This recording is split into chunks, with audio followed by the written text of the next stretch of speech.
Chapter 1841. However, he didn't care too much about it. In his hands, it was only a matter of time before the imprint was dissolved. His joy was indescribable. In the city lord's mansion, there should be even more powerful existences in seclusion. But right at this moment something unexpected happened. He looked at Xiao Chen and said with a smile, "Young Master Xiao is indeed a straightforward person. You're also a smart person. This old man admires your boldness. Even if he knew that he was going to die, he would still fight for it. Otherwise, how unwilling would he be?" It made him feel extremely comfortable and his entire body felt refreshed. He felt that his strength had instantly increased by quite a bit. The Withered Leaf City Master casually flipped through the demonic cloud heaven swallowing technique, then solemnly closed it and casually put it aside. To be able to confirm his identity so quickly, the Withered Leaf City Lord manner was indeed impressive. In the next moment, thousands of holes appeared on his body, and dazzling sword lights shot out from every hole.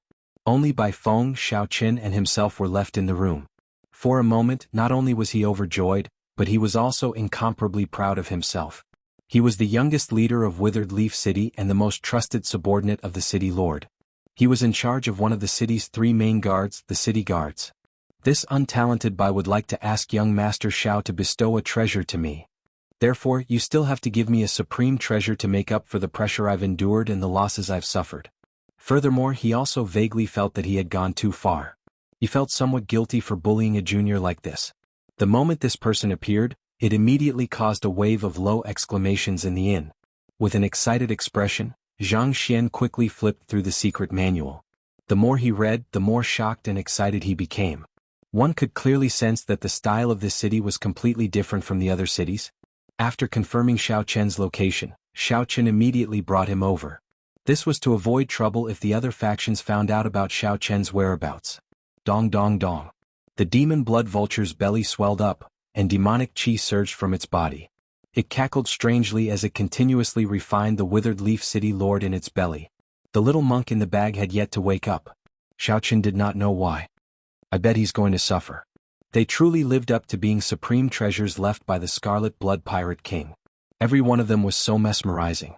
It had to be said that it was a little dreamy and he was a little ethereal. It was a treasure that no one had managed to obtain, but Zhang Xian easily obtained it with just a few words. The Withered City Lord's eyes lit up. What a domineering beast core. If a magical pet were to consume it, it would immediately undergo a complete transformation. He was overjoyed as he thought about how the three demon sects had spent so much effort and lost so many people. All sovereign personages would fight to the death to obtain the supreme treasures they possessed.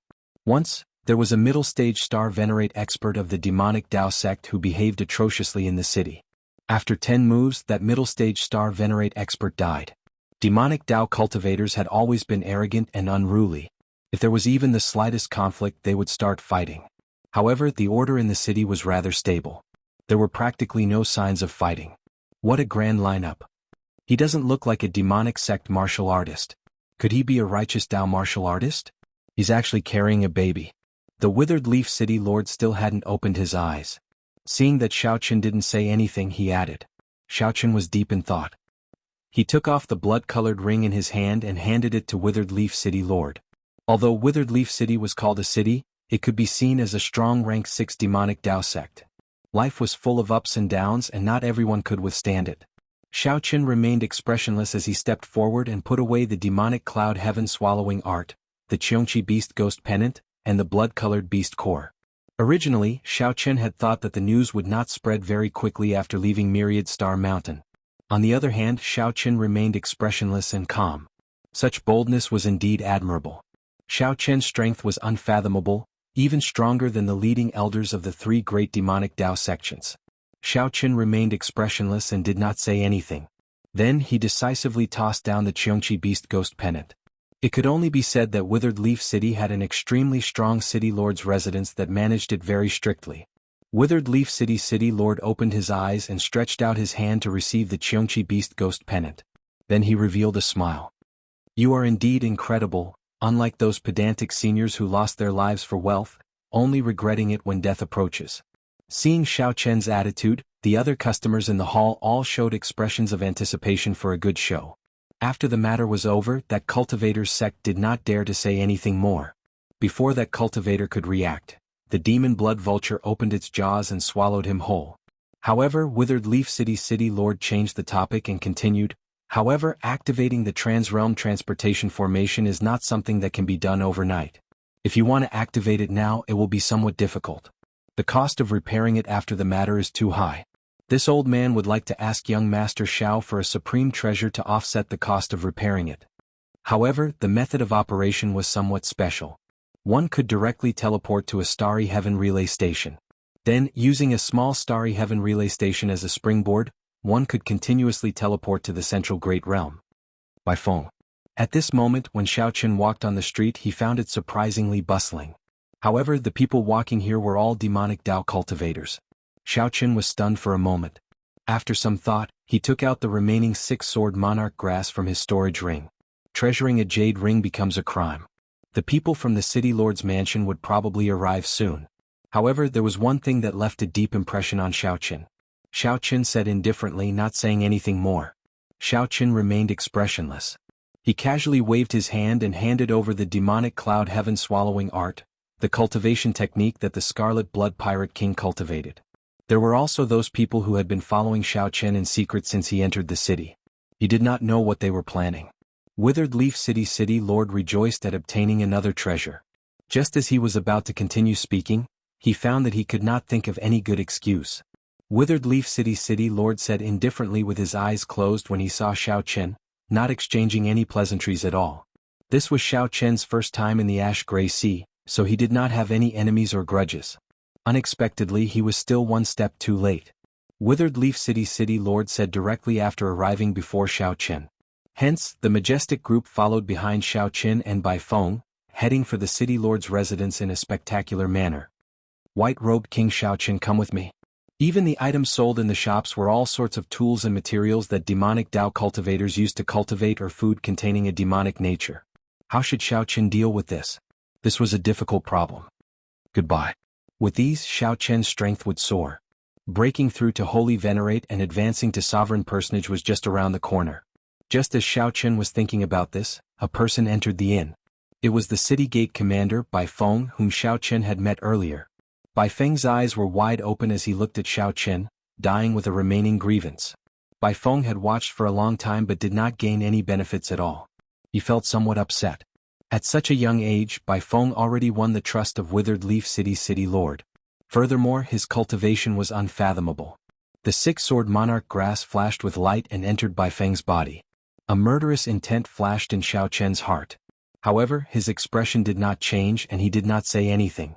It was like Bai Feng did not want others to know what happened in the room, even the city lord's residence's people. Withered Leaf City, how shrewd. Although this place was quite far away from the 10,000-star mountain and he wouldn't meet people from the 3 demon sects, what he had hoped for in his life was easily realized in a single day. However, he had purposely left a restriction in this room, isolating all information from the outside world. Bai Feng was initially unhappy, but he revealed a trace of joy when he sensed the sword intent contained in the Imperial Sword Herb. Here. Along the way he attracted the attention of everyone and they discussed and pointed at him. The Withered Leaf City Lord's eyelids twitched as he received the ring. He could sense that the demonic nature contained within the ring was extremely shocking. The Withered Leaf City Lord, who was flipping through the demonic cloud heaven swallowing art, was completely immersed in it. Who is this? How dare he speak to Commander Bai like this? But so what? He ran to Withered Leaf City like an idiot and was spat out all the same. The city lord of Withered Leaf City took the demon cloud heaven swallowing art, and his hands trembled slightly. His eyes, which had been closed all this time, also opened wide. Without saying anything, Xiaoqun handed over the mysterious beast core in his storage ring. Aside from the rank 7 demonic Dao sects, only 10 cities in the entire Ash Gray Sea had transrealm transportation formations that led to the central Great Realm. Eat your fill before you leave. Xiaoqun vaguely felt like he could continuously devour the demonic nature in the surroundings to strengthen himself. Xiaoqun and Bai Feng left the room. However, who could have imagined that Bai Feng would show a good attitude, smiling as he sat across from Xiaoqun? To think that I took the initiative to enter this wolf's den. Indeed, if I had such a supreme treasure, I would be in Xiaoqun's position. Thinking of this, Bai Feng could not help feeling happy. He looked at Xiaoqun with a gloating expression. The Withered Leaf City Lord was a swift and decisive person. It did not matter. Xiao Qin had already survived the tribulation of the Black Lotus sect venerate. He was not afraid of this tribulation. Any of the treasures that Xiao Qin handed over was a supreme treasure. After sensing for a while, Xiao Qin discovered that the Qiongqi Beast Ghost Pendant already had Xiao Qian's spiritual mark. It is probably not enough. The white-robed Xiao Qin slaughtered the true inheritors of the three great demonic Dao sects before the three holy venerates, Bai Feng said casually, revealing all the information about Xiao Qin, expressing his purpose for coming here. Xiao Qin said indifferently, revealing a mocking smile on his face. Then he took out a medallion and handed it to Xiao Qin. Take my medallion and go to the Trans-Realm Transportation Formation in the residence. You can activate it and leave immediately. This old man will keep his word. I will take one of your supreme treasures and guarantee your safe departure. Aside from this, if you want to go to the Central Great Realm, you can go to the Central Great Realm. Or if you do not agree, I will kill you and search for it myself. However, the world was vast. Sleeping came first and eating second. The Withered Leaf City Lord received the Scarlet Beast Core and placed it beside the Qiongqi Beast Ghost Pendant. Then he said indifferently, right now all the great demonic Dao sects in the Ash Gray Sea are searching for news of you. Who knows how many people want to kill you? If I let you go, I will inevitably be criticized. After you leave, there is no need to care about anything. However, I will have to endure a lot of pressure. After casually choosing an inn in the city, Xiao Qin found out that the Trans-Realm Transportation Formation opened in the middle of every month. Here. Xiao Qin casually ate and drank a table full of food and wine as he muttered to himself about his fortuitous encounter. Withered Leaf City was one of them. How troublesome. Xiao Qin frowned slightly. After thinking about it, he could only assume that his experiences at Myriad Star Mountain had spread. Xiao Qin saw that more than 100 Star Venerate experts had already gathered at the inn's main entrance. Their clothes were uniform and their eyes gleamed with killing qi. These were the elites of the army. This was how fate played with people. No matter how overwhelming one's luck was, if one was not careful, the situation could turn around in an instant. It had to be said that Xiao Qin was very astute and thoughtful. Then he casually set it aside and continued, I believe that you are here for the Trans-Realm Transportation Formation. This Qiongqi Beast Ghost Pendant can spare your life. However, if you want to use the Trans-Realm Transportation Formation, you will have to give me a supreme treasure. This old man will get straight to the point. I cannot take the inheritance of the faux god Flame. However, you have to give me one of the 8 supreme treasures that you obtained on the stone pillar with the divine flame. Otherwise, it will be very difficult for you to leave Withered Leaf City. The transportation to the Central Great Realm was not like the transportation between other great realms. Only extremely ancient transportation formations could allow direct transportation. 1 hour later, under Bai Feng's lead, Xiao Qin met with Withered Leaf City's city lord. Xiao Qin had just received the medallion when Bai Feng, who was at the side, turned anxious. It looked like Xiao Qin was about to leave. Bai Feng, who was fiddling with the sword monarch grass, showed a startled expression. Just as he was about to say something, Xiao Qin stood up and performed a cupped fist salute.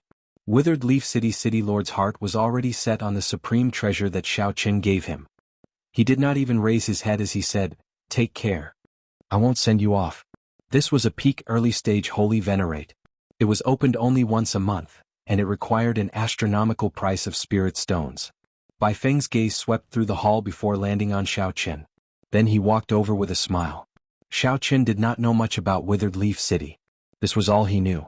Immediately, he put it on his hand and immediately felt an overwhelming demonic aura spreading throughout his body. Bai Feng's eyelids twitched as he watched from the side. He could not hide the greed in his eyes. The white-robed bladesman carrying the infant instantly became a mysterious person in Withered Leaf City. Chapter 1842. There was only one transboundary teleportation formation in the entire Soaring Dragon County, and it was located in a palace in the central plaza of Soaring Dragon City. The Trans-Realm Teleportation Formation here was not owned by the Soaring Dragon Marquis. The cross-border dimensional portal was a strategic resource. All the cross-border dimensional portals in Dynasty were controlled by the imperial family. The Yin Emperor Palace controlled, protected, and maintained them. At this moment, on the Dao platform in the Soaring Dragon City's Interrealm Teleportation Formation, countless turbulence surged everywhere. The Taoist gate formed by the circular light screen was extremely unstable. It was on the verge of collapse, as if it would shatter at any moment. Looks like there's a problem. The platform on the other side is in trouble. The few elders of the Waywood formation discussed in low voices, but did not panic. This kind of matter was not strange at all, it was not strange at all. The Transrealm Teleportation Array was a teleportation array that could cross countless great realms and directly teleport one to the central great realm. They were all ancient Dao platforms that were extremely unstable. They needed to be maintained frequently and carefully looked after. Even so, there were still a few failures every 10 years. I wonder which unlucky bastard encountered a malfunction in the Dao platform. How unlucky. A Saint Venerable would have a 30% chance of surviving. If it is a sovereign personage, there is an 80% chance. An old man asked, "What if it's a Star Lord?" "He's definitely going to die," the old man leading the group said with absolute certainty. Bang. As soon as he finished speaking, a white-robed man with a weak expression walked out from the broken Taoist door. He was carrying a baby on his back. "Star-Lord, it really is Star-Lord."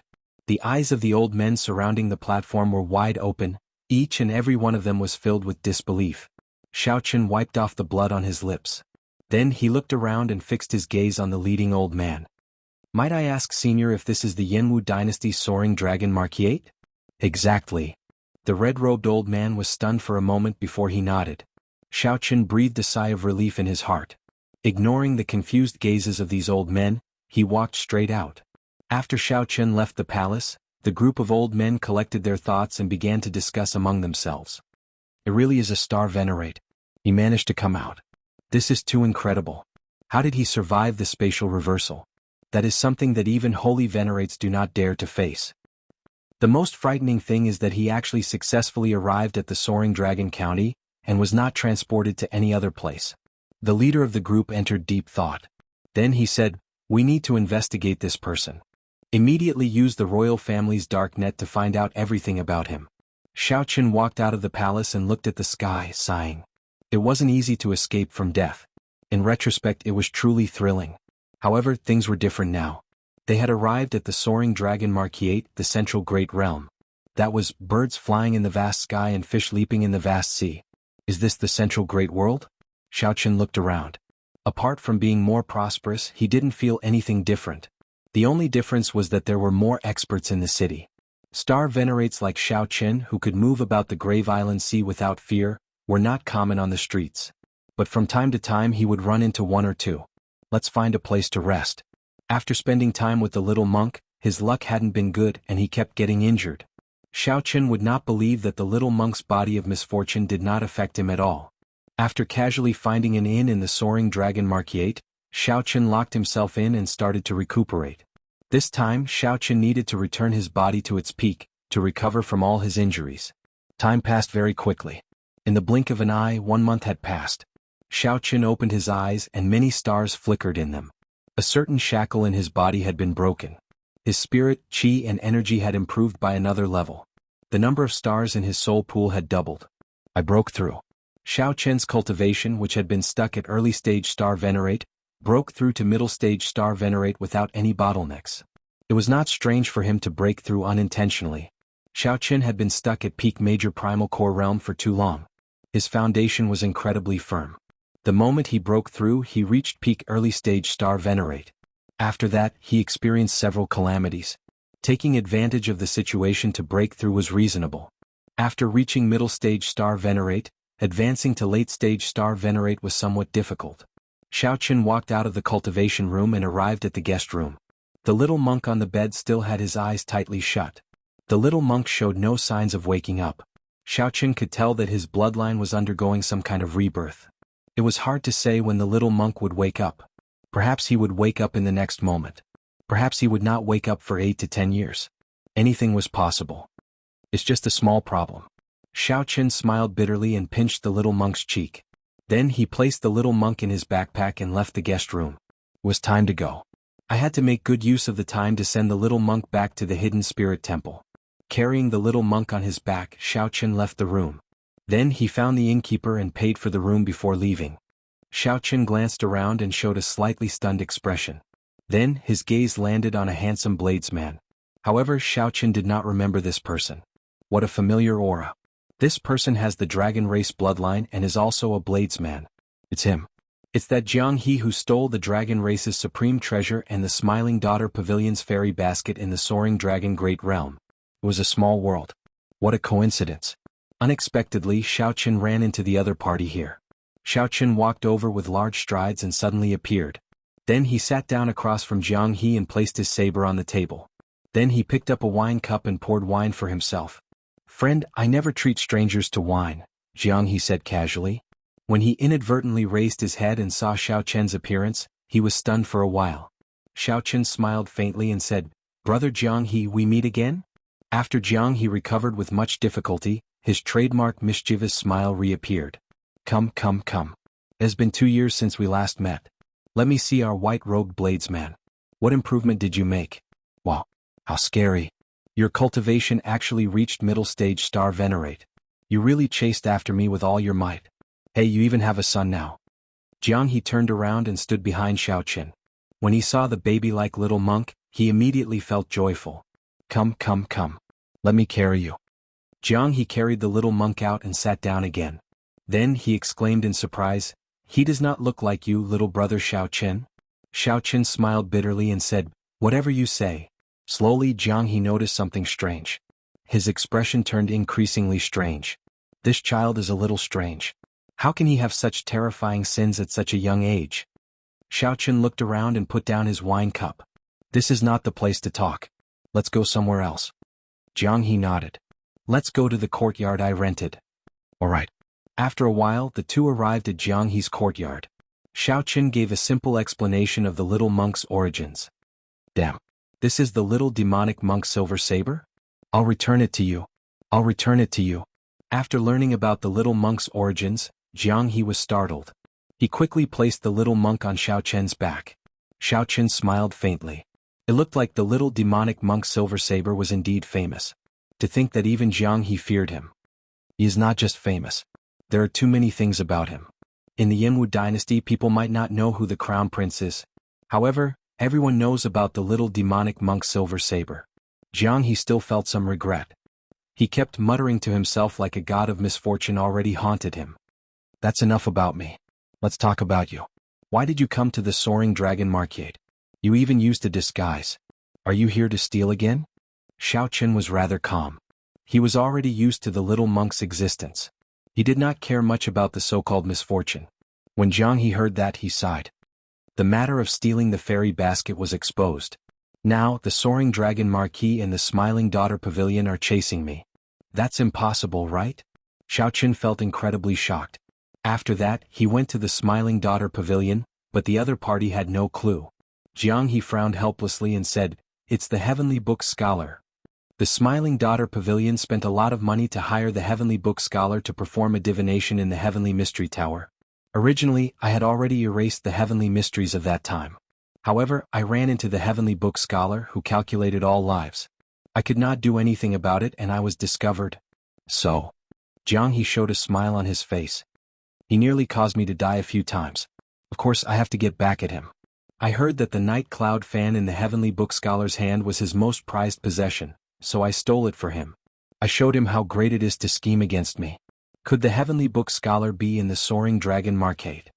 Of course. Otherwise, why would I come all the way here? How about it? Do you want to meet this person with me? Jianghu urged as he looked at Xiao Chen's face, a hidden smile on his face. Xiao Chen wondered what Jianghu was thinking. Chapter 1843. These old bones are really unpalatable. The demon blood vulture said with some dissatisfaction as it spat out a storage ring. A holy venerate, withered leaf city lord, was gone just like that. The demon blood vulture swallowed him whole, not even leaving scraps. He was truly pitiful. This pitiful person definitely had something hateful about him. He was so greedy, his desires inflated. Such an outcome could be said to be his own doing and could not be spared. If the demon blood vulture only extorted a Qiongqi beast ghost pennant and then sent Xiao Chen away, this would be a fair deal. The Qiongqi beast ghost pennant was a superior grade soul tool carefully selected by the Scarlet Blood Pirate King. Its value was very high and the demon blood vulture profited greatly. Upon seeing the medallion, the guards looked at Xiao Chen, and their expressions changed. This was a rare VIP medallion. Without an extraordinary background, one would not be able to obtain it. "Young master, this way please." One of the guards respectfully led Xiao Chen to the Trans-Realm Transportation Formation in the City Lord's residence. After killing Withered Leaf City Lord and Bai Feng, Xiao Chen showed a calm expression, not showing any openings.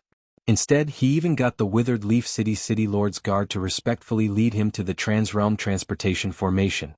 It had to be said that this kind of psychological quality was not something an ordinary person could achieve. If an ordinary person killed a holy venerate, it would be impossible for it to not cause a commotion. The moment Xiao Chen stepped out of the City Lord's residence, he would be discovered. The result would be death. The City Lord's residence had many experts, far more than ordinary people imagined. The guard led Xiao Chen to a place in the City Lord's residence that was heavily guarded with many checkpoints. As this was not the time for the Transrealm Transportation Formation to open yet, there was no one here aside from the City Lord's residence experts.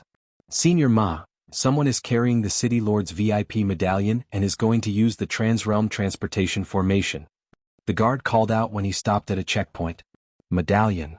A cold voice came from behind the checkpoint, sounding simple and forceful. Xiao Chen took out the medallion and got the guard to bring it over. Soon he was invited over. After passing the checkpoint, a huge Dao platform appeared before Xiao Chen. It was made of ancient divine materials and gave off a faint glow.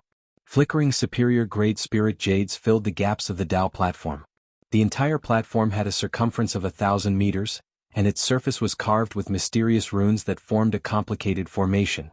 There were many experts near the Dao platform. The scariest ones were the 8 gray-clad old men guarding the surroundings. Without exception, they were all peak late-stage star venerates, existences comparable to holy venerates. A heavy aura floated in the air. Standing in front of this transboundary teleportation array, it made people feel an extremely uncomfortable pressure. The gray-robed man addressed as Senior Ma stood up. He was a holy venerate expert. He walked toward Xiao Chen and said, "The token is real. However, you are just an insignificant star venerate. Why did the City Lord give you the VIP token?" Xiao Chen's eyes burned like torches as he stared straight at Xiao Chen. The might of a holy venerate spread out indistinctly. The pressure it gave off was extremely strong. Xiao Chen did not feel pressured at all. He retorted indifferently, "Why don't you go and ask the City Lord yourself?" Senior Ma snorted coldly and tossed the token to Xiao Chen. "Humph! Don't give me that. In our eyes, the City Lord is just a representative. Quickly tell us where you want to go. We will send you there directly." Senior Ma had only asked casually, not truly suspecting Xiao Chen. When he saw Xiao Chen's unyielding attitude, he dropped the matter. Xiao Chen thought for a while before replying, "The Yanwu dynasty. The Yanwu dynasty is boundlessly vast. Aside from the dynasty's capital, there are 118 provinces. Each province is as large as half a great realm. Which province or county are you going to?" Senior Ma asked somewhat impatiently. Xiao Chen did not know which province to go to. If he went directly to the Hidden Spirit Temple, that was unlikely. A demonic Dao city definitely did not have a transboundary transportation formation that led directly to a large Buddhist sect. The two of them were sworn enemies. Soaring Dragon Province, Soaring Dragon County. After thinking for a while, Xiao Chen mentioned the only address he knew of in the Yanwu dynasty, the Soaring Dragon Marquis's conferred land. Xiao Chen recalled that Lan Luo's father, the Soaring Dragon Marquis, was the master of that province. No matter what, he would be completely safe after going to the Yanwu Great Realm. He could go anywhere he wanted. At that time, when the little monk woke up, Xiao Chen would not have to worry about him anymore. Xiao Chen wanted to go directly to the Divine Dragon Empire. However, given the little monk's situation, he could only send him back first. After all, it would be much more convenient to go to the Divine Dragon Empire after arriving in the Central Great Realm than to the Divine Dragon Empire from the Ash-Gray Sea. "Send him over," Senior Ma said expressionlessly. Old Ma said expressionlessly. The 8 old men started forming hand seals together, and the magic arrays on the Dao platform activated one after another. A mysterious pillar of light soared into the clouds.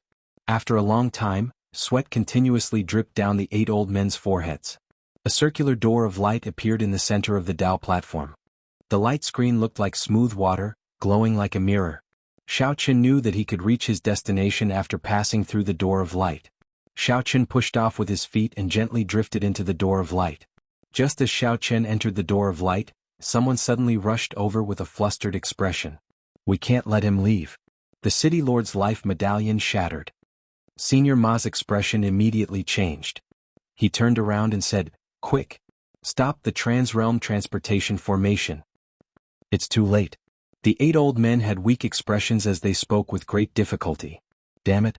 Senior Ma roared, and his holy venerate will surged out and crashed into the door of light. Tiny cracks immediately appeared in the water curtain-like door of light. Boom. Senior Ma was not done yet. His aura soared as he threw a palm strike. The palm strike shattered the door of light, turning it into countless figures of light. Wuxia. The 8 old men maintaining the formations all vomited a mouthful of blood. They immediately suffered a huge backlash and fainted on the Dao platform. What's going on? Senior Ma shouted coldly, making the person who came to report tremble.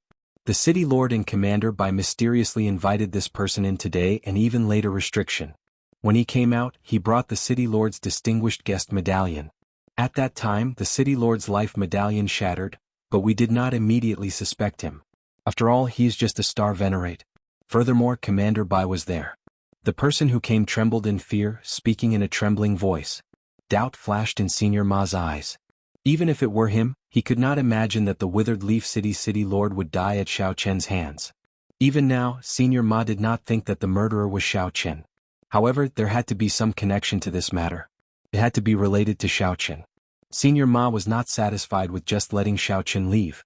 However, the door of light shattered. Even if this fellow appeared in the Yanwu dynasty, he would not be able to escape death. However, the city lord's death would become a mystery. Chapter 1845. The Book of Lives, the Heavenly Book Scholar. Xiao Chen thought to himself, as the saying goes, the mysteries of heaven cannot be revealed. Is he really that divine? Speaking of which, the dragon-seeking art that Xiao Chen once cultivated and the divination Dao both belonged to the profound Dao. Xiao Chen believed in divination of the mysteries of heaven. Xiao Chen, who had reached the peak of the Kunlun realm, had already touched upon the Kunlun heavenly Dao. From there, he could see some of the mysteries of heaven and see the future, such as his fight with Chu Chaoyin. However, even if he knew, many things could not be avoided. This was how fate worked. Xiao Chen did not believe in fate. However, sometimes fate could not be avoided. How is it? Have you thought it through? Jianghu looked at Xiao Chen, revealing a look of desire in his eyes. He really hoped that Xiao Chen would go with him. Let's go then. Xiao Chen thought, the little monk has mentioned this person several times. There is no harm in meeting him. Let's go. It looked like Jianghu was already impatient to leave. The Heavenly Mystery Tower was a famous building in Soaring Dragon City. After leaving the inn, one could see the towering tower in the distance when they looked up. The tower's tip pierced the clouds, and a resplendent pearl was embedded at the top. The pearl gave off electric light in all directions, adding to its mysteriousness. Xiao Chen casually waved and the cycle war chariot appeared. Then it turned into a black chariot and quickly carried the two to their destination. While the chariot looked very close, when they actually walked they had to cross several streets. The chariot traveled for 1 hour before finally arriving near the Heavenly Mystery Tower. Even with the cycle war chariot speed, they still had to travel for another hour. However, they still had not left this area. This showed how vast Soaring Dragon City was, somewhat inconceivably large. When the two got off the chariot, they discovered that the Heavenly Mystery Tower's doors were tightly shut. However, a large group of people gathered in front of the tower. These were probably all people who wanted to meet the Heavenly Book Scholar. Jianghu rubbed his chin and said, "This is unfortunate. The Heavenly Mystery Tower is actually closed. Is there any other way in?" Jianghu looked around as if he did not want to take the usual route. Xiao Chen stopped him and said, "There seems to be something in front of the door. These people should be looking at it." "Is that so? Go over and take a look. Make way, make way." Jianghu squeezed in without saying a word, and those who were pushed away were furious. Still, as the saying goes, one does not slap a smiling face. Hence, Jianghu smiled apologetically, and hence led Xiao Chen to the front of the crowd. "It's a notice." There was a notice pasted on the door. It was very simple and clear. "Honored guests are here today.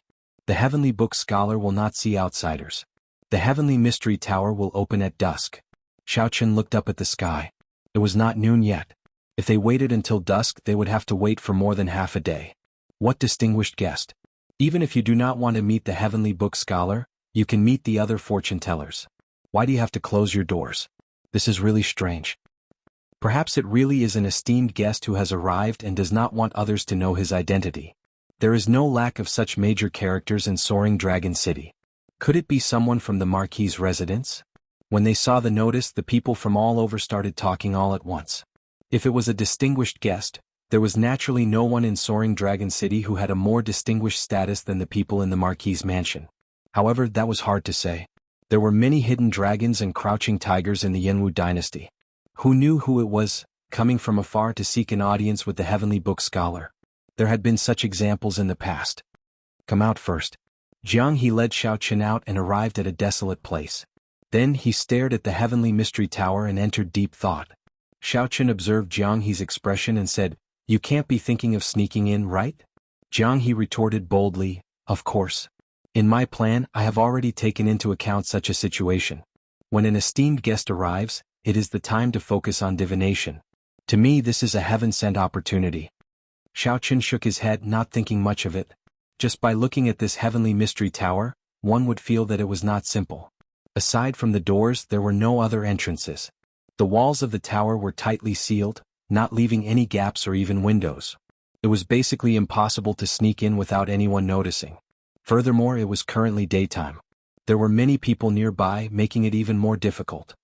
"How are you going to enter?" "Of course, by walking in openly." Jianghu smiled mysteriously. Then he took out a talisman and handed it to Xiaochen. "I found this in an ancient grave. I do not know which epoch it is from, but there are only 3 of them. They can temporarily immaterialize your body for 15 minutes. That should be enough for us to enter." After receiving the talisman, Xiaochen felt slightly shocked. "Your talisman is no less valuable than the folding fan in his hand. Is it worth it?" "That folding fan is the heavenly book scholar's lifeblood. To me, the talisman is just a tool that I can casually give away. There is no comparison between the two." Jianghu stuck the talisman on his body. Then Xiaochen immediately discovered that Jianghu vanished from before his eyes. After thinking for a while, Xiaochen used his soul energy to activate the talisman and stuck it on his body as well. He thought to himself, using such a precious item like this is truly a waste. Only someone like Jianghu, who did not care about anything, could be so calm. "Let's go." Although Xiaochen could not see the other party, he could hear Jianghu's voice projection.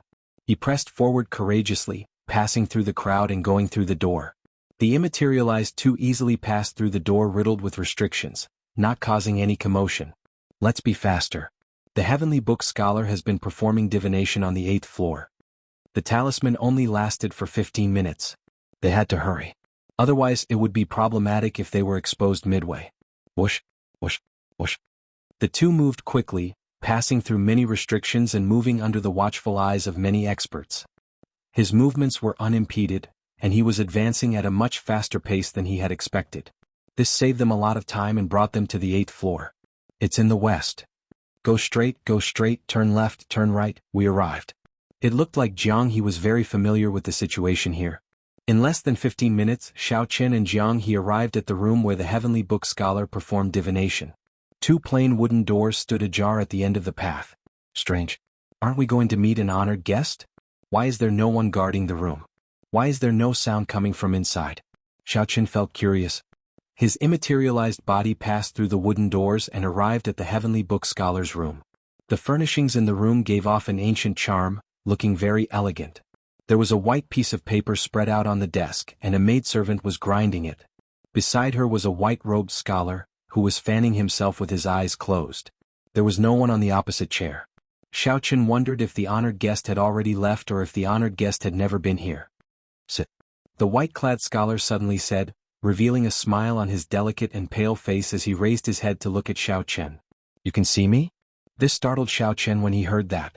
There was still a long way to go before the time limit was up. "Why can't I see you?"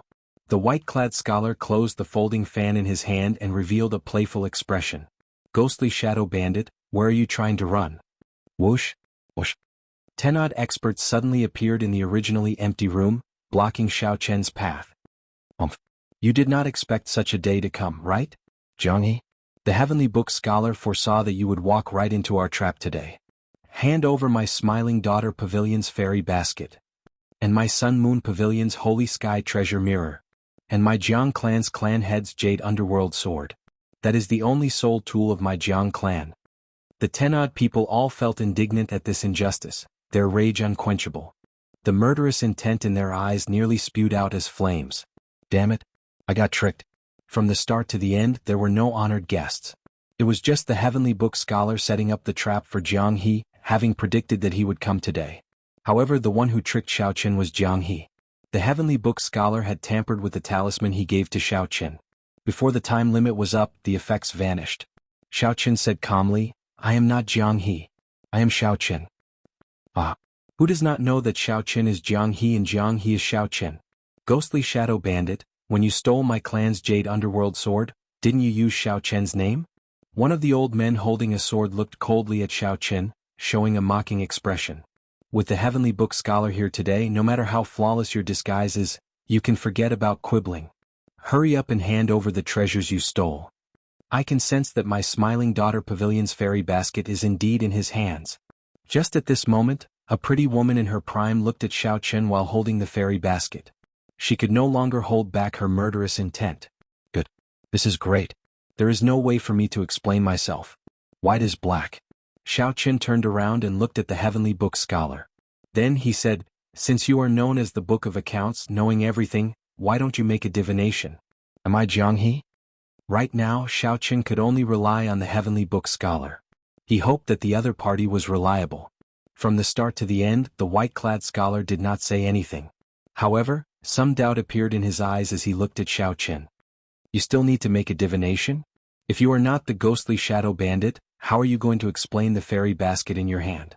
"The fairy basket of my smiling daughter Pavilion's branch is just a replica. The feeling from the original in my hand cannot be fake." That pretty woman in her prime spoke in an incredibly forceful manner, looking like she wanted to take down Xiaoqin on the spot.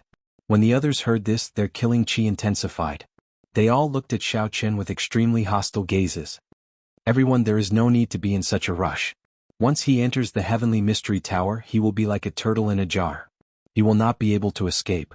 The Heavenly Book Scholar said slowly, "Whether he is or not, I will know once I make a divination." Right after the Heavenly Book Scholar spoke, stars flickered in his eyes. He held the fan in his right hand and performed divination with his left. As the Heavenly Book Scholar executed his divination, the white paper on the table slowly floated up. Xiaoqin's expression changed slightly. He felt like he could no longer hide any secrets before this pair of eyes. A mysterious energy invisibly encased Xiaoqin's body. Stars flickered in the Heavenly Book Scholar's eyes, looking like the vast and boundless starry heavens. Stars were continuously destroyed before being reborn. It was like the supreme principles of the universe were all in the Heavenly Book Scholar's eyes. "It's really him," someone suddenly exclaimed. The white paper floating in the air slowly revealed a portrait of a person. It was the portrait of Jianghe when Xiaoqin first met him. This stunned Xiaoqin. "How can this be? How can I not know who I am? That's not right." Suddenly, the Heavenly Book Scholar's expression changed slightly. Someone had secretly tampered with the aura of the person before him. However, the Heavenly Book Scholar was horrified to discover a horrifying existence in this person's fate. It was unfathomable and unfathomable. The Heavenly Book Scholar wanted to stop, but it was already too late. Pusi. The Heavenly Book Scholar vomited a mouthful of blood and fainted. "Young master." The maidservant at the side showed an anxious expression. The portrait floating in the air burned and turned into ashes. "Take him down. He wants to attack the Heavenly Book Scholar." The situation instantly worsened. 10 odd holy venerates launched themselves at Xiaoqin at the same time. Chapter 1846. Even the ledger keeper of the common people can't find my innocence? Xiaoqin felt somewhat speechless. Then, he turned his head to look at the 10 holy venerates surrounding him. What exactly did this Jianghe steal? To think that he provoked a group of holy venerates into being so unreasonable. For one to become a holy venerate, one's mental state and intelligence were clearly high. However, rage clearly got to Jianghe's head now, wanting to kill Xiaoqin first. Jianghe definitely could not defeat 10 holy venerates.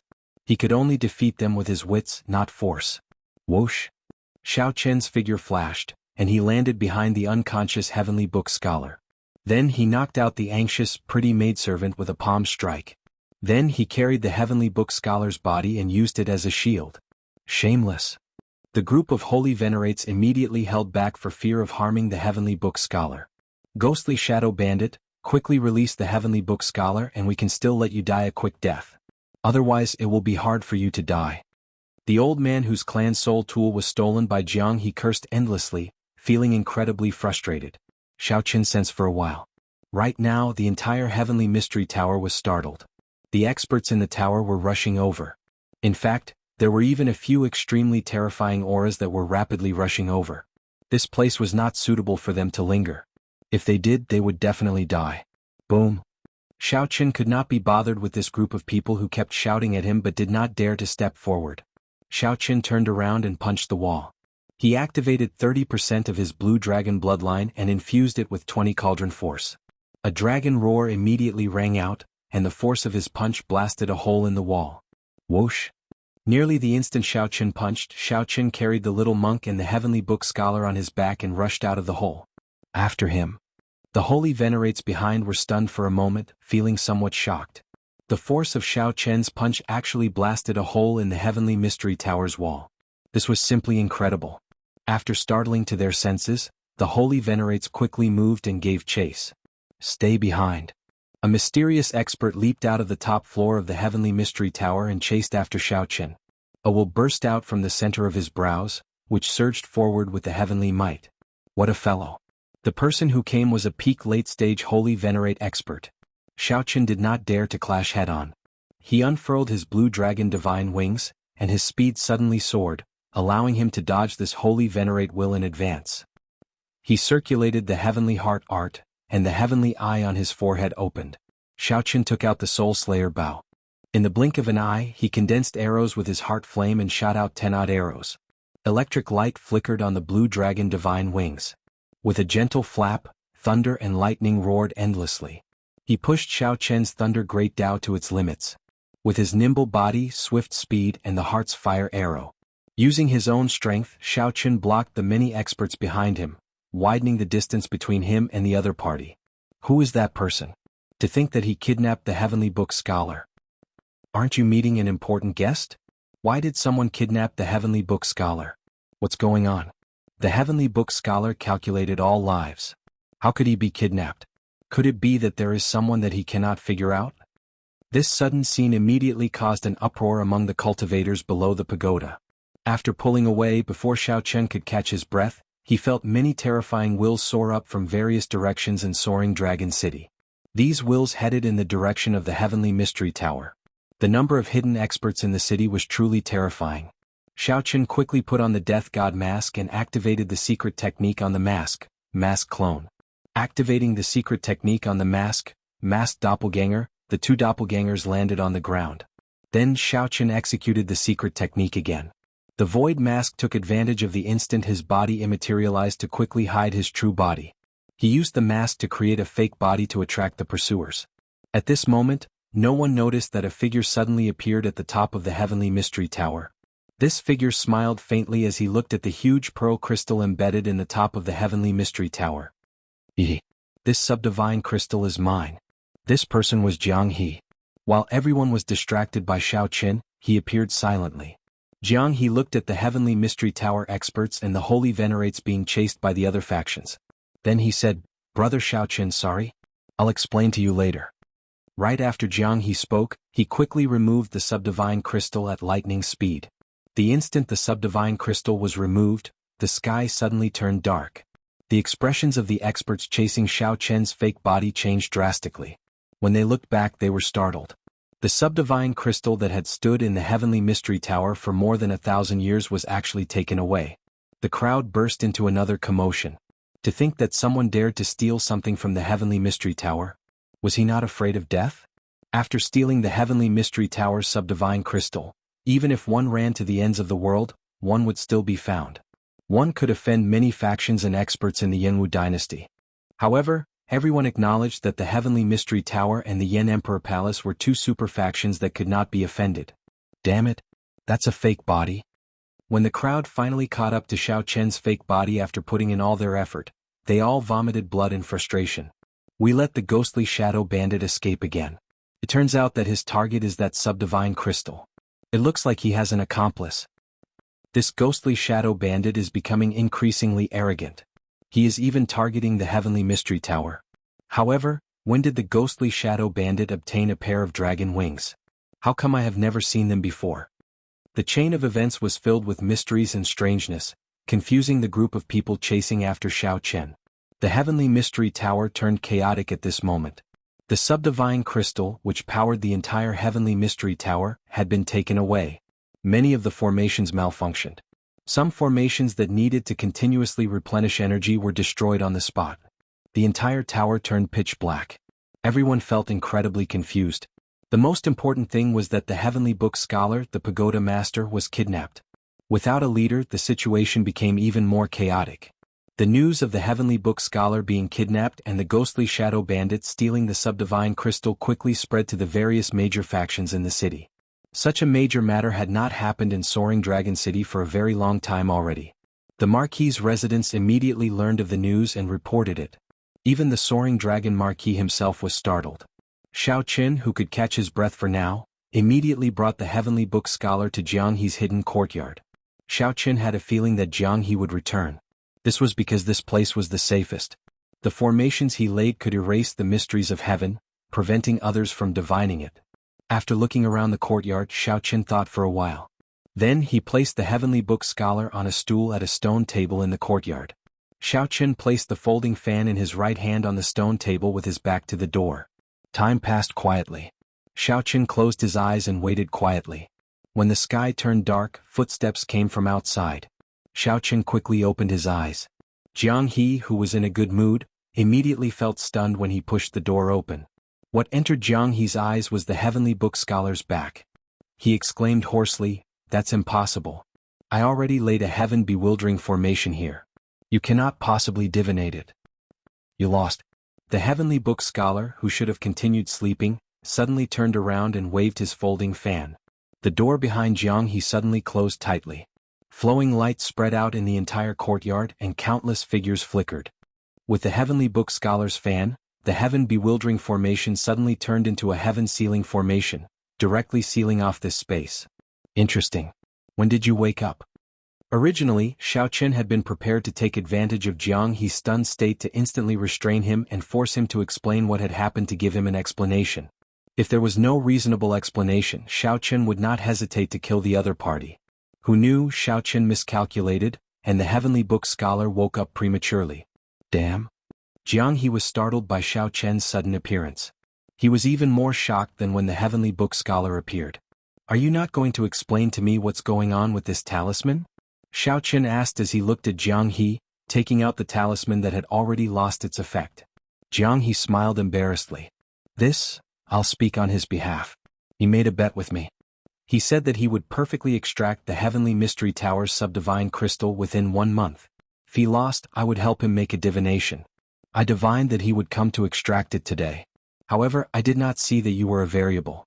I could not tell you because I would know if I did. While I could not divine what happened to you, I could divine what happened to him.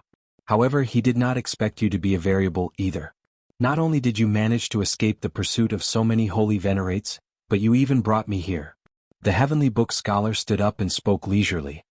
He gently fanned himself, appearing calm and collected, giving off an aura of being in control of the situation. Hence he still lost. No one can leave my heaven-sealing formation. I have the final say in everything. Hand over the substandard god crystals and the things you stole. Pu ci. However, right after the Heavenly Book Scholar spoke, a hole instantly appeared in the heaven-sealing formation in the sky. Xiao Qin put down the Soul Slayer bow, and the heart flame on his finger vanished. Then he looked at the Heavenly Book Scholar and said, "It does not seem as incredible as you make it out to be. A casual arrow can create a hole. Heart force? That's not right. If it were heart force, the heaven-sealing formation would have been destroyed long ago." The Heavenly Book Scholar's expression changed. He silently circulated his divination skills, wanting to continue attacking. However, the moment the Heavenly Book Scholar moved, he discovered a terrifying aura locking down on him. If he moved rashly, he would die in the next moment. Who has the final say now? Xiao Qin asked indifferently after he switched out the Soul Slayer bow for the God Shadow bow and aimed it at the Heavenly Book Scholar. The Heavenly Book Scholar had never felt so sullen before. After a long time, he squeezed out a word through clenched teeth. The Heavenly Book Scholar did not miss anything. Even if a sovereign personage came, that sovereign personage would not show him any respect. Yet, the Heavenly Book Scholar ran into Xiao Qin, who broke his heaven-sealing formation without saying a word. This was a resounding slap to the Heavenly Book Scholar, who had just gained control of the situation. Before he could think of a solution, Xiao Qin took out a soul tool. This was truly unreasonable and extremely tyrannical. Who has lost now? Xiao Qin asked. The Heavenly Book Scholar's expression changed slightly. However, when he saw the God Shadow bow in Xiao Qin's hand, he said with a sullen expression, "Me, As the saying goes, if one admits a bet, one must be willing to admit defeat. I did not force you, right? A smile appeared on Xiao Chen's icy face. However, he did not put away the god shadow bow, continuing to lock down on the heavenly book scholar. Xiao Chen, Jianghu felt warmth in his heart. Unexpectedly, Xiao Chen would still help him at this moment. Stop wasting time. Hurry up. Since I was willing to accompany you despite knowing that you wanted to steal his folding fan, I already had the intention of helping you. Now that the misunderstanding has been resolved, I will naturally help you to the end. Xiao Chen did not waste any words. He quickly expressed his thoughts and urged Jianghu. Many thanks. Jianghu said seriously. Then he walked over to the heavenly book scholar and told him about his divination. Chapter 1847. Heavenly book scholar, you are known as the Book of Life, able to divine everything in the world. Let me ask you something. Who will be the next Dragon Emperor? Right after Jianghu spoke, Xiao Chen's expression changed. What great ambition. Could it be that Jianghu wants to vie for the Dragon Emperor position as well? When the heavenly book scholar heard that, he revealed a mocking expression. What kind of luck is contained in the words Dragon Emperor? Who would dare to casually divine it? You are also someone who knows divination techniques. To think that you would make such a request. I overestimated you. Even if I use my lifespan to divine it, the results will be cryptic and hard to understand. Jianghu said, naturally I know that. I already brought natural treasures to replenish my lifespan. Just do your best to divine it for me. After saying that, Jianghu took out a brocade box from his storage ring and opened it for the heavenly book scholar to see. Pure water white lotus. The heavenly book scholar received the brocade box and no longer hesitated. You are really persistent. In that case I'll do as you wish. The heavenly book scholar gently flapped his folding fan and looked up at the starry sky. The stars in his eyes seemed to reflect on the starry heavens. Xiao Chen opened his heavenly eye and looked up. He discovered that the star chart above seemed to move mysteriously. The heavenly book scholar's eyes seemed to see through the mysteries of heaven. His soul landed on the mysterious river of fate. After a while, the heavenly book scholar gave off a terrifying aura. It was like he had the mandate of heaven on him. Even Xiao Chen and Jianghu felt a deep fear from the aura that the heavenly book scholar gave off. The god shadow bow in the heavenly book scholar's hand trembled slightly. Sensing a threat, it actually took the initiative to draw on Xiao Chen's soul energy. A pair of scarlet wings silently unfurled on the god shadow bow's sides. The god shadow bow took on a form that Xiao Chen had never seen before. The entire bow flowed with light, and the holy beast carved on it seemed to move. The heavenly book scholar is stronger than I imagined. He is not as weak as he looks. Xiao Chen thought to himself, when I fought the Black Lotus demonic ancestor in the past, the god shadow bow did not show such a mysterious phenomenon. Naturally, the Black Lotus demonic ancestor was stronger than the heavenly book scholar. It could only be said that the heavenly book scholar grasped a terrifying taboo energy but could not casually use it. What? The light on the heavenly book scholar's body shattered like glass, turning into countless shards that gathered in the air. What did you see? Jianghu asked somberly, knowing that the divination results were out. Tiansu's complexion was pale, and he was extremely weak. He did not say anything, only holding his folding fan and casually swiping it across the stone table. As the saying went, the mysteries of heaven could not be revealed. Naturally, the heavenly book scholar would not reveal everything he saw. It was just a casual stroke, and how much Jianghu could comprehend would depend on himself. This is a saber mark that you simulated. Are you trying to say that the next Dragon Emperor will be a good saber user? Among the outstanding young talents of the dragon race aside from the willow leaf saber, I am the next best. Jianghu muttered to himself, could it be that the next Dragon Emperor will be Lu Riyue? In history the dragon race did have female emperors. With Lu Riyue's talent and elegance, she did indeed have the potential to become the Dragon Emperor. The heavenly book scholar remained expressionless as he said indifferently, what I want to say is all in this stroke. There is no need for you to continue asking me. Thank you. Jianghu did not bother saying anything else. He took out the subdivine crystal and handed it to the heavenly book scholar. After casually receiving the subdivine crystal, the heavenly book scholar looked at Xiao Chen and said, friend, you can put away your bow, right? Xiao Chen smiled faintly and put the god shadow bow back into his storage ring. Then he walked over to the stone table and looked at the mark, entering deep thought. It was indeed a saber mark. Xiao Chen and Jianghu were both peak bladesmen. They could tell what mark the heavenly book scholar wanted to simulate with one glance. However, this saber mark might not indicate that the next dragon emperor would be a bladesman. After the divination ended, the heavenly book scholar retrieved the subdivine crystal. Then he stood up to leave. When the heavenly book scholar saw Xiao Qin, he paused for a moment before sitting down again. I will give you a word for free. Although I cannot perform a divination for you, I can give you a word. Word reading? Brother Xiao Qin, the heavenly book scholar, first became famous because he read the words of the three princes of the dynasty. Jianghu explained from the side. The heavenly book scholar's word reading was also excellent. Or rather, it should be said that this was his specialty. The heavenly book scholar took out paper, ink, brush, and inkstone. Then he said, "Please." Xiao Qin picked up the brush and entered deep thought. However, he did not know what to write. After staring for a while, he dipped the brush in ink and did not stop writing. Then he wrote a word without hesitation. Moon. The heavenly book scholar looked at Xiao Qin curiously and asked, "What do you want?" "To seek peace of mind." "Ah. In that case it looks like you will not get it. The road ahead is hard to break and it is hard to find peace of mind." The heavenly book scholar smiled faintly as he fanned himself with his folding fan after looking at Xiao Qin's handwriting. Xiao Qin entered deep thought. "What do you mean?" "If one wants peace of mind, one has to be upright and bright, without any shadows. Without the moon, how can one's heart be at peace? Now look at your handwriting.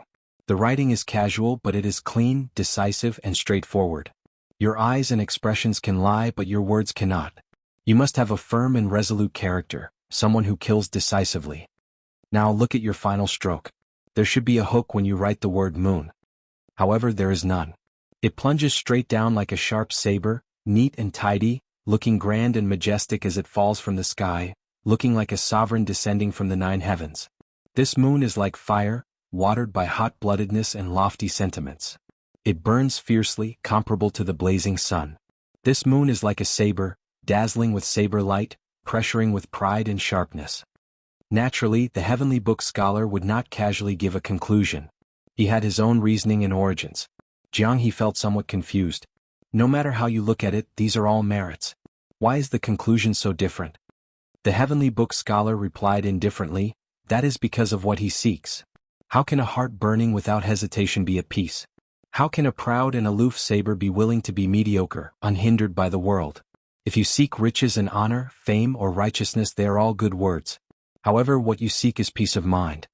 This heart cannot be at peace?" As Xiao Qin looked at the word moon on the white paper, he felt slightly stunned, not saying anything. However, Jianghu asked on Xiao Qin's behalf, "Is there a way to break it?" "Naturally there is. This moon is like fire, burning fiercely, eager to soar into the sky. It does not want to stop for even half a step. Just stay here. As long as this moon does not rise, you will be at peace." The heavenly book scholar seemed to have expected this question. He smiled faintly and casually spoke of a way to break it. As the white-clad scholar waved his folding fan, he looked very graceful. Xiao Qin had not expected the other party to see so much from just the word moon. As for whether it was accurate or not, that would depend on whether one believed it or not. "Goodbye." The heavenly book scholar closed his folding fan and performed a cupped fist salute, appearing extremely carefree. "Wait a moment," Xiao Qin suddenly said softly. The heavenly book scholar's expression changed slightly as he asked, "What is it?" "There's no rush. I will not take out the god shadow bow again. I want to ask you something. A few months ago, did you receive a young monk with delicate features and divine a fortuitous encounter for him?" "So what if I did?" "Nothing much. It's just that the little monk is not happy and wants to have a heart-to-heart talk with you." "The little demonic monk Silver Saber?" Shock flashed in the heavenly book scholar's eyes. People like him, who were proficient in divination and deducing the mysteries of heaven, were the ones he was most unwilling to meet. After walking the divination path, one would naturally have a deep belief in the heavenly Tao and fate. When a calamity came knocking, nothing good would come out of it. The heavenly book scholar showed a doubtful expression as he looked around and did not see anyone. He smiled and said, "Young master, please don't joke around." Xiao Qin smiled and said, "I never joke around." Bang. Right after the heavenly book scholar spoke, the little monk leaped out of the bag on Xiao Qin's back. Then, his tender little fist instantly landed on the heavenly book scholar's face. "I ended up like this because I listened to your nonsense. I'll beat you to death. I'll beat you to death." The little monk's baby-like face did its best to make an angry expression. However, no matter how hard it tried, it still looked incredibly cute when paired with that tender little face. The little monk's tiny fist striking the Heavenly Book Scholar's face looked more like an affectionate gesture. However, the Heavenly Book Scholar was in unbearable pain. He clutched his head and scurried around in a sorry state, no longer looking like an elegant scholar. Upon seeing the Heavenly Book Scholar's appearance, Xiao Qin felt somewhat pleased. What he hated the most were people who deliberately mystified others and put on airs. Xiao Qin felt upset, but it was not to the point where he would make a move to teach the Heavenly Book Scholar a lesson. The little monk, who had just woken up and received a voice projection from Xiao Qin, was the most suitable person to make a move. However, when Xiao Qin's gaze fell on the white paper on the stone table, the smile on his face slowly dimmed.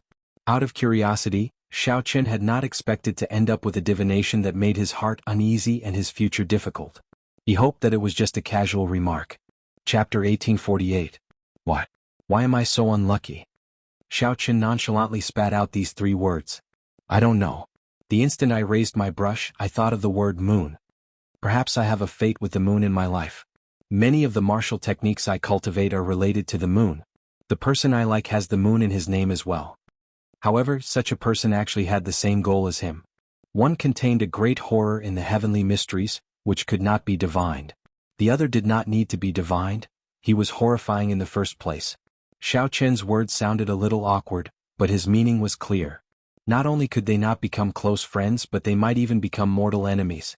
The little monk's tender head appeared on Xiao Qin's shoulder.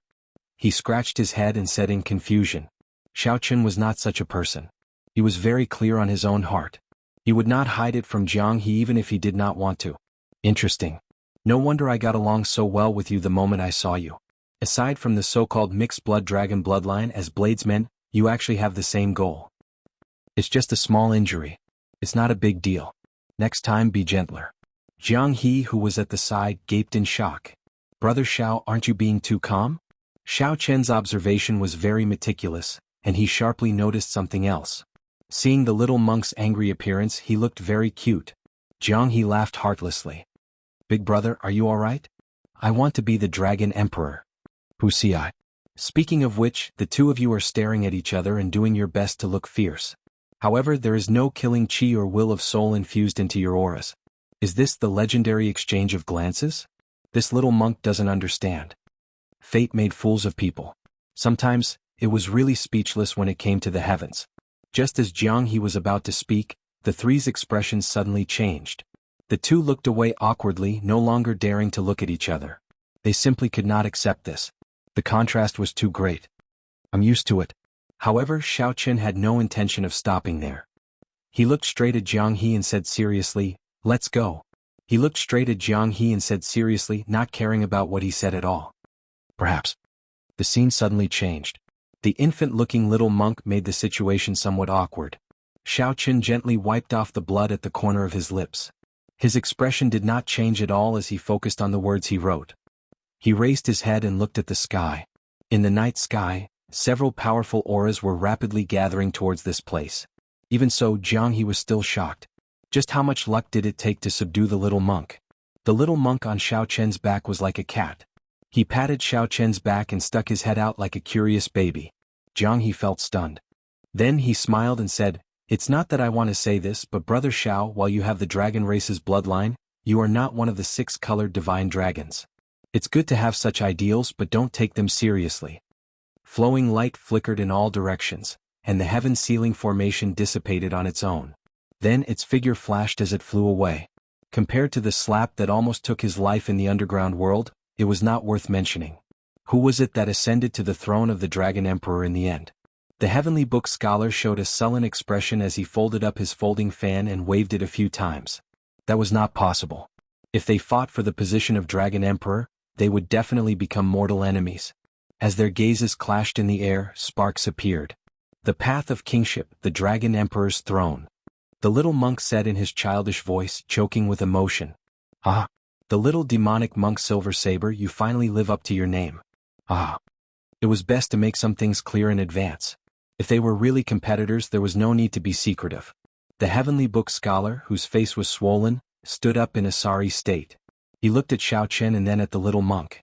This was truly an unrivaled combination. Strange. It looked like there was something difficult to say. Along the way, blood dripped from the tip of the saber, leaving behind a long mark. The saber mark vanished, and a saber light soared up like a flame, forming a light screen. However, when the Heavenly Book scholar left the courtyard, he discovered that Xiaoqin, Jianghu, and the little monk completely ignored his existence. Xiaoqin answered honestly, not hiding anything. The two looked straight at each other. At this moment, the two, who were already very close, became somewhat unusual. Xiaoqin picked up the little monk's doo-doo and tied it up like a kitten's bell. The little monk cried out as his limbs flailed about. The combination of these two demonic geniuses was truly unrivaled. Never be surprised when you are with the little monk. Nothing unexpected can happen. This startled the little monk. He quickly stopped flailing about, lying quietly in the bag. Jianghu consoled, actually, there is no need to mind it. That ledger of lives is not omniscient and omnipotent. I believe that Brother Xiao will be able to achieve what you want and find peace of mind. Go ahead and do what you want to do. There is no need to stop. Jianghu revealed a mocking smile. However, he did not know whether he was mocking himself or Xiaoqin. The moment I switched the heaven-bewildering formation to the heaven-sealing formation, it could no longer stop the heavenly mystery tower's great sages from divining. If there is any trouble later, don't blame it on me. When that person turned around, the scene suddenly vanished and the light screen shattered. This made the Heavenly Book scholar, who felt neglected for the first time, depressed. A mysterious phenomenon immediately appeared. When Xiaoqin heard that, he smiled and said, "It seems like you have an unranked bloodline as well. Get up. Stop stepping on my words." Seeing that Xiaoqin was still looking at the moon character on the paper, Jianghu asked out of curiosity, "Brother Xiao, why are you writing the moon character?" "That's not right. I'm a curious baby in the first place." Xiaoqin felt so frustrated that he wanted to vomit blood. So he fell asleep and woke up as a baby. Then he leaped up and landed on the stone table. The scene of two outstanding talents fighting against each other, the indescribable hatred instantly crumbled. It seemed like Jianghu's words contained something that he could not say. After beating up the Heavenly Book scholar for 15 minutes, the little monk's anger subsided slightly. It was not that Xiaoqin was calm enough. He was really used to it. The little monk felt depressed and frustrated. He swung his fists around, randomly hammering Xiaoqin's back. The situation turned even more awkward. Jianghu's expression changed slightly. His smile faded and his expression turned cold, turning grave. However, just as Jianghu focused, the scene flickered. In the next moment, he saw only a person's feet walking towards the Dragon Emperor's throne. Even though the Heavenly Book of Life had always been calm and unruffled, controlling the situation with a wave of his fan, the Heavenly Book of Life was not able to do so. What do you think? So what if he vomited blood? However, he still could not change the fate of being tossed into the undergarment by Xiaoqin. There were very few bladesmen that could catch Xiaoqin's eye. There were even fewer that he could befriend. However, Jianghu was undoubtedly one of those few. The trouble that the Heavenly Book scholar mentioned had arrived. The scene on the light screen flickered. An ancient throne sat at the end of the continuous steps. Xiaoqin sat down again and looked at the saber mark that the Heavenly Book scholar left behind. Then he reached out and caressed it. Jianghu said, "I'm different." Xiaoqin grunted and vomited a mouthful of blood, showing a pained expression. However, he could not do anything to these two demonic geniuses, one big and one small. He could only hide far away. "Are you serious?" However, Xiaoqin was certain that the final contenders were the three bladesmen. Xiaoqin countered. He did not want to see such a situation happen. However, sometimes he could not avoid it. Three blurry figures, each radiating a powerful saber intent, held their sabers and ran up the steps with all their might. Xiaoqin's sudden question made Jianghu's eyes flicker.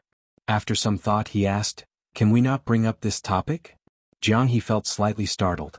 He instantly recognized the throne and the steps. Then he anxiously looked at the light screen. Jianghu smiled and said, "You really do not know how fortunate you are. Your physical body has been reforged and your strength has improved further. Your future potential is even more boundless. Who knows how many older generation experts would go crazy with envy when they see you." "Perhaps I'm different from you?" Xiaoqin looked calmly at Jianghu.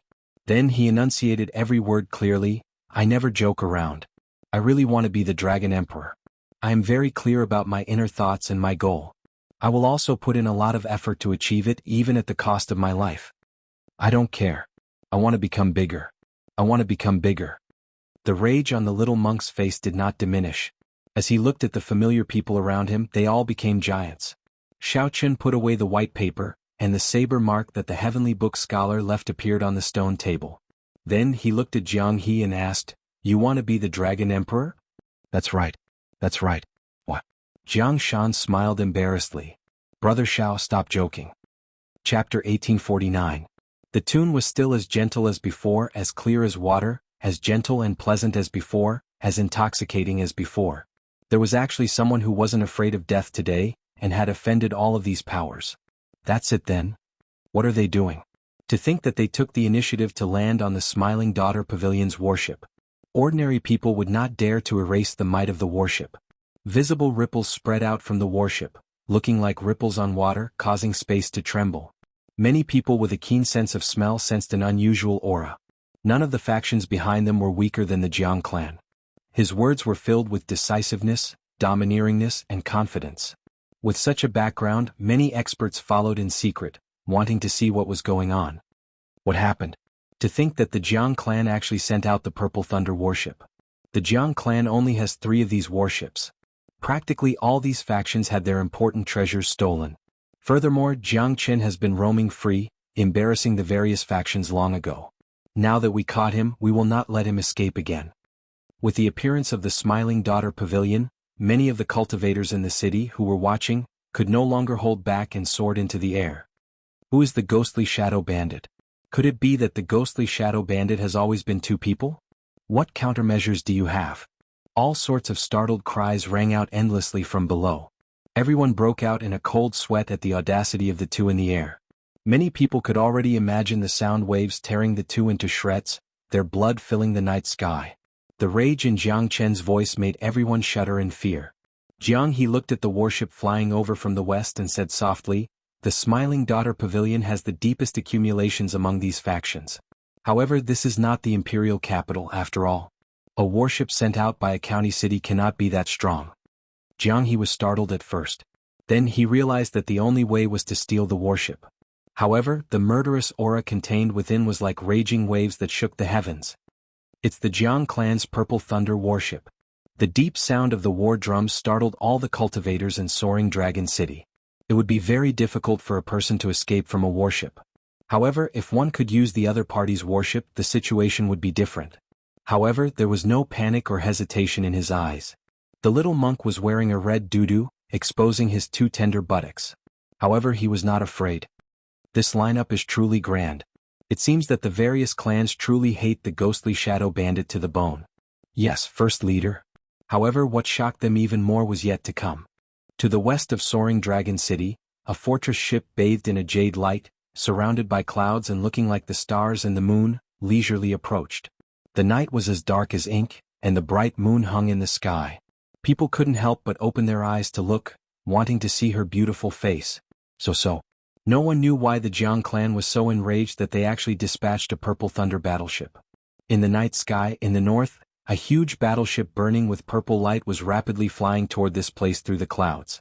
Although the Jiang clan is not one of the 8 great clans of our dynasty, it is definitely one of the top 3 great clans in the Soaring Dragon County. No wonder. Other than him, there's no one else who would dare to offend so many powers. Today he had made a mistake.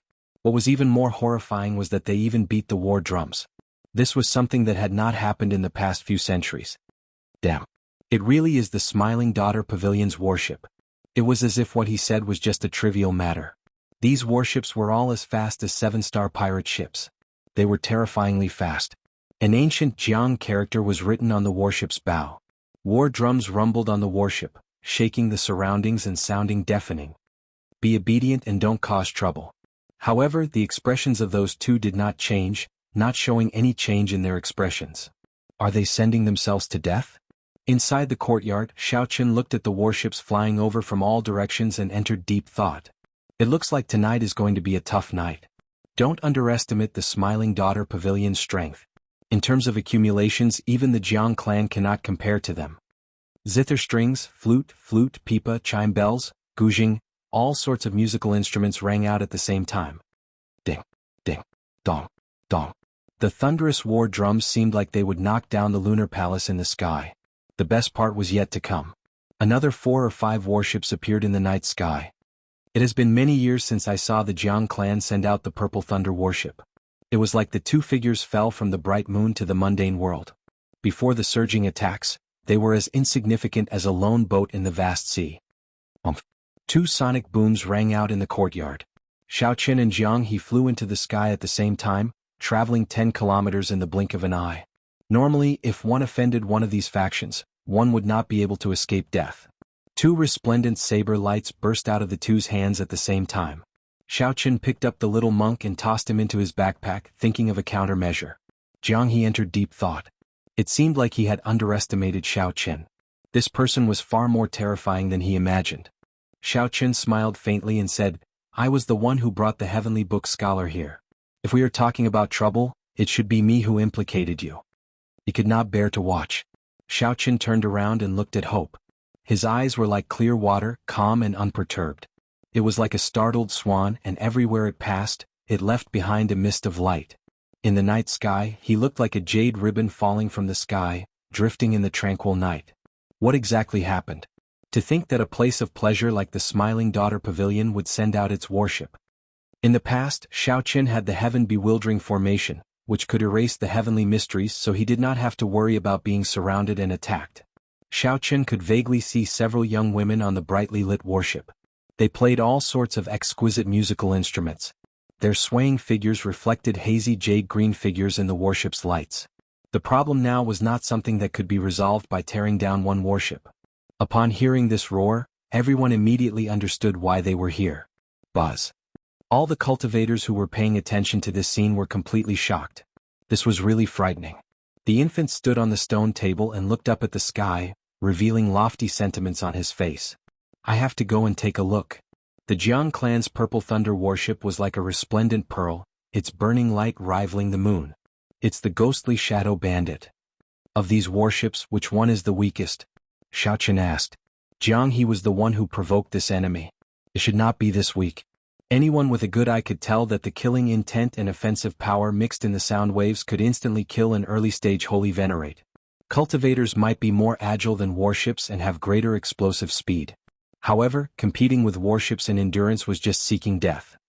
The Smiling Daughter Pavilion's warship. Standing in the clouds, Xiaoqin looked down at the surroundings.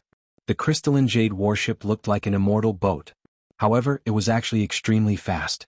However, in the next moment, the sound of two treasured sabers being drawn was even more intoxicating than the beautiful music of countless musical instruments. This cleared up many people's doubts. A cold light flashed in Xiaoqin's eyes as he said, "Snatch the warship." Xiaoqin thought back to the Heavenly Mystery Tower's divine crystal and the mysterious kidnapping of the Heavenly Book Scholar. "Big brothers, don't be afraid. I'll tear down a warship and open a path for you." Suddenly, a ferocious roar came from the Jiang clan's purple thunder warship, echoing in the night sky. "Two people? Ghostly shadow bandit, you will definitely die today." Bang. Even from 500 kilometers away, Xiaoqin could feel the strong fighting spirit spreading out from that ancient warship. Jianghu said somewhat helplessly, "Sorry I implicated you. I did not expect the matter to blow up so much."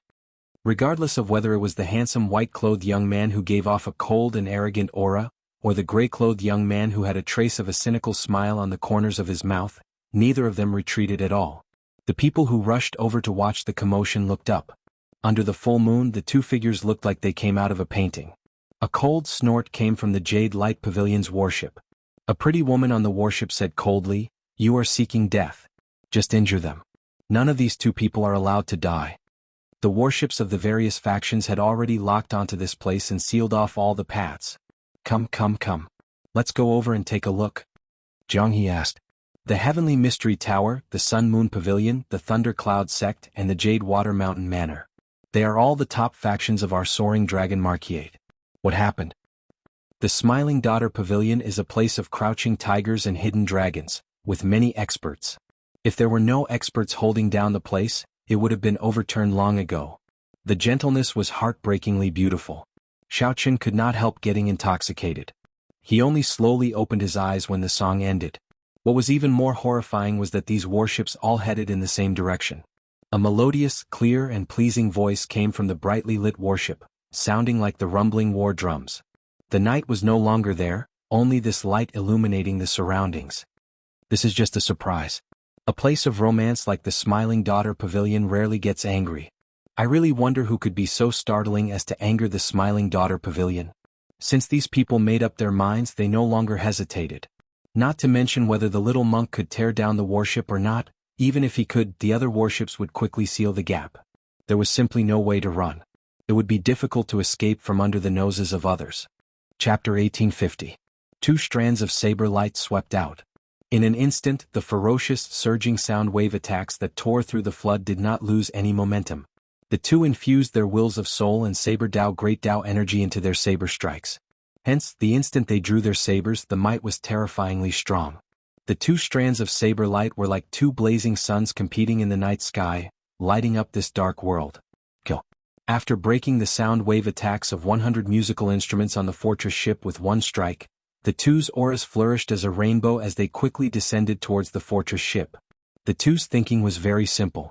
The music Dao attacks were not strong in terms of sound alone. If he couldn't interrupt the other party's rhythm with a single strike, then he would lose. If they could not break the other party's rhythm with one strike, they would be in big trouble. Even if the 2 had incredible means, they would be helpless.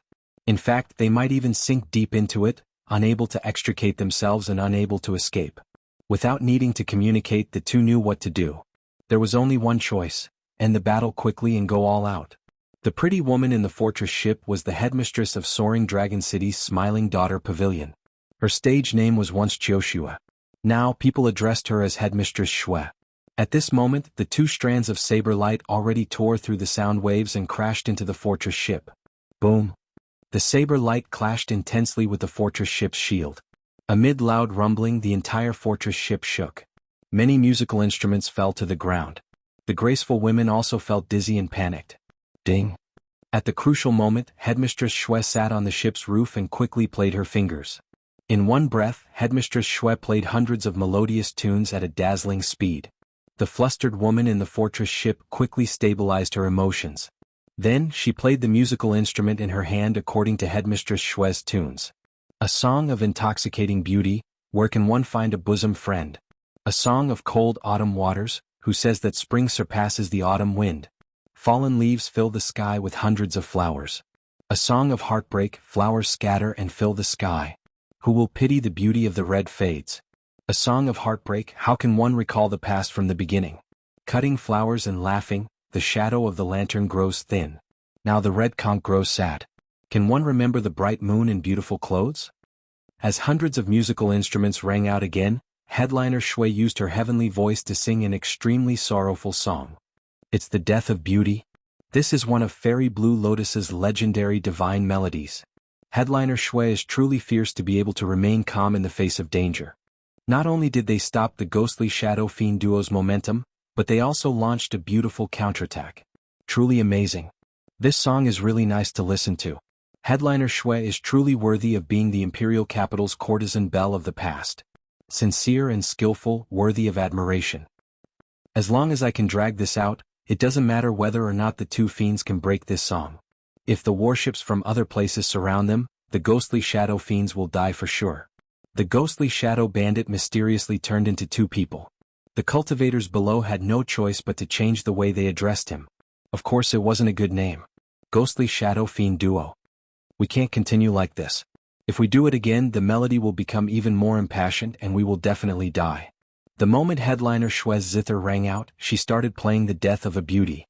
Xiao Chen's and Jiang He's attacks immediately stopped. They could not break through and board the fortress ship. On the contrary, he had suffered quite a bit of injury. The sound waves injured both the mind and the body. Their internal organs suffered formless damage from the sound waves containing soul energy. This went without saying for their souls. Their clothes were dyed red with blood in an instant. Their bodies were covered in scars left behind by the sound wave. This showed the sharpness of the sound waves and the density of their attacks. They were extremely horrifying. Headliner Shui's fingers danced continuously on the fortress ship's high platform, changing unpredictably as she led the tune of the entire ship. Together with the formations in the fortress ship, she brought out the might of the death of a beauty to its limits. Right now, Headliner Shui not only wanted to stop the 2 but also wanted to end the ghostly shadow bandit and retrieve the Smiling Daughter Pavilion's lost fairy basket. While it might just be an imitation, if a competitor obtained it and refined it into a similar treasure, it would be a huge hidden danger. That would be a huge hidden danger to the Smiling Daughter Pavilion. Just as the tune changed again, Xiao Chen and Jianghu exchanged looks, each having a plan in their hearts. Xiao Chen instantly executed the dragon tone art. The formless dragon might in his body gathered in his chest, forming a huge whirlpool. At this moment, Xiao Chen activated 30% of his blue dragon bloodline, increasing the might of the whirlpool of dragon might. The winds and clouds above suddenly changed. A strong wind blew, and the formless dragon chi formed a gigantic dragon head. The instant Xiao Chen roared, Jianghu opened his mouth and let out a terrifying dragon roar. On the other side, Jianghu roared at nearly the same time as Xiao Chen. However, Jianghu used a different kind of dragon tone secret technique. Compared to Xiao Chen's resounding dragon roar, Jianghu's was sharper and had a smaller range. However, it was more focused. Boom! The two heaven dragon roars merged. Jianghu's dragon roar pierced the fortress ship's shield, and Xiao Chen's sonorous dragon roar followed closely behind, sweeping through the entire fortress ship. Bang! Bang! Bang! Bang! Immediately, the strings of the instruments on the fortress ship broke one by one, and the flutes exploded. The musicians all vomited a mouthful of blood, suffering a huge backlash. Xiao Chen and Jianghu took this opportunity to land on the deck. Whoosh! Cold lights flickered endlessly. The musicians on the ship did not just sit there and wait for death. They drew cold swords from their instruments and quickly stabbed at Xiao Chen and Jianghu. The two faced their enemies on their own. As Xiao Chen circulated his primal chaos veritable essence energy, the Taiji force field appeared, working together with the Thunder Dragon 9 transformations. Xiao Chen's figure flickered. None of the people who came to block him could last a single move. After the musicians lost their instruments, their combat prowess would definitely plummet. Clearly they were far inferior to Xiao Chen in close combat. On the other side, Jianghu's figure became even more fleeting. As his figure flickered, he left behind many mysterious and unfathomable black shadows. He was so fast that no one could discover his true body. So, this was how he got the nickname Ghostly Shadow.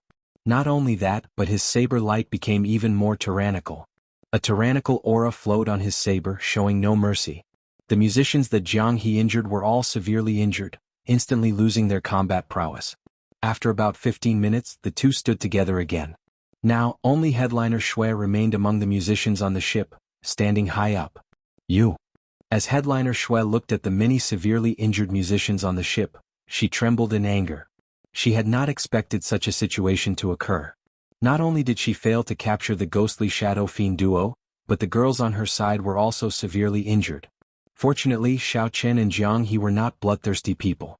Otherwise, none of them would have survived. However, such a miserable situation still startled headliner Shui. She said sullenly, "All of you have to die."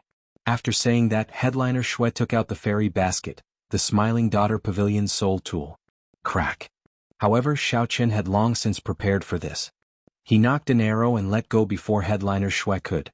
The arrow that flew out of the god Shadow Bao moved at lightning speed, pinning this holy venerate headliner Shui to the ship. The fairy basket in headliner Shui's hand fell to the ground, no longer having a chance to execute it. Xiao Chen only sought speed in this arrow and did not infuse much soul energy into it. Otherwise this headliner Shui would not just be like this, she would have died on the spot. Whoosh!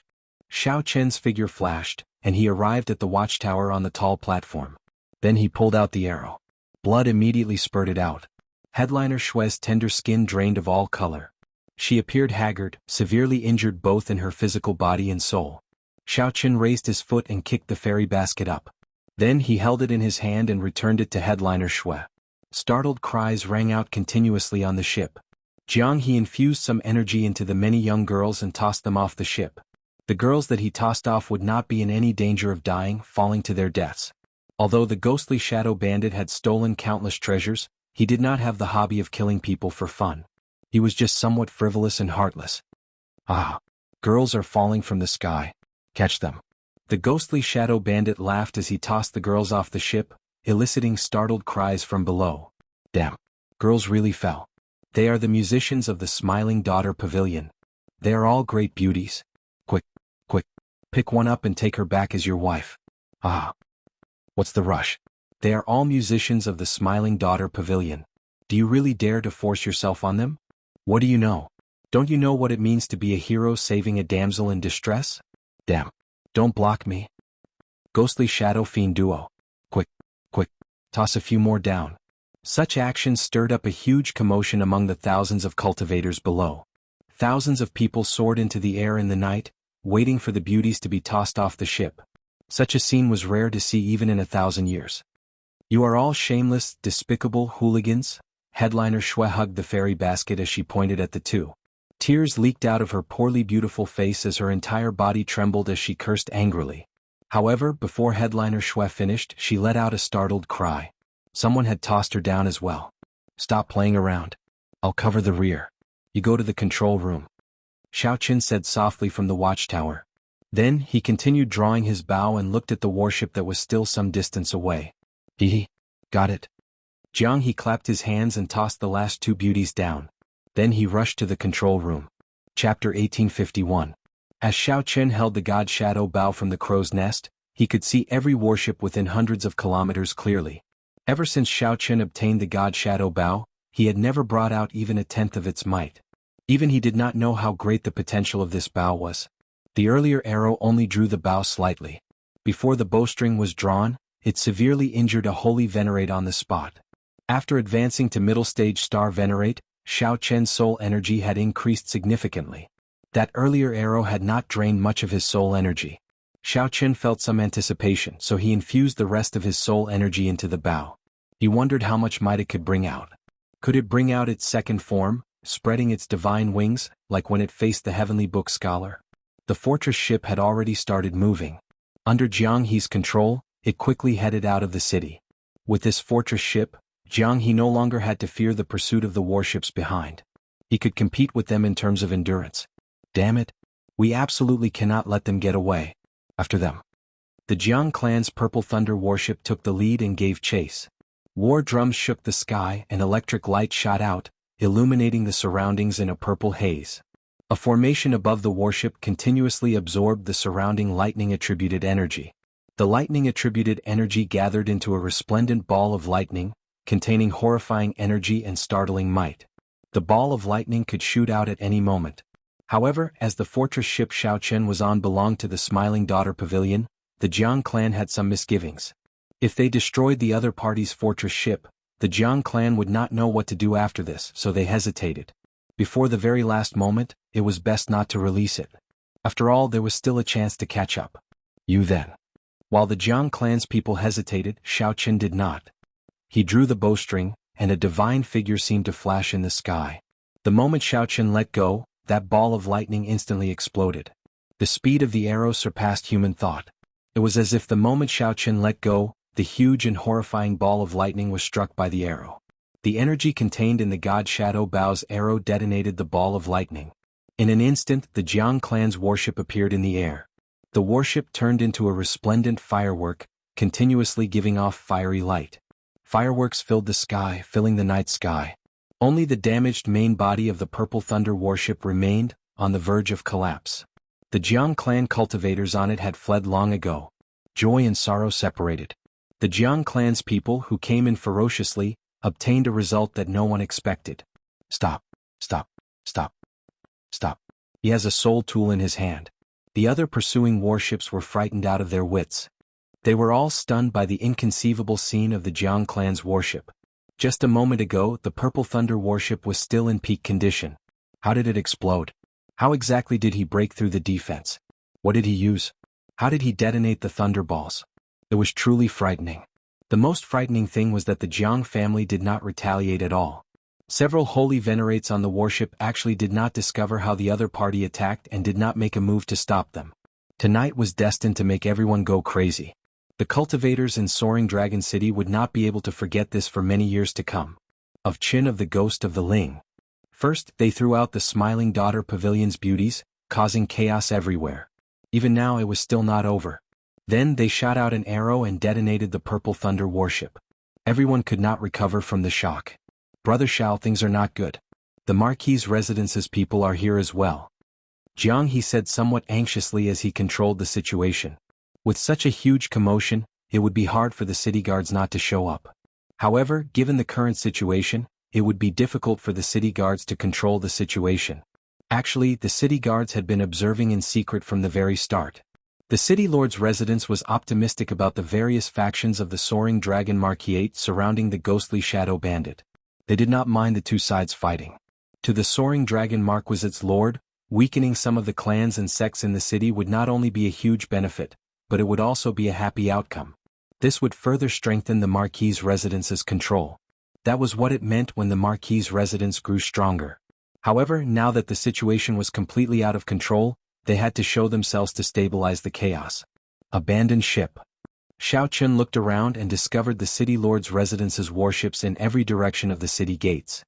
He was somewhat surprised that the city lord's residence would participate as well. Such a fight between factions did not affect the interests of the city lord's residence. Normally, the smart people would choose to watch from the sidelines. Xiao Qin and Jianghu immediately decided to abandon the warship. They chose the most chaotic place on the ground as a foothold. The cultivators below seemed to have gone crazy, fighting in a chaotic manner. They all asked where the Smiling Daughter Pavilion's musicians that the ghostly Shadow Fiend duo had left behind were. Jianghu felt somewhat rueful and surprised. He just did not want to kill those musicians. Who would have thought that it would create such a chaotic situation? Quick! Quick! Quick! Everyone quickly give chase. Ku Yejin snatched away a beautiful musician.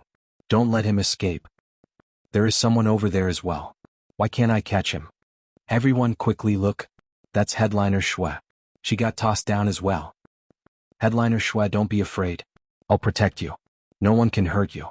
You bunch of beasts. Don't go and hurt Headliner Shui. When the culprits, Xiao Qin and Jianghu landed, they showed somewhat ashamed expressions. Then the two changed into large cloaks and left in a hurry. They simply did not know what would happen to them after they got caught. Just thinking about what would happen to them if they got caught made them tremble in fear. At this moment, the two only wanted to take advantage of the chaos to leave the city quietly. Ah, how interesting. How unfortunate. This little monk cannot break his lust abstinence. Otherwise, I would have tossed one or two pretty big sisters down as well. A small head poked out of the large cloak behind Xiao Qin as he spoke in a childish voice. Jianghu giggled and said, "You are known as the little demonic monk Silver Saber. Why have you not broken your lust abstinence yet? Don't mention this title. If you mention it again, I'll fall out with you." The little monk's baby-like face immediately turned incredibly embarrassed, turning red. Ah, don't mention it then. Xiao Qin could not help smiling. The little demonic monk Silver Saber was destined to be a pain in the little monk's life. A title ruining a life. At this moment, Xiao Qin and Jianghu moved through the chaotic crowd, appearing somewhat relaxed. Trying to find the two who were deliberately hiding was as difficult as ascending to heaven. Speaking of which, Jianghu's casual action created the conditions for the two to escape from a different angle. 1 hour later, Xiao Qin and Jianghu were already far away from the chaos. As the two walked on the empty street, the originally bustling street had long since emptied out due to the commotion caused by Xiao Qin and Jianghu. The street, which could fit 10-odd horse carriages side by side, appeared exceptionally cold and empty. Under the moonlight, Xiao Qin's and Jianghu's shadows stretched out on the empty street. The bright moon hung high in the cold, windy night. The two just walked like that, not saying a word. After the commotion, they returned to reality. After this parting, the two might be fighting each other the next time they met. Perhaps this would be the last time the two worked together. The two's hearts felt somewhat heavy.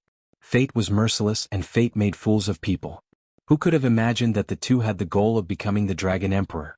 Both of them bore a heavy burden that they could not easily show to others. As the wind blew, the fallen leaves on the street danced in the wind. Xiao Qin suddenly stopped walking. As he looked at the drifting fallen leaves, he entered deep thought. Sometimes it felt like a person's fate was like drifting fallen leaves. When a gust of wind blew from somewhere, one's body would involuntarily dance in the wind. At this moment, Jianghu also stopped walking. Fallen leaves should have returned to the dust. However, the merciless cold wind forced one's body to dance in the wind. The two were not sentimental people. Naturally, they could not stop because of the falling leaves dancing in the wind. At the end of his line of sight, there were rows of martial artists wearing the same style of armor, densely packed at the end of the road. These were a group of battle-hardened warriors with strong discipline. They also exuded a horrifying killing chi. The wind blew because of this. Whoosh, whoosh, whoosh. Suddenly the armor trembled. The city guards in front took the initiative to open a path, and a man and a woman walked out. When the two approached, they discovered that they were the Heavenly Book Scholar and Lan Luo. Chapter 1852. When Xiao Qin and Jianghu saw Lan Luo and Tiansu appear together, it was not difficult for them to understand. Why did the two of them end up here the moment they appeared? This is really a big battle. We've just left the tiger's den and we're already surrounded by a pack of wolves. Jianghu pursed his lips and smiled helplessly. The saber in his hand disappeared, replaced by a treasured saber that emanated a frightening aura. The black scabbard was engraved with dragon race motifs, looking mysterious and ancient. The soul tool. Jianghu also had his own soul tool. Or rather, it was clearly a soul tool related to the dragon race. The supreme treasure he stole from the dragon clan was this saber? However, now was not the time to think about this. Xiao Qin waved his hand to stop him from attacking further. Why, do you know him? Jianghu said doubtfully. After taking a closer look, he realized that there was indeed something wrong with the way the princess was looking at Xiao Qin. Xiao Qin nodded. Sort of. Jianghu's grave face immediately revealed his signature smile. You're quite something. You even have a backer in the Marquis's residence. If I had known earlier, I would have just gone to the Marquis's mansion directly. There was no need to go through all this trouble. Xiao Qin swapped out the mysterious dragon race saber in his hand, and the two chatted in soft voices. On the other side, the heavenly book scholar appeared somewhat helpless. The cluster lord had forcefully dragged him to her side. While everyone's attention was on the ghostly shadow fiend duo, Lan Luo took the initiative to lead the city guards to block the heavenly book scholar. Helpless, he had no choice but to divine Xiao Qin's and Lan Luo's positions. Princess, it's best not to offend these two. Let them go. In any case, there is no direct benefit to the Marquis's mansion. There is no need for a life-and-death struggle. Although the heavenly book scholar had the bad habits of a Confucian scholar, he was not a sinister and vicious person. Xiao Qin and Jianghu's lives had nothing to do with him, but he did not want them to die because of him either. Who would have imagined that Lan Luo would ignore him? Instead, she headed straight for Xiao Qin. His footsteps were hurried, and he did not look like he was going to attack Xiao Qin and Jianghu at all. The heavenly book scholar felt stunned. Then he suddenly understood something. Earlier, when he read Xiao Qin's character, he said that Xiao Qin would feel at ease if he stayed here. So this was the reason. Xiao Qin, you're already here. Aren't you going to ask if I'm here? Lan Luo said softly as she looked at Xiao Qin with some hidden bitterness. Xiao Qin smiled bitterly and didn't know what to say. The little monk came out from under the cloak and immediately blushed. What a beautiful sister. When Lan Luo saw the little monk, her expression changed slightly. Then she said in understanding, so that is the case. No wonder you are not willing to meet me. Xiao Qin, what kind of person do you take me, Lan Luo, for? Even if we're just ordinary friends, there's no need to be so rude. You don't even have to greet me. Xiao Qin looked a little embarrassed. He really didn't know how to explain. Ah, you've misunderstood, Your Highness. This person is the little devil monk Silver Saber. He mistakenly ate a heavenly treasure and obtained a heaven-sent opportunity to reconstruct his body. The heavenly book scholar walked over with a smile, helping Xiao Qin out of trouble. You still dare to mention it? Right after the heavenly book scholar spoke, the little monk flew into a rage. He immediately leaped out of the cloak and wanted to beat up the heavenly book scholar again. However, Xiao Qin clearly would not let the little monk continue messing around under such circumstances. Xiao Qin grabbed the little monk's little hand in the air and put him back. Now that the misunderstanding was resolved, it was Lan Luo's turn to be at a loss. Sorry, Xiao Qin smiled and said, it's fine. Is there any way? Cluster Lord, is there any way to send my friend out of the city? Now that the matter had returned to proper business, Lan Luo's expression recovered. She said softly, it's fine to send him out of the city. However, he has to hand over the treasures he stole in the city. This is what my father instructed me to do. I can't disobey him. No problem. Jianghu smiled carefreely, not bothering with Lan Luo at all. Then he handed over all the treasures he stole in the city. In reality, a small part of the reason Jianghu stole the treasures of the various major factions was due to fortuitous encounters. The bigger reason was his interest and habit. After Lan Luo stated her conditions, Jianghu did not hesitate to do so. In any case, after avoiding this wave, if he really needed it in the future, he could just steal it back. Many thanks for Cluster Lord's kind intentions. Brother Xiao, we will meet again in the future. Jianghu showed a smile on his face as he turned and left, not lingering at all. Now that he turned around, the next time they met, he would be a friend and not an enemy. Lan Luo knew this very well, but Jianghu forced himself to remain expressionless as he drifted away in the night. Jianghu slowly went further away. His cold and lonely figure disappeared into the even lonelier and colder night. Just like that he vanished. Xiao Qin withdrew his gaze and sighed in his heart. He felt somewhat rueful, his emotions complicated. At this moment Xiao Qin could not leave for now. Lan Luo had set up such a large entourage. Hence he could not pretend that he had never been here. He felt apologetic. The heavenly book scholar performed a cupped fist salute and said, "There should not be anything else for me to do now. I will take my leave first, lest the heavenly mystery tower's people worry. Xiao Qin, although my words are not pleasant to hear, they are most likely correct. Why don't you think about it carefully? Goodbye." At some point in time, the elites of the city guards had vanished from the empty street. Now, only Xiao Qin and Lan Luo remained under the bright moon. That's not right. The little monk should be included as well. The two chatted casually as they walked along the street. Then Xiao Qin gave a simple explanation of why he came to the Soaring Dragon Marquise. Back then Xiao Qin had come to Withered Leaf City mainly because he did not want to cause any trouble and waste time. He could only tell her the only place he knew in the Jianghu dynasty. Since coming here he had encountered endless trouble, so he did not want to disturb Lan Luo. He only wanted to send the little monk back as soon as possible. After Lan Luo heard that, she felt relieved. However, she also felt somewhat disappointed. "In that case you are going to the Divine Dragon Empire in the end?" Xiao Qin nodded. "If not for this little fellow, I might have already gone there." "Why?" "Actually, you could have stayed in the Jianghu dynasty. With your talent and aptitude, the 8 noble clans and rank 7 sects would have been willing to accept you. The dynasty is vast. This is the stage for the outstanding talents of the Great Thousand Realms, the powerful demonic geniuses. You can definitely make a name for yourself and not live in vain." Lan Luo felt confused. Why was Xiao Qin so insistent on going to the Divine Dragon Empire? Clearly there was still a gap between an empire and a dynasty. Could it be that Xiao Qin feared the competition with the 8 noble clans and the outstanding talents of the royal clans in the dynasty? That was impossible. Given her understanding of Xiao Qin, that was absolutely not the reason. After thinking about it, Lan Luo could only say that the Divine Dragon Empire was an extremely important place for Xiao Qin. Perhaps it was a person or some place he was worried about. Lan Luo's words stirred up a slight ripple in Xiao Qian's heart, making him feel excited. Indeed, the 4 dynasties were the dreams of all the outstanding talents of the Great Thousand Realms. Only in these places could one reach the peak of cultivation, truly witness the most glorious era of the martial epoch. After several eras of development, the martial epoch was now in its golden age. As for the 4 dynasties, they held the most luck in the central Great Realm, attracting the outstanding talents of the various realms.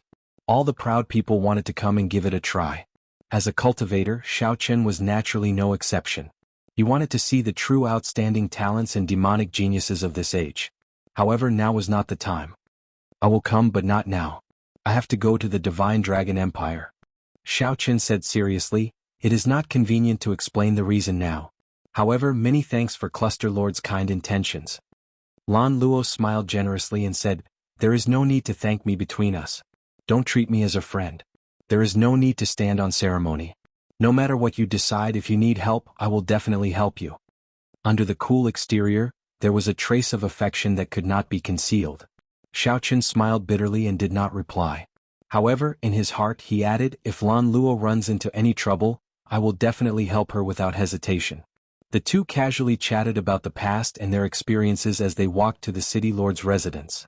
Just as the two were about to enter, Lan Luo turned around and said with a smile, "We got too engrossed in the conversation and nearly forgot about proper business."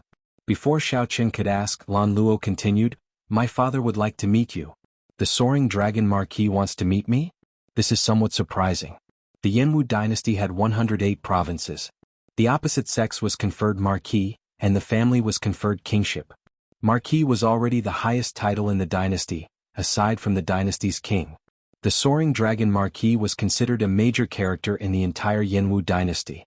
This was especially so for the Soaring Dragon Marquis, an important land at the dynasty's borders. The Soaring Dragon Marquis's high status was even more obvious. Xiao Qin did not know why such a major character wanted to meet him. After thinking about it, he concluded that it could only be because of the Cluster Lord. Chapter 1853. What's wrong? You don't want to see my father? Lan Luo asked, purposely showing a stern expression, clearly dissatisfied. Xiao Qin replied softly, "No. When do we meet?" "Tomorrow then. It is already so late and you must be tired." "All right. Under Lan Luo's arrangements, Xiaochen obtained a rather unique and quiet courtyard in the Marquis's residence. This made sense. This suited Xiaochen's preferences. This night was indeed tiring. More accurately, he had not rested since he entered the Heavenly Mystery Tower and got chased until now. Xiaochen placed the little monk aside and lay on the bed. Then he closed his eyes and pretended to sleep. However, Xiaochen did not feel sleepy. As he lay on the bed, leaves fell outside the window, rustling like it was raining. Those were the leaves of the ancient tree in the courtyard. The night wind had blown them off. Falling leaves filled the sky like rain. Why can't I sleep? With something on my mind, I naturally could not sleep. Xiaochen turned to the side and opened his eyes. Moonlight shone on the ground outside the window. Xiaochen was no longer in the mood to sleep. He remained expressionless as his thoughts wandered. Xiaochen was still thinking about what the Heavenly Book scholar said before he left. Although my words are unpleasant to hear, most of them are correct. Meng Qi sighed. The results of the Heavenly Book scholar's reading of Xiaochen's character were not very good. However, it was as he said. If it were not accurate, there would not be so many people lining up to ask him to read them. However, based on the Heavenly Book scholar's reading of the little monk, regardless of the process, the little monk did obtain a great fortuitous encounter. Is my heart destined to be restless? The path of the Dragon Emperor was destined to be difficult. Xiaochen did not care. What he cared about was whether he could meet Lu Riyue. The White Dragon Holy Daughter was a peerless beauty. Even the Dragon God Crown Prince was captivated by her. In the dead of night, if one did not feel sleepy, one would inevitably let one's imagination run wild and feel frustrated. Jianghu's words also appeared in Xiaochen's mind. For some reason they disrupted Xiaochen's thoughts. Whoosh! Unable to sleep, Xiaochen got up and put on his clothes. Then he picked up his saber and casually walked out. Big brother Xiao, what are you doing? The little monk asked in a daze as he opened his eyes. Practice your saber. Go to sleep.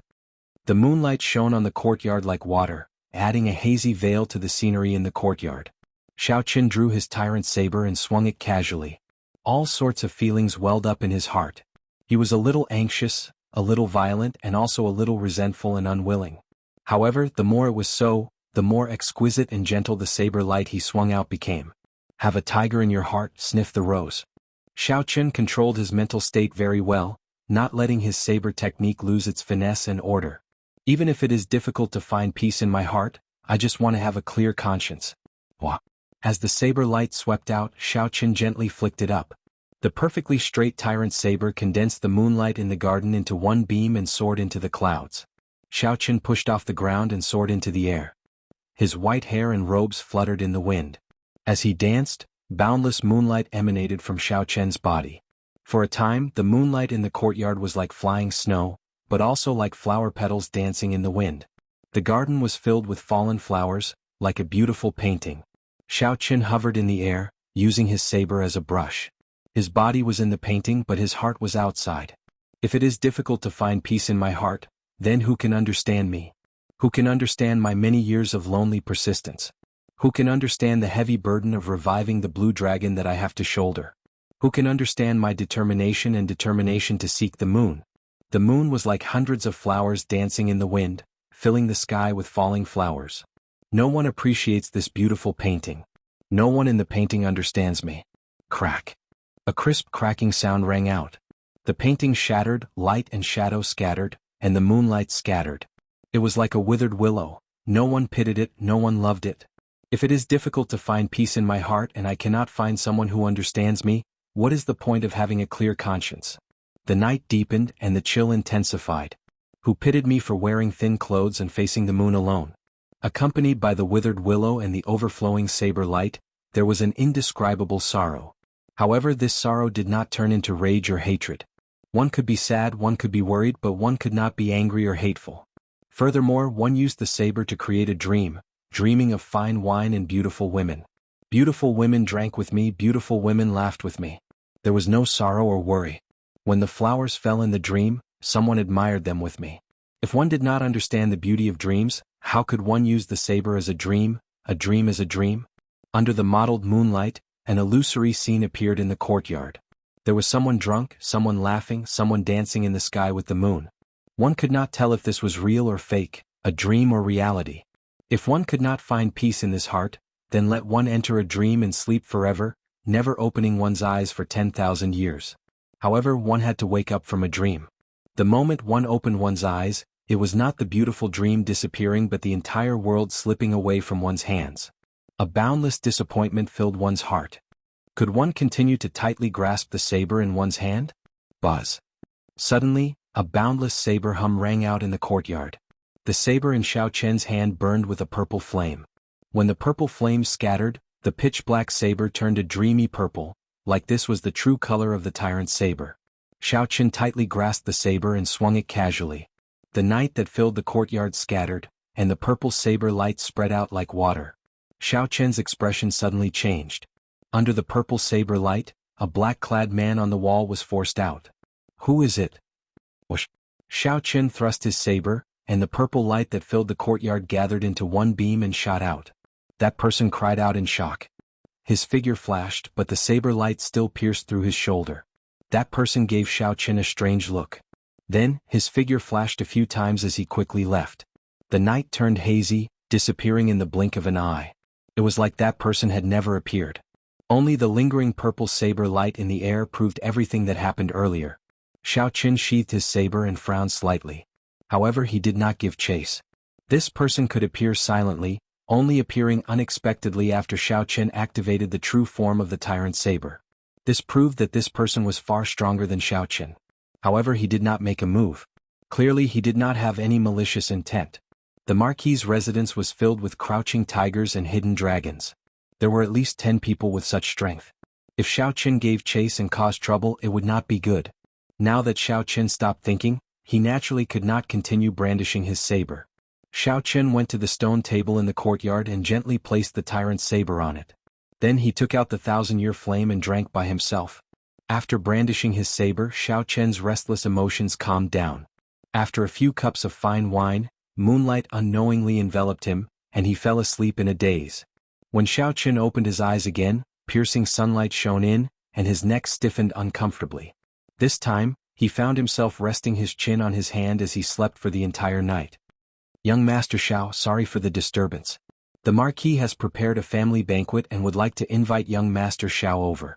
The cluster lord specially instructed me to entertain you. A slender and pretty maidservant stood outside the courtyard doors, speaking in a charming voice. Xiao Chen recovered his wits and replied, "Wait for a while. I'll go over after I wash up."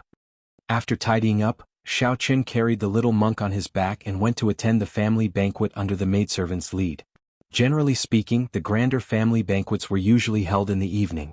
Since there was a family banquet in the morning, it meant that not many people would be invited. Aside from the Marquis's residence's heirs, there might be only Xiao Chen and the little monk.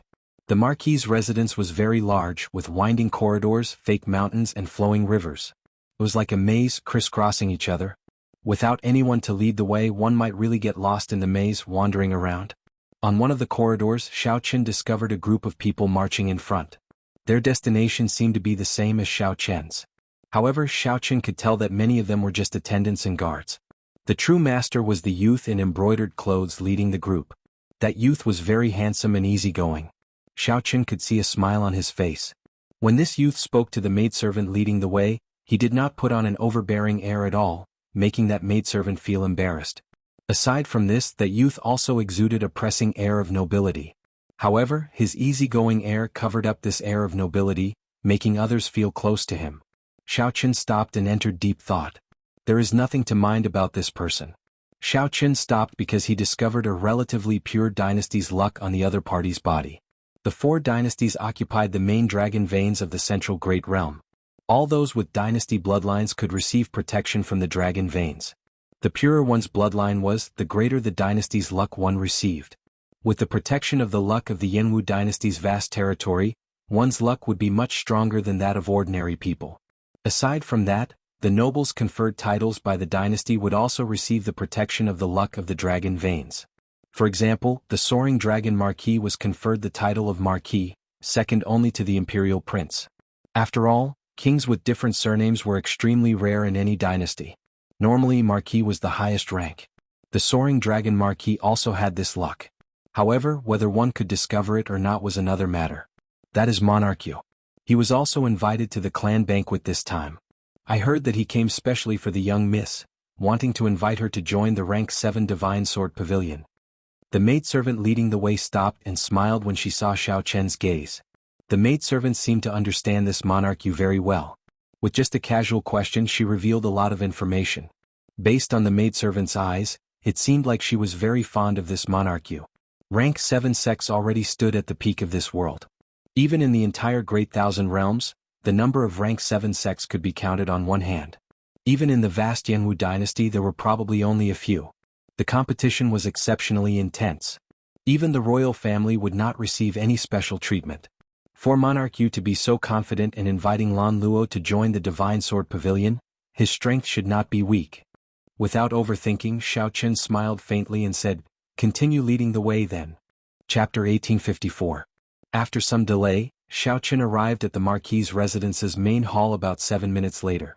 Many people gathered in the main hall. Aside from the Soaring Dragon Marquis's children, there were also many Long clan disciples, all of whom were from the Long clan.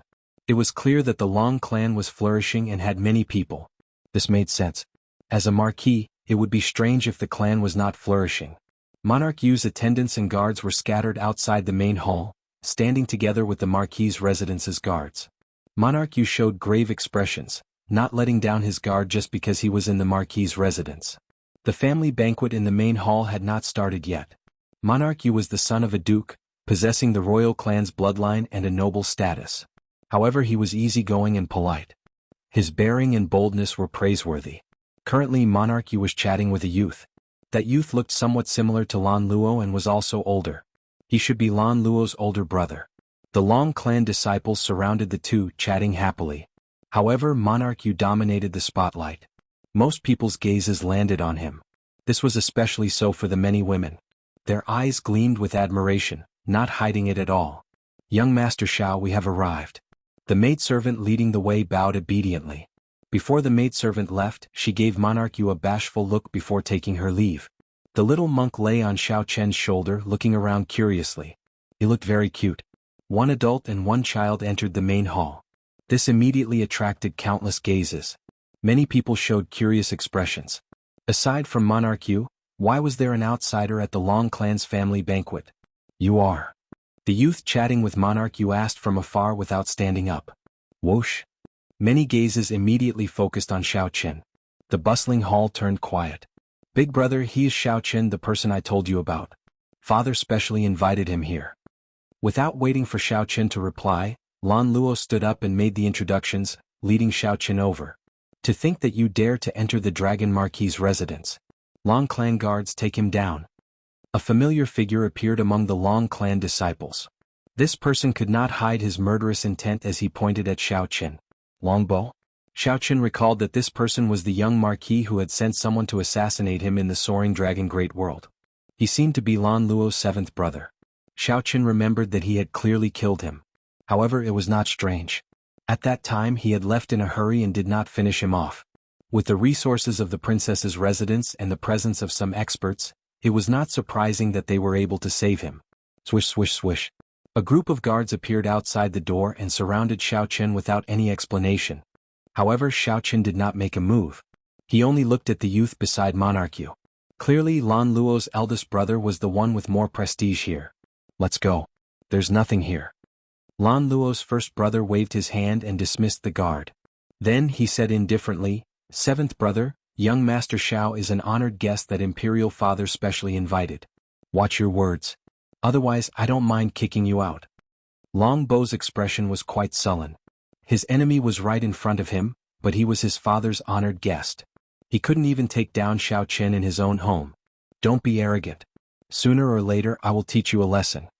Long Bo waved his hand and withdrew with a resentful expression.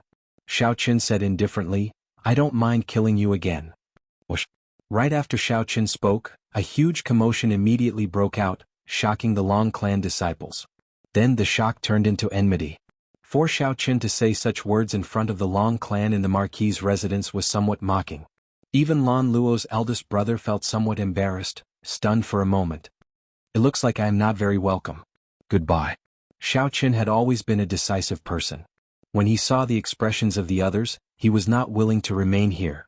Had he known that this Long Bo would be here, he would have rejected him from the start. However, it was clear that someone was not willing to let Xiaoqin leave. Young Master Xiao, please wait. Since you received the Marquis's residence's invitation, you will be too disrespectful to the Marquis if you leave now. The Marquis's residence rarely invites outsiders to its banquets. Young Master Xiao, please think about it. Monarch Yu said slowly as he held a cup of tea. Immediately, the many Long clan disciples burst into an uproar. It turned out that this person was protected by the Marquis's residence. He was truly too arrogant and unreasonable. Monarch Yu's simple words instantly isolated Xiaoqin. Xiaoqin thought for a while. If he left the banquet, it would indeed be disrespectful to the Marquis whom he had not met yet. This put Lan Luo in a difficult position. Then Xiaoqin turned around and found a corner to sit beside Lan Luo again. When Lan Luo saw Xiaoqin sit down, she heaved a clear sigh of relief. Xiaoqin, it has been hard on you. Lan Luo sent a voice projection. She had good intentions, but she had not expected things to turn out like this. It's fine. I did not handle it well. There was indeed no need to get angry at an existence like Long Bo. Xiaoqin already felt much more at ease. Ah, everyone is here. At this moment, a middle-aged man with white hair at the temples walked in. He was wearing armor and strode in. Father. Third uncle. Lord Marquis. Everyone at the table stood up and greeted this person. Needless to say, this person was the overlord of the Soaring Dragon Marquis, the Soaring Dragon Marquis. However, the Soaring Dragon Marquis looked ordinary, only exuding the might of a general. There was nothing special about him, which was rather strange. I have been busy with military matters and rarely eat with everyone.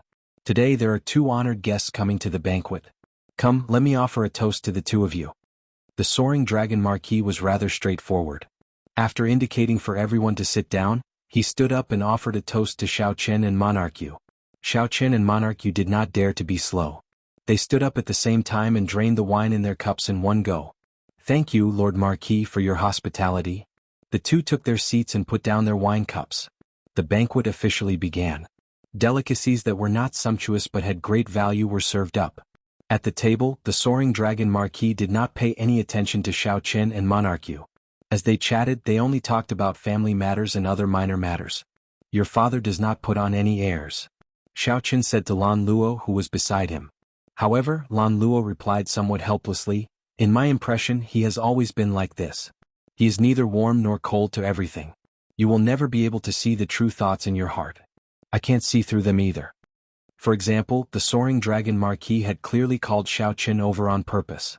However, he did not say anything to Xiaoqin during the banquet. This disappointed Lan Luo as well as a faint sense of disappointment.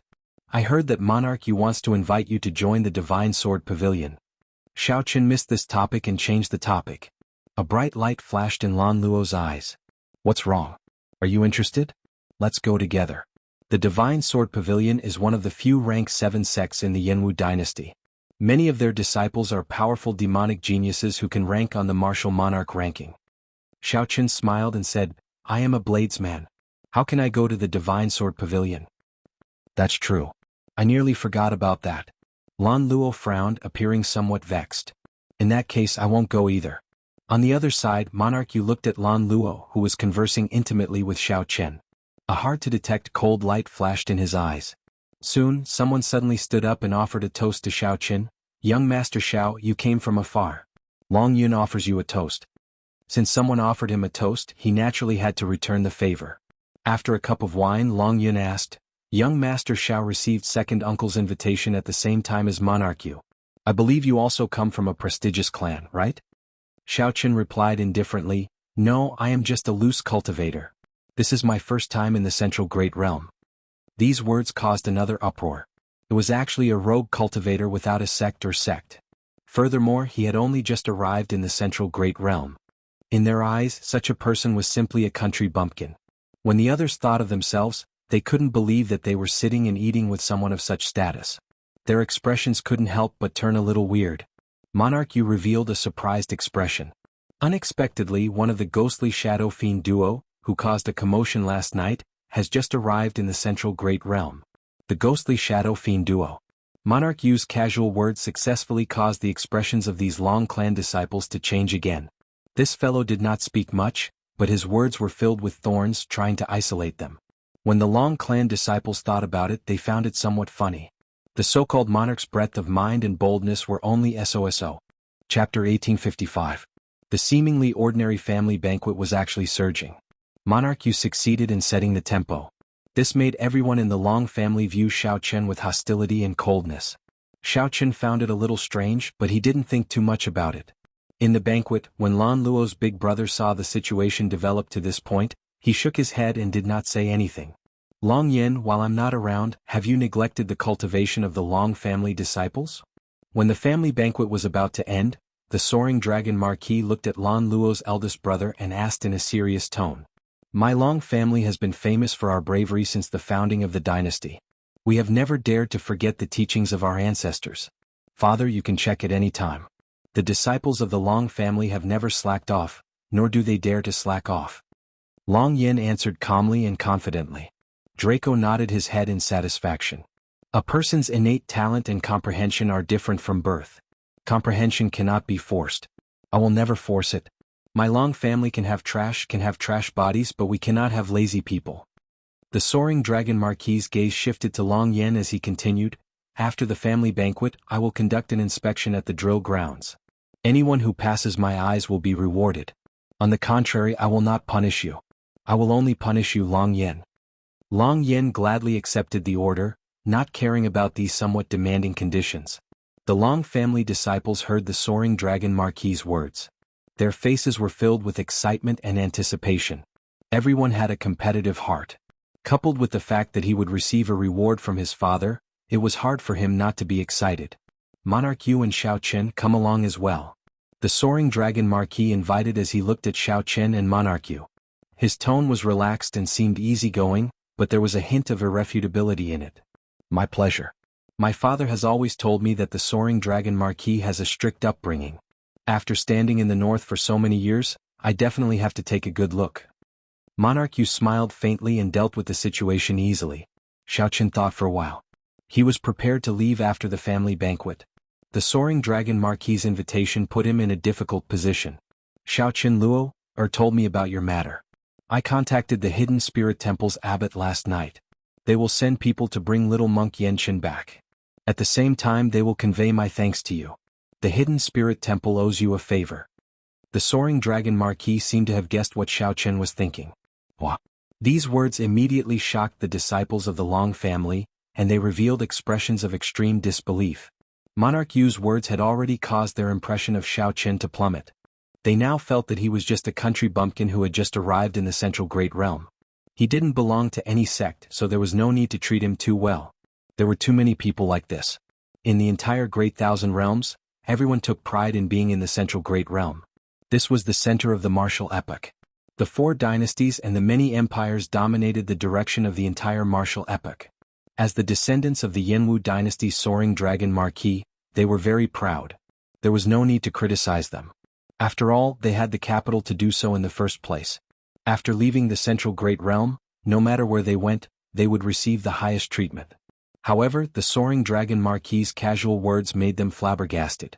The abbot of the Buddhist sect's Hidden Spirit Temple, who did not care about worldly matters, actually said that the Hidden Spirit Temple owed Xiao Chen a favor. Not to mention how strong the abbot was, the Hidden Spirit Temple itself was an existence that surpassed rank 7 sections. Its history was even longer than that of a dynasty. To think that such a holy land owed Xiao Chen a favor. How could they not be shocked? At the same time they felt dissatisfied in their hearts. How could such a person make the Hidden Spirit Temple owe him a favor? Everyone here was a proud person. When they suddenly heard these words they could not help feeling competitive. Even Monarch Yu's calm expression changed slightly. As he looked at Xiao Chen, his expression turned strange. Master is coming? This is really great. The little monk had been looking at the good wine and dishes on the table but could not eat them, only salivating. When the little monk heard this he felt pleasantly surprised and excited. Under such circumstances Xiao Chen could not refuse, so he could only agree. The family banquet came to an end. The group arrived at the Marquis's residence's drill ground. The drill ground required an extremely vast area. It was normally used for the army to gather soldiers, so it was a military location. It would be more accurate to describe the drill ground of the Marquis's residence as a drill ground. However, the soaring dragon Marquis guarded this area. The soaring dragon Marquis was not only a Marquis but also a general appointed by the royal clan, guarding the borders. Everyone in the Long clan was used to calling this drill ground a drill ground because of the soaring dragon Marquis's character. During this time, Long Yen purposely slowed down his pace, walking together with Xiao Qin. Xiao Qin, do you know why my father specially invited you to the family banquet? Xiao Qin had long noticed that something was strange. If Xiao Qin wanted to meet him, it would have been better if they met in private. There was no need to meet at the family banquet. However, Xiao Qin did not care, so he did not ask. Now that Long Yen was willing to answer, it was naturally for the best. Brother Long, please enlighten me. Long Yan's gaze fell on Monarch Yu. At this moment, Monarch Yu was saying something to Lan Luo.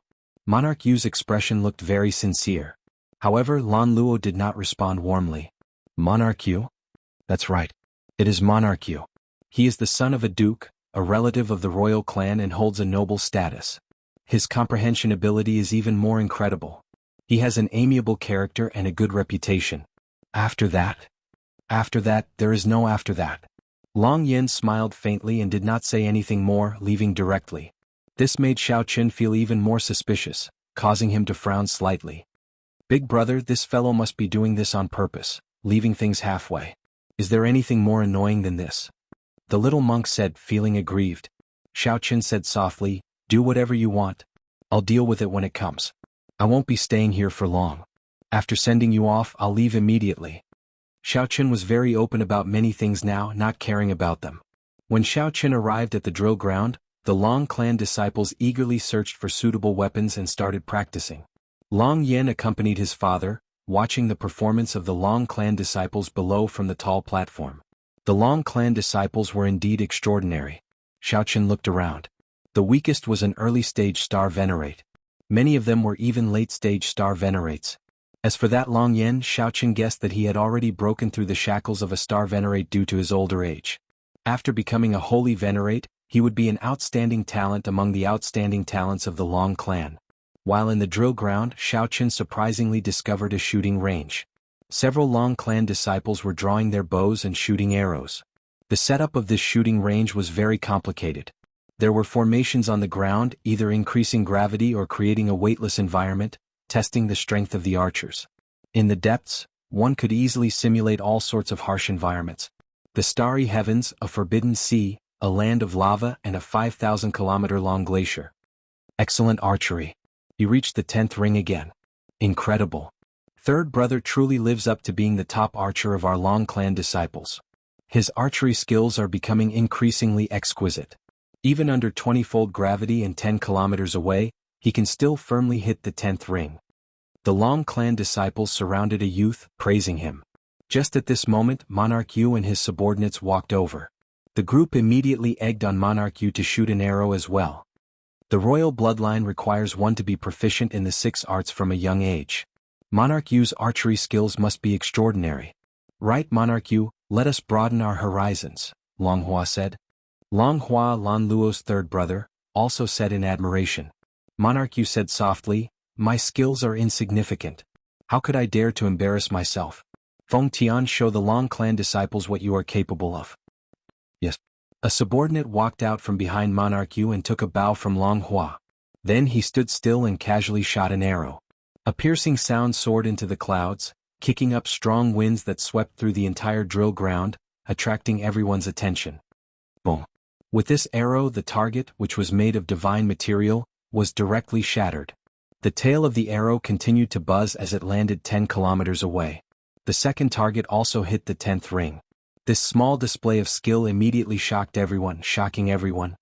Sorry, I damaged your Long clan's target. Feng Tian appeared somewhat arrogant as he returned the bow to the somewhat distracted Long Hua. As he held the bow, he felt somewhat disappointed and frustrated. Earlier, Monarch Yu said that Feng Tian's skills were insignificant. How could he dare to embarrass himself? However, a random subordinate easily defeated Feng Tian. Wasn't Feng Tian saying that Feng Tian's skills were insignificant, yet he dared to embarrass himself? The other Long clan disciples could not empathize with Monarch Yu. They only felt even more admiration for him. For a follower to have such archery skills, it was truly amazing. Monarch Yu smiled faintly and headed to the other areas of the drill ground. The group of Long clan disciples quickly followed. Long Hua was the only one left in the empty shooting range with a bitter expression on his face. Just as Long Hua felt somewhat depressed and wanted to leave, he discovered that another person had appeared at the shooting range at some point in time. Xiao Qin held the Long Clan's special goose dragon bow and drew the bowstring, testing it out. Honestly speaking, Xiao Qin was not an expert archer. He had not learned it properly either. His skills were all unorthodox. This was Xiao Qin's first time at a proper shooting range, so he was not used to it. When Long Hua saw Xiao Qin's skills, he smiled. With one look, it was clear that Xiao Qin was a novice. Indeed, when Xiao Qin shot his first arrow, the gravity pulled it down midway, causing it to wobble and fall to the ground. To think that you dare to embarrass yourself with such skills. Long Hua mocked and turned to leave. However, just as Long Hua was about to leave, he heard a dang sound. This was the sound of an arrow hitting the bull's eye. Long Hua was very familiar with this sound. Long Hua immediately turned around and discovered that Xiao Qin's second arrow had hit the bull's eye. The little monk stood at the side, clapping and cheering. Da, da, da. After familiarizing himself with the Long Clan's special goose dragon bow, Xiao Qin hit the bull's eye with every arrow. The first arrow stuck to the tail of the second arrow, piercing through it before hitting the bull's eye. All 10 arrows hit the bull's eye smoothly and smoothly. When Long Hua saw this scene, he said with a sullen expression, "Disgusting. Your archery skills are clearly excellent, yet you pretend to be a novice before me. Pretending to be a pig to eat a tiger, making fun of me. You are indeed narrow-minded and extremely shameless. Ah, little benefactor, you are really stupid. The person who defeated you was the one who hid his strength. What does that have to do with my big brother? This is just my big brother's first time at the shooting range and is not used to your Long Clan's standard bow." The little monk said with disdain. "What do you mean?" Long Hua asked, feeling confused. Chapter 1856. Facing Long Hua's confusion, the little monk smiled and said, "You are indeed stupid. Look, who are the two people by his side now?" Long Hua looked at Monarch Yu doubtfully and saw that the two people by Monarch Yu's side had changed. The place where the Long Clan disciples practiced their spear techniques was where Monarch Yu came. With Monarch Yu's arrival, that place immediately became the most bustling place in the drill ground. Not only did the Long Clan disciples gather there, but even the guards of the Marquis's residence went over to join in the excitement. Another busybody encouraged Monarch Yu to show off his skills. Monarch Yu said a few humble words but still did not make a move, letting his follower show off his skills. That follower did not look shocking. However, his spear techniques were amazing. Even the best spear technique among the Long Clan disciples did not last more than 10 moves against that follower. Many of the Marquis's residence's guards were itching to challenge him. However, they could only show off that follower's exquisite spear techniques. Long Hua exclaimed in shock, "What incredible spear techniques! This is..." Monarch Yu simply could not figure out what was going on. Given his intelligence, it was indeed somewhat shocking for him to figure this out. The little monk's baby-like face showed disdain as he said, "Can't you tell? This monarch has many capable people under him. That person who competed with you earlier is someone with excellent archery skills, much stronger than you. He must have prepared this. Otherwise, do you think that just anyone's archery skills are that scary?" "What?" Long Hua asked, feeling confused. Monarch Yu found an expert archer to trample on him for no reason. Initially, Long Hua did not believe it. However, when he saw Monarch Yu casually walking around the drill ground, he inadvertently displayed a strong follower. The little monk frowned and looked up at Xiao Qin, who was beside him. Then he asked in a daze, "Big brother, why?" "That." Xiao Qin hit the bull's eye again. He felt that this drill ground was rather useful. If he were to cultivate here for a month, his mediocre archery skills should be able to improve by leaps and bounds. If he found a good teacher from the Marquis's residence to teach him, he might even become an expert archer. "Little brat, it turns out that you don't know either," Long Hua muttered. Long Hua mumbled to himself as he came to Xiao Chen's side and asked, "Why exactly?" Xiao Chen placed the goose dragon bow on the table at the side and glanced at Monarch Yu. There was a hubbub of voices on the other side and it was extremely lively. Cheers could be heard from time to time. "Anticipation, I guess." "What?" Xiao Chen explained. "There are thousands of people on the drill ground, including the Marquis Mansion's family warriors and the disciples of the opposite sex. When everyone wanted to see Monarch Yu's strength, he did not make a move. It's better to let your followers attack to shock the crowd and lure them away. The more you want him to make a move, the more he refuses to make a move. He's only letting his follower provoke everyone's interest. What do you expect in your heart now?" Long Hua replied without even thinking, "Naturally, I want to see Monarch Yu's own strength. Even his followers are so powerful. As the master, he must be even stronger." That's right. Right now, he's trying to create this kind of anticipation and provoke your expectations to the extreme. Actually, do you have some other kind of anticipation in your heart? Since your follower is so powerful, you might not be as powerful. You want to see him make a fool of himself. Xiao Qun remained expressionless, not showing any fluctuations. However, he seemed to be able to see through people's hearts. Long Hua said somewhat embarrassedly, "Indeed, a little. I lost so miserably. Naturally, I feel somewhat unconvinced." Xiao Qun smiled faintly and said, "Don't think that way. Otherwise, when he makes a move later, you will feel even more despair. This is the effect that he wants. When everyone's emotions are at their peak, he will pretend to make a move reluctantly. When he makes a move, he will shock everyone and make the others' respect for him reach new heights. It might even make them despair of being undefeatable, feeling respect in their defeat." That's impossible. Long Hua felt somewhat incredulous. Xiao Qun's words had a huge impact on him. His pure heart could not accept this. This was simply too complicated. Right now, Long Hua felt somewhat dizzy. The little monk, who was not even taller than Xiao Qun's calf, rubbed his chin and nodded to himself. Big brother is really smart. He immediately figured out the crux of the problem. This monarch is also incredible. I can try using this move in the future. Long Hua's expression did not fade. He still did not believe it, or perhaps he was unwilling to believe it. He said, "Just to stand out, he wants to trample on all of us first? Why not? In the same era of the martial epoch, only the most resplendent star will be remembered by the later generations. The other stars can only adorn the night sky, making it even more resplendent and dazzling, making people feel even more respect and admiration. This is how the path of the martial epoch is. Isn't it the same in reality?" Xiao Qun said indifferently, "Right now, you are just unlucky to be in the same drill ground as him. However, will there really be people who think that way and then do it?" Long Hua thought about it carefully. If that was really the case, this person was too shrewd and scheming. Even after being purposely used as a stepping stone, he was still willing to worship the other party. A general success is built on 10,000 bones. This has been the case since ancient times. While this sentence seems very far away from us, in reality, it is happening all the time. To achieve one's goal, a few tricks and a few stepping stones are nothing. Every day, every hour, every moment, there are people who become stepping stones for others. Dang. Xiao Qun drew back the bowstring, and the arrow struck the bull's eye again. Then he revealed a faint smile on his face. "I can increase the gravity now. With my veritable essence energy, I can control the gravity by 20 times. If it were the Soul Slayer Bao, Xiao Qun would have no problem reaching the level of the archery expert under Monarch. When Long Hua heard what Xiao Qun said, he felt his hair stand on end. Is this world really that scary? However, what is his purpose? Why is Monarch doing this? Long Hua could not help asking. He already doubted Xiao Qun's words, so he could not help asking. Xiao Qun looked at the tall platform. The Marquis Long Yen, and the upper echelon of the Marquis's residence could not help looking at Monarch. It could not be helped. Nearly all the thousands of people in the drill ground gathered where Monarch was. Monarch looked very handsome and valiant. He held a noble status, but he was neither arrogant nor proud.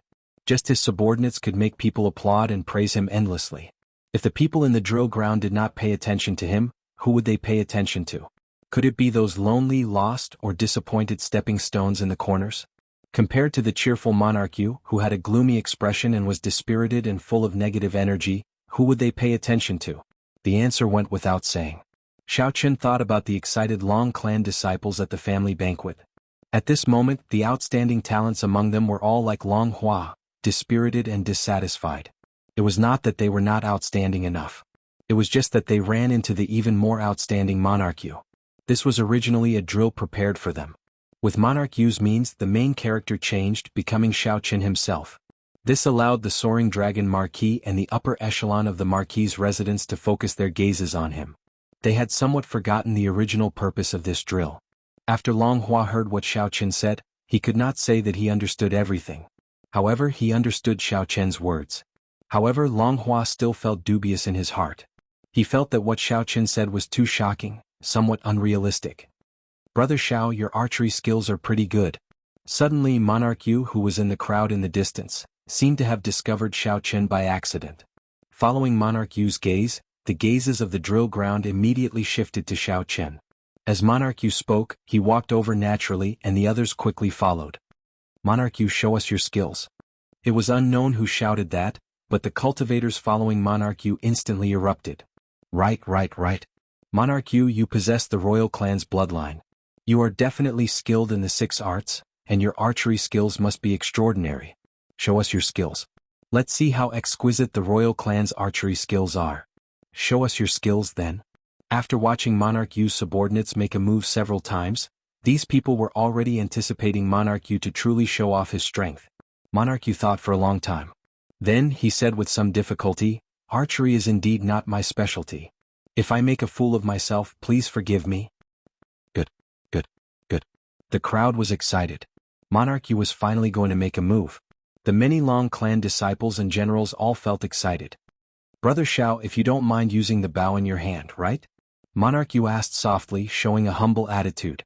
Shao Qin showed a calm expression as he casually handed the goose dragon bow to the other party. Then he slowly pushed it away. Only Long Hua's heart was surging with waves. He was incomparably shocked, completely stupefied, unable to say a single word. It really was as Shao Qin said. This was the exact same script. It looked like there were no openings. Under the crowd's instigation, Monarch Yu appeared somewhat helpless and unwillingly made a move. I'm not trying to show off on purpose. You all forced me to. What kind of cultivation realm is this? This is simply inconceivable. However, Shao Qin had seen through everything long ago. Long Hua felt curious. If Monarch Yu knew that Shao Qin already knew everything he did, what kind of expression would he have? Chapter 1857. Monarch Yu received the bow and arrow from Shao Qin. Then, he said indifferently, increase the gravity to 40-fold. What? His casual words immediately caused everyone to exclaim in shock and suck in a cold breath. Long Hua was slightly surprised. He had practiced archery for many years and naturally knew the difference between 40 times gravity and 20 times gravity. The difference between the two was like the difference between heaven and earth. It was far more than just double. 20 times the gravity was already exaggerated enough, and it was the strict requirement of the Marquis' residence. The other clans and powers generally only had 10 times the gravity for their basic training. If Long Hua's archery skills were placed anywhere else, he would receive unanimous praise. However, Monarch Yu's actions were truly terrifying, especially for such an expert. Archers who knew the difference between 20 times gravity and 40 times gravity would be even more shocked. Even some of the generals who followed the soaring dragon Marquis on the high platform felt slightly startled. They said softly, Lord Marquis, if Monarch Yu can hit the 10th ring with this arrow, his archery skills will rank within the top 10 in our army. Most importantly, he is still so young. It is indeed terrifying. You are a relative of the emperor and enjoy a hereditary title of nobility. To be able to not be arrogant or rash, and to be able to settle down and cultivate, that's the rarest thing. Monarch Yu's performance won praise from the Marquis' residence's upper echelon. Lan Luo, who sat beside Long Yen on the high platform, looked over with some dissatisfaction. Shao Qin felt that this Monarch Yu seemed to be purposely making life difficult for Shao Qin. When he saw Shao Qin shooting arrows, he purposely wanted to outdo him. Luo, what do you think of Monarch Yu? The soaring dragon Marquis did not reply to his subordinate. Instead, he turned his head and spoke to Lan Luo, a doting look in his eyes. After a moment of silence, Lan Luo replied simply, there is nothing to say about his strength and talent. What does father think? The soaring dragon Marquis smiled faintly but did not say much. Just keep watching. The show has just begun. Long Yen pondered over his father's words in his heart. He was somewhat unable to grasp and did not quite understand. Monarch Yu drew his bow on the drill ground, holding his breath and focusing. Let go. The arrow was invisible, and under 40 times the gravity, it hit the bullseye that was 10,000 meters away. The tail of the arrow trembled. Monarch Yu successfully made his debut, stunning the entire place. Under 40-fold gravity, late-stage star venerate experts would find it hard to bring out their advantage in speed. Even holy venerates would inevitably be affected, unable to bring out their full strength. However, even so, Monarch Yu used the ordinary goose dragon bow to firmly hit the bullseye 10 kilometers away. Monarch Yu handed the bow to Shao Qin. Then he smiled softly and said, Brother Shao Qin, are you interested in competing? For Brother Shao to obtain the Hidden Spirit Temple's favor, you must have something extraordinary about you. Yes, one round. At this moment, Monarch Yu had just received cheers from everyone. Many Long clan disciples immediately seconded his suggestion. During the family banquet, the Long clan disciples had already been hostile to Shao Qin. Now Monarch Yu was willing to stand up for them. Being able to improve further and see Monarch Yu's strength was indeed a good thing. What's wrong? Are you scared? Long Bo seized the opportunity to mock Xiaochen wantonly. Xiao xiao xiao. Instantly, countless gazes in the drill ground landed on Xiaochen. Some of these gazes were filled with disdain, some with mockery and some with cold smiles. This made one feel unbearably lonely. Monarch Yu had already succeeded in isolating Xiaochen in the Marquis's residence. Unfortunately, Xiaochen's mental fortitude was far beyond what this group of people could imagine. He said indifferently, "It is not impossible to compete with me. How much do you have to bet?" Bet. Monarch Yu rejoiced in his heart. A brilliant light flashed in his eyes as he said, "If I lose, I will agree to any one of your requests." Deal. Xiaochen had his own plans. After thinking for a while, he chose to agree. Seeing Xiaochen agree, Monarch Yu could not help laughing maniacally in his heart. "I finally got this opportunity to make you agree. What do you want to compete in? Just say it. As long as you can win in any one of them, it will be considered my loss. However, if you lose, you have to agree to one of my requests." Monarch Yu exuded strong confidence as he exuded the might of a ruler. The formless dragon luck covering Monarch Yu's head spread out together with this dragon might. The tyrannical might of a ruler immediately turned ancient, distant, and noble. It was like an epic shocking everyone. It was like in that instant, everyone felt like they were not facing Monarch Yu alone but an insignificant corner of the ancient dynasty. The aura that Monarch Yu gave off was incredibly horrifying.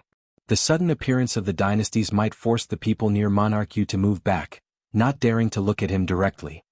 The might of the dynasty. In the end, Monarch Yu is the son of a duke, possessing the royal clan's bloodline. When he gets serious, he looks completely different. Many people felt extremely shocked in their hearts. Now they looked at Monarch Yu with some respect.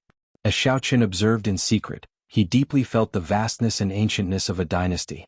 This Monarch Yu had used less than a 10,000th of it, and he already had such a terrifying deterrence. The accumulations of a dynasty were indeed horrifying. At the same time, Xiaochen thought to himself, "This Monarch Yu is overly serious. Could it be that everything he did was to trample on me before everyone? In what way did I provoke the other party to be so wary?" With this thought, Xiaochen's expression turned grave, and he could not help getting serious. If this Monarch Yu wanted to use Xiaochen as a stepping stone for himself like the others, then he would have found the wrong person. In that case, he would have found the wrong person. Xiaochen's expression turned slightly cold as he said indifferently, "I think that Monarch Yu's archery skills are pretty good. Let's compete in archery. Let's see whose archery skills are better." This person really overestimates himself. Monarch Yu showed off a little earlier. Even under 40-fold gravity, he could still easily hit the bullseye. Clearly he was holding back, yet he took the initiative to compete with Monarch Yu. Did a donkey kick him in the head? He is really stupid. Ah. All sorts of disdainful voices could be heard. Many of the Long family's disciples and the Marquis Mansion's guards looked at Xiaochen. They all felt that there was something wrong with Xiaochen's mind. Xiaochen had already casually mentioned Monarch Yu's strong suit. "Competing with me in archery?" Monarch Yu was stunned for a moment. Then he smiled and said, "As you wish. Men, increase the gravity tenfold." Boom. In the shooting range, the gravity reached a frightening 50 times, and the space around them began to distort. Under such circumstances, it would undoubtedly be even more difficult to hit the bullseye. What was even more difficult was that the slightly distorted space. If the arrow wanted to pass through it, it would have to hit the bullseye. It was as difficult as ascending to heaven. What a great Monarch Yu. If he can still hit the bullseye under 50-fold gravity, his talent in archery is truly terrifying. Monarch Yu's actions startled everyone. Under 50-fold gravity, even a holy venerate would find it hard to escape easily. If he could hit the bullseye in this situation. In other words, Monarch Yu possessed the strength to kill a holy venerate. Monarch Yu held up the goose dragon bow and shouted. Then he drew the bowstring and the dynasty's might soared continuously. Boom. The dynasty's might eventually turned into a golden dragon chi and soared into the sky. In an instant, all the clouds in the sky were swept away. The clouds no longer existed, and a sky full of stars suddenly appeared in this bright and clear world. When one looked up, one could see a sky full of stars.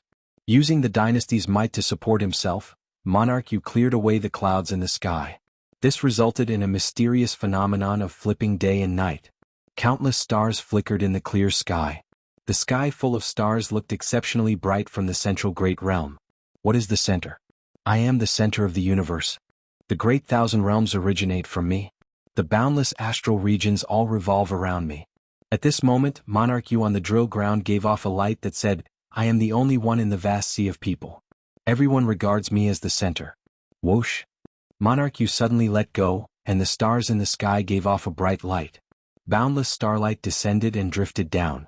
The arrow that Monarch Yu shot out was like a rainbow piercing the sun, turning into a resplendent beam of light. The arrow swept everything in its path, undefeatable. The twisted space did not affect it at all. Boom! In the next instant, a deafening sound rang out. The target made of precious divine materials was shattered. The target made of precious divine materials shattered without any suspense. The entire drill ground trembled slightly under the aftermath of this arrow. Many of the weaker cultivators were horrified by the remnant might. Monarch Yu's entire body shone with resplendent light, looking like a sovereign. His long hair fluttered and starlight surrounded him. Monarch Yu smiled coldly and tossed the goose dragon bow rudely at Xiao Qin. Then he said coldly, How are you going to compete with me in archery? I want to see how you can defeat me. Whoosh! Xiao Qin caught the bow. The force contained in it shook the surroundings and kicked up a strong wind. Everyone felt Monarch Yu's rage and disdain. At this moment, Monarch Yu's aura reached its peak since he entered the Marquis's residence. Clearly it was Monarch Yu who was being rude. However, everyone felt that Xiao Qin should not have provoked him. Monarch Yu's archery skills were already very strong. Yet he purposely challenged this. He was simply seeking death. How can I defeat you? Xiao Qin smiled coldly in his heart. Naturally, he already had a plan on how to win. Chapter 1858. Since Xiao Qin was the one who suggested archery, he naturally had absolute confidence in defeating his opponent. The light from Monarch Yu's body slowly faded, and the clouds in the sky slowly gathered. The scene of the blazing sun shining together with the stars disappeared. Everyone stared at Xiao Qin, who had retrieved the goose dragon bow. They wanted to see how capable he was to defeat Monarch Yu. Of course, aside from Lan Luo and the soaring dragon Marquis, no one else in the drill ground felt that Xiao Qin could win. Even Long Yen, who thought highly of Xiao Qin, shook his head in his heart. Xiao Qin was of the royal bloodline, the son of a grand duke. The moment he made a move, he would receive the protection of the dragon's luck. Furthermore, he could enjoy the resources of the royal clan. Monarch Yu's conditions and starting line were truly enviable. Even though Long Yen was the eldest son of the soaring dragon Marquis, he could only be envious and could not compare. More importantly, the arrow that Monarch Yu shot was indeed startling, inspiring lingering fear in everyone. Even a regular holy venerate would not dare to take this arrow lightly. Long Yen, who knew why Monarch Yu wanted to trample on Xiao Qin, could not help worrying for him. What's wrong? Do you not dare to, or are you too ashamed to make a move? Joy flashed in Longbow's heart. When he thought about how Xiao Qin would embarrass himself in front of everyone, he could not help mocking him. Ah! If you really can't do it, just admit defeat. Losing to Monarch Yu is not embarrassing. After all, he is a relative of the royal clan. A country bumpkin like you cannot compare to him. That's right. To think that he really dares to compete with Monarch Yu. If it were me, I would just admit defeat. Given Monarch Yu's demeanor, he would not make things difficult for him. Just admit defeat. Admit defeat. Admit defeat. Admit defeat. Admit defeat. Suddenly, cheers rang out in the drill ground.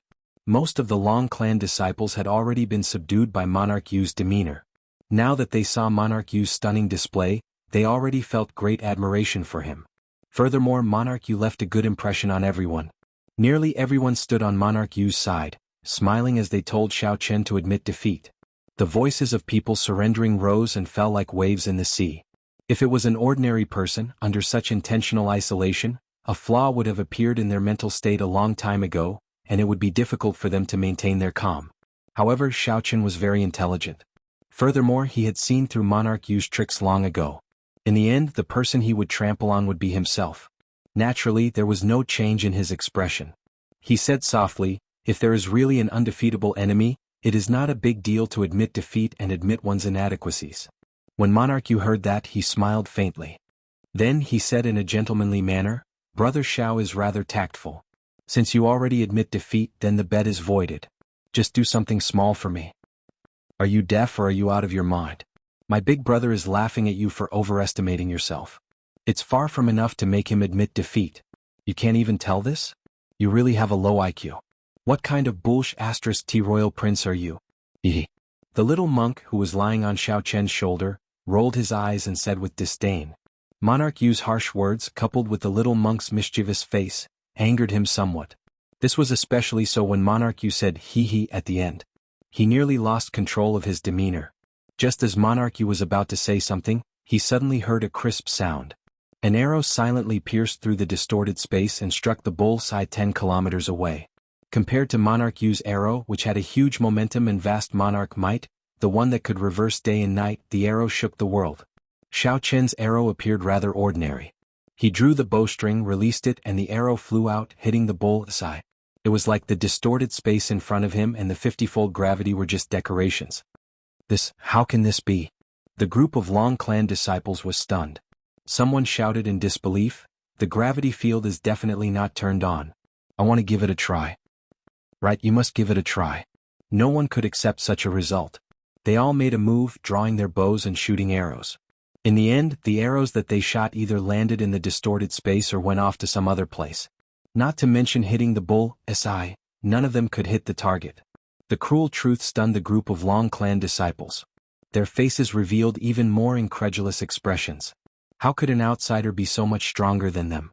This was simply unacceptable. They could accept and understand that Monarch Yu was stronger than them. Monarch Yu was a relative of the royal family, the son of a duke, blessed by the luck of the dragon. It was natural for Monarch Yu to be stronger than them. However, what did Xiao Qian have? He had nothing. Compared to them, he was completely worthless. However, this worthless person managed to hit the bull's eye, something that they could not even touch. It's useless. It's useless. Monarch Yu's arrow shook the world, shaking the surroundings and reversing day and night. How can your arrow compare to it? So you still lost. That's right. That's right. You still lost. Your arrow is far from comparable to Monarch Yu's. That's right. Monarch Yu's arrow was so startling. How can you compare to it? The Long Clan disciples who felt somewhat unbalanced all spoke up, bringing up Monarch Yu to suppress Xiao Qian. They refused to admit that Xiao Qian's archery skills were better than Monarch Yu's. Only the expressions of the Marquis's residence's upper echelon on the tall platform changed slightly. The might of Xiao Qian's arrow was indeed not comparable to Monarch Yu's arrow. In fact, it was a far cry from it. Monarch Yu's arrow had used the dynasty's might. It could already threaten a holy venerate, even severely injuring one. However, experts had their own judgment. In terms of practicality, Xiao Qian's arrow far surpassed Monarch Yu's. Xiao Qian's arrow was astonishingly fast, no different from how he normally shot. As for Monarch Yu's arrow, while it looked startling in reality, it was storing up power. Although it could threaten a holy venerate, it was impossible for a holy venerate to get hit in a real fight. Unless a holy venerate was held back, it was practically impossible for a holy venerate to get hit.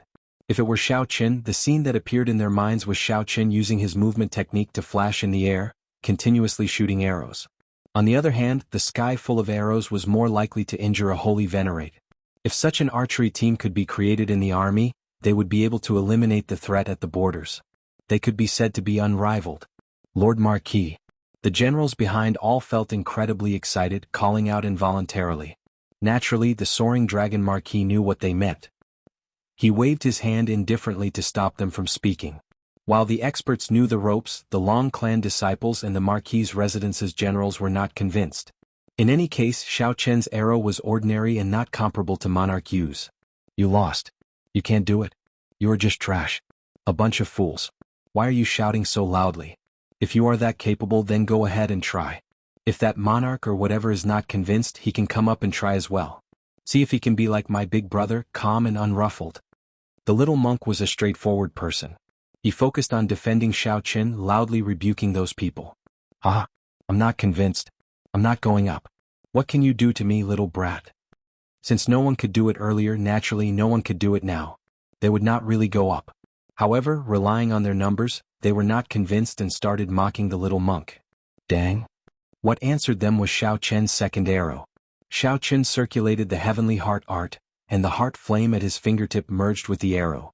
This arrow pierced through the tail of the previous arrow and struck the bull's eye again. Boom. However, because Xiao Qian increased the heart flame, the might of this arrow was significantly higher than the previous one. The loud noise was deafening, instantly suppressing the noise of the Long family disciples. Boom. The third arrow flew out.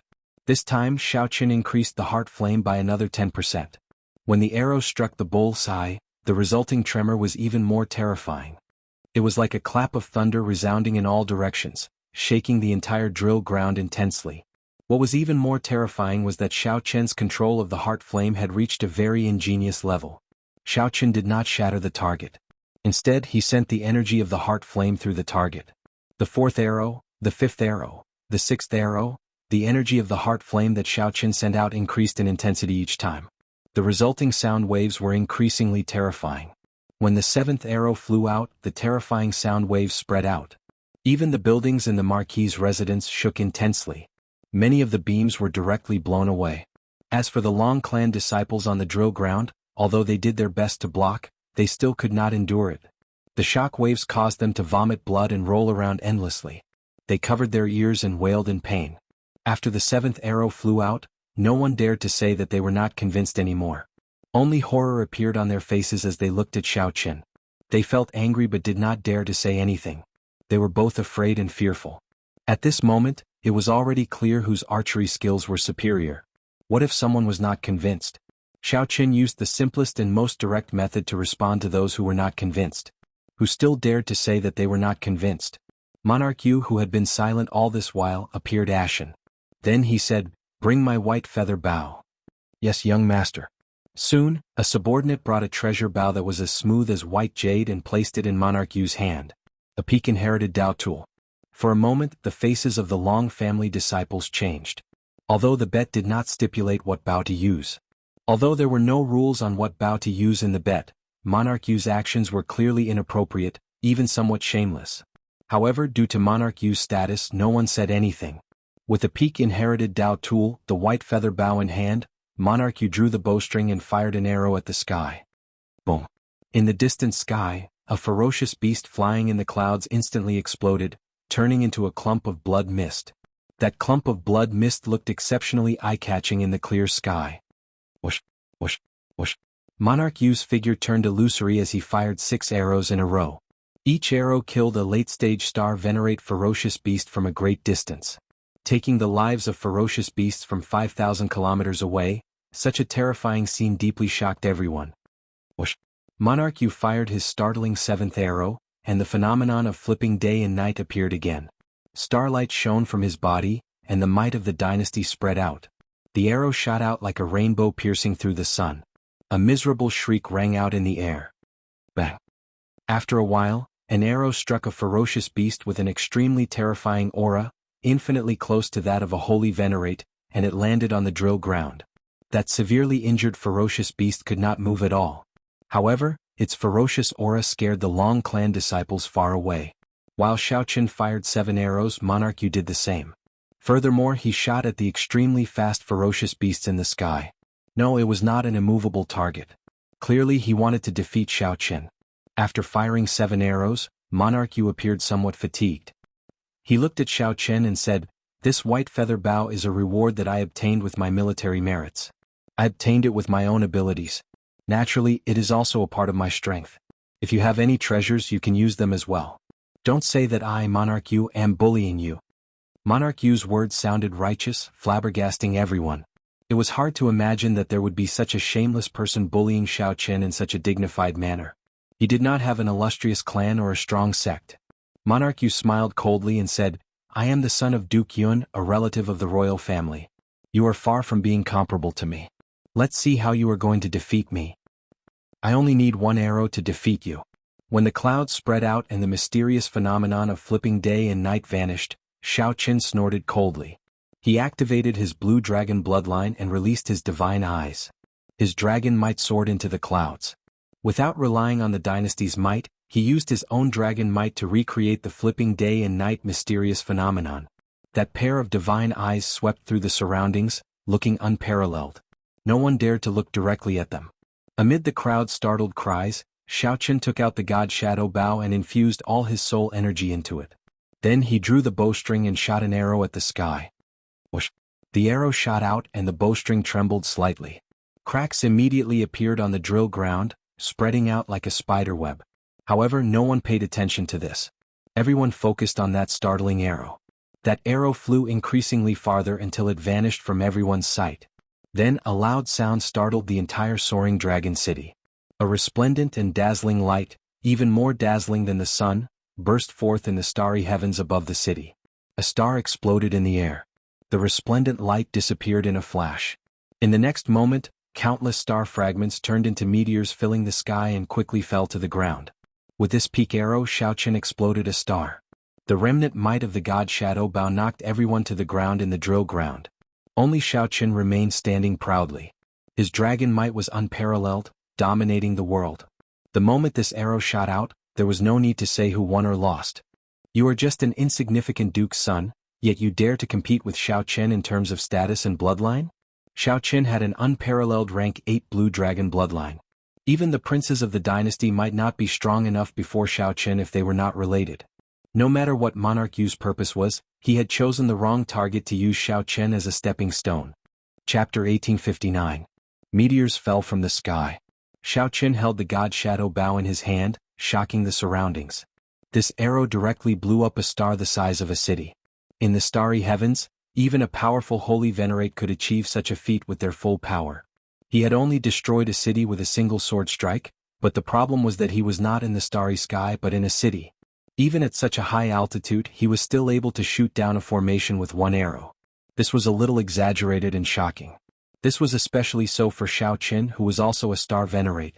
Above the Marquis's mansion, the upper echelons who had seen much of the world were all moved, feeling slightly shocked. The only one who could remain calm was the soaring dragon Marquis. Up on the drill ground, Monarch Yu watched all this in a daze. Suddenly his expression twisted. He glared at Xiaoqian and said, "You bitch. No wonder you wanted to compete in archery with me at the start. It turns out that you have a soul tool. What a good lowly commoner to actually dare scheme against this king." Xiaoqian held his bow and said indifferently, "You can think whatever you want. However, you lost. You lost. Monarch Yu, you can't be this shameless. Previously, everyone was using the same bow and arrow, and your archery skills were obviously at a disadvantage." Long Hua, who had seen everything that had happened, couldn't help but angrily explain everything to Xiaoqian. The other disciples of the Long family had the same thoughts as him, but there was still a grudge in their hearts. He was too embarrassed to speak up for Xiaoqian. Even now they still wanted to argue about who would win. Actually, it was already pointless. Even a fool could tell that Monarch Yu had lost. Whether he was willing to admit it or not, he had lost. Furthermore, he had lost miserably. In terms of face, he had lost everything in this battle. The aloof, dazzling Monarch Yu had fallen to the mundane world. Although his strength still surprised them, it was not enough for them to worship or respect him. He was just a mortal, and he was even somewhat shameless. First, he broke the rules and took out an inherited Dao artifact. Now he refused to admit defeat. He even cursed with a face full of unwillingness, losing all of his poise. Monarch Yu had turned into a stranger that they did not recognize. Scram, this king didn't lose. This king is best at sword techniques. Defeat the sword in my hand first. Monarch Yu snorted coldly. In that instant he drew his sword. The sword will was like the wind whistling out. Long Hua's expression changed slightly as he quickly dodged. Monarch Yu's sword intent nearly injured him. Xiaoqian gently pushed off with his feet and put away the god Shadow Bao. Then he moved back. Monarch Yu's sword intent was exceptionally strong. It contained an unimaginably tyrannical monarch's might.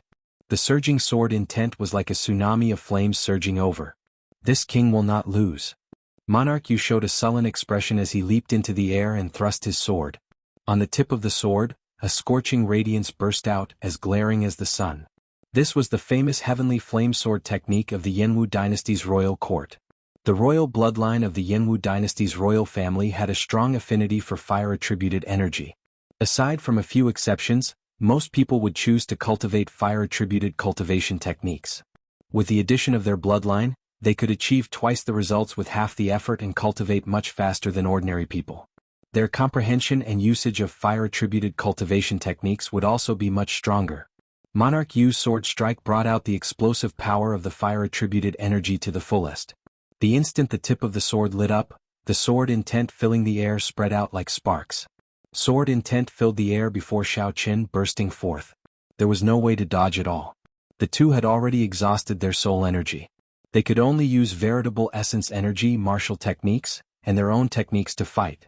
This was the first time Monarch Yu faced such a strong fire-attributed sword technique. Xiaoqian felt slightly startled. He could not find a suitable way to deal with it. Holding the tyrant's saber, Xiaoqin retreated as he fought. Once Monarch Yu erupted, he showed no signs of stopping. The flames in the surroundings rumbled endlessly. The drill ground, which was protected by an array formation, was blasted into terrifying pits one after another. Heavenly flames soared, 9 dragons soaring. Monarch Yu roared ferociously, and all his veritable essence energy surged. Then 9 lifelike flaming dragons filled with Monarch's might appeared in the surroundings, continuously circling him. This move, when the Marquis' residence's upper echelon saw this move, they were mildly startled. They felt that things had spiraled out of control. The moment the 9 terrifying flaming dragons appeared, the entire drill ground started burning under the horrifying heat. No moisture remained in the air, making it incredibly dry. What a terrifying temperature. At the same time, the moisture in Xiaoqian's body evaporated rapidly. Before this move was executed, it already felt like it could kill. Xiaoqian did not dare to be careless. He circulated the Ice Feather Divine Incantation, and his entire body became like ice. Thin ice feathers drifted in the surroundings, looking like heavy snowflakes. The temperature in the surroundings dropped a little. Monarch Yu, who executed 9 dragons soaring, had already soared into the sky in front. Monarch Yu looked dazzling in the sky. The flames blazed, looking like the blazing sun. Monarch Yu and the true blazing sun in the sky complemented each other, competing for glory. Monarch Yu angrily pointed his sword at Xiaoqin. The surrounding sky suddenly turned dark, leaving only the sun shining brightly. This light shrouded everyone's senses, preventing them from distinguishing the sun in the sky. Was it the true blazing sun or Monarch Yu with 9 dragons around him? This was somewhat inconceivable. Whoosh! As Monarch Yu pointed his sword, a dragon-like sword light flew out of the sun, burning up all the light. As the sword light shot towards Xiaoqin, it contained Monarch Yu's peak sword intent, the dynasty's might, and a terrifying fire-attributed energy. The addition of Monarch Yu's cultivation technique allowed that fire-attributed energy to rival the might of the fire Great Tao energy. How fast? The sword light was scarily fast. In nearly a flash, it arrived beside Xiaoqin. Xiaoqin executed the Thunder Dragon art to its limits. Electric light flickered as he dodged. Boom! Who knew this sword strike was just the beginning? There were a total of 9 sword strikes, each one faster than the one before. The final sword strike nearly forced out Xiaoqian's blue dragon divine wings. With such power, it still didn't contain any soul power. If it contained soul energy, the might of these 9 sword strikes would undergo a qualitative change. After the 9 sword strikes, the entire drill ground no longer existed, leaving behind a scene of devastation. The ground split apart and countless huge rocks flew into the sky. They were so dense that they covered the sky. Xiaoqin died. When Monarch Yu saw that Xiaoqin managed to dodge his move, he became enraged. Monarch Yu's star venerable swept out from his forehead with a vast dynasty's might. Indistinct ancient war drums and the singing of epic poems appeared in the surroundings. That was the boundless accumulations of an ancient dynasty. Monarch Yu's star venerable stirred up some of it. This was the protection of the dynasty's luck for the royal clan disciples in its territory. If Monarch Yu's royal clan bloodline was pure enough, he might be able to truly uncover the tip of the iceberg of the ancient accumulations of this dynasty. Boom! Monarch Yu's star venerable contained an ancient might that looked solid. Everywhere the star venerable passed, the huge rocks in the way instantly turned to ashes and vanished. Not to be outdone, Xiaoqin flashed with a dragon seal in his soul pool. The will of soul containing the divine might of the blue dragon clashed fearlessly. Bang! Bang! Bang! The 2 wills of soul clashed intensely, producing intense explosions. The entire Marquis' residence shook intensely, spreading to the city. The buildings that were not protected by formations like the Marquis' residence crumbled. The 2's aura surged in the air. The shock waves caused countless rocks to explode. This no longer looks like a fight between star venerates. What a terrifying aura. This is simply a fight between 2 holy venerates. However, there is no holy venerate will. This Xiaoqin is really incredible. To think that he did not lose to Monarch Yu in a clash of wills in the Jianghu dynasty's territory. His dragon might is really unfathomable. What exactly is it? However, up until now, Xiaoqin has been passively defending. If he does not counterattack, Monarch Yu might wear him down to death. The many hidden experts in the Marquis' residence all flew out. They carefully watched the 2 fighting intensely in the air. Surging sword intent and saber intent clashed everywhere on the drill ground. The two's figures flashed so fast that they did not even leave afterimages. Da, da, da. The saber and sword clashed. Every time they clashed, a loud, melodious sound rang out, stirring up fluctuations in the clouds in the sky. The sky changed color, winds blew and clouds churned. In the dynasty's territory, those of the same generation would have an innate disadvantage when fighting with the royal clan's bloodline. Not only did Xiao Chen endure this disadvantage, but he also made up for the disadvantage of his cultivation being one grade lower than Monarch Yu's. After all, Monarch Yu possessed outstanding talent, a demonic genius who could challenge those of higher cultivation realms. Monarch Yu was not an ordinary star venerate expert. Along the way, Monarch Yu had used all sorts of resources to stabilize his cultivation. His accumulations were deep, far beyond what ordinary people could compare to. Along the way, the royal clan's bloodline lacked everything except resources. However, they were shocked to discover that this sexless loose cultivator seemed to possess deep accumulations. His accumulations seemed even stronger than Monarch Yu's. At first, when facing Monarch Yu, Xiao Chen still found it hard to hold out. Now he became increasingly calm and unruffled. I will not lose. I absolutely will not lose to a mixed blood dragon like you. Monarch Yu glared furiously, appearing crazy as his long hair fluttered about. The more Monarch Yu fell into a disadvantageous position, the crazier he became. He sent out many sword moves without any regard for his life. Xiao Chen did not want to fight to the death with such a person. It was not worth it. Let's see how crazy Monarch Yu can be. Xiao Chen silently executed the Mahamaya abstinence violation first move, dreamlike mundane world, which he comprehended from breaking the mundane. As Monarch Yu retreated, he swung his saber. When the strange purple saber and the swaying saber light entered Monarch Yu's eyes, they turned into illusions, creating a dream. I am a relative of the royal clan. I absolutely will not lose. Monarch Yu turned increasingly irritable. It seemed like he wanted to risk his life, executing a risky move that would injure both sides. Xiao Chen snorted coldly and made the first move, using dreams as a saber. Xiao Chen withdrew the saber light in the air and turned it into a beautiful purple saber light. Then he instantly broke through Monarch Yu's sword move. Ka, ka, ka. Crisp sounds rang out, sounding like treasure swords breaking.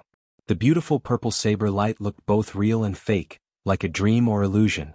When it appeared before Monarch Yu's eyes, it activated the dream that Xiao Chen left in his heart. Monarch Yu showed a confused look, standing there in a daze. However, the purple saber light did not show any intention of stopping. It pierced through Monarch Yu's exquisite armor. Furthermore, there was a defensive technique that an expert left in Monarch Yu's body. The saber light pierced through Monarch Yu's chest. It was like a solid spear hung Monarch Yu in the air, preventing him from moving. Chapter 1860. Monarch Yu showed a pained expression. That strand of saber chi pierced his chest, making him feel incredible pain. However, Monarch Yu could not move at all, feeling extremely sullen. You are seeking death. How dare you injure Monarch Yu? Kill him. Seeing Monarch Yu in such a miserable state, many of his guards became enraged and charged at Xiao Chen. Whoosh, whoosh, whoosh.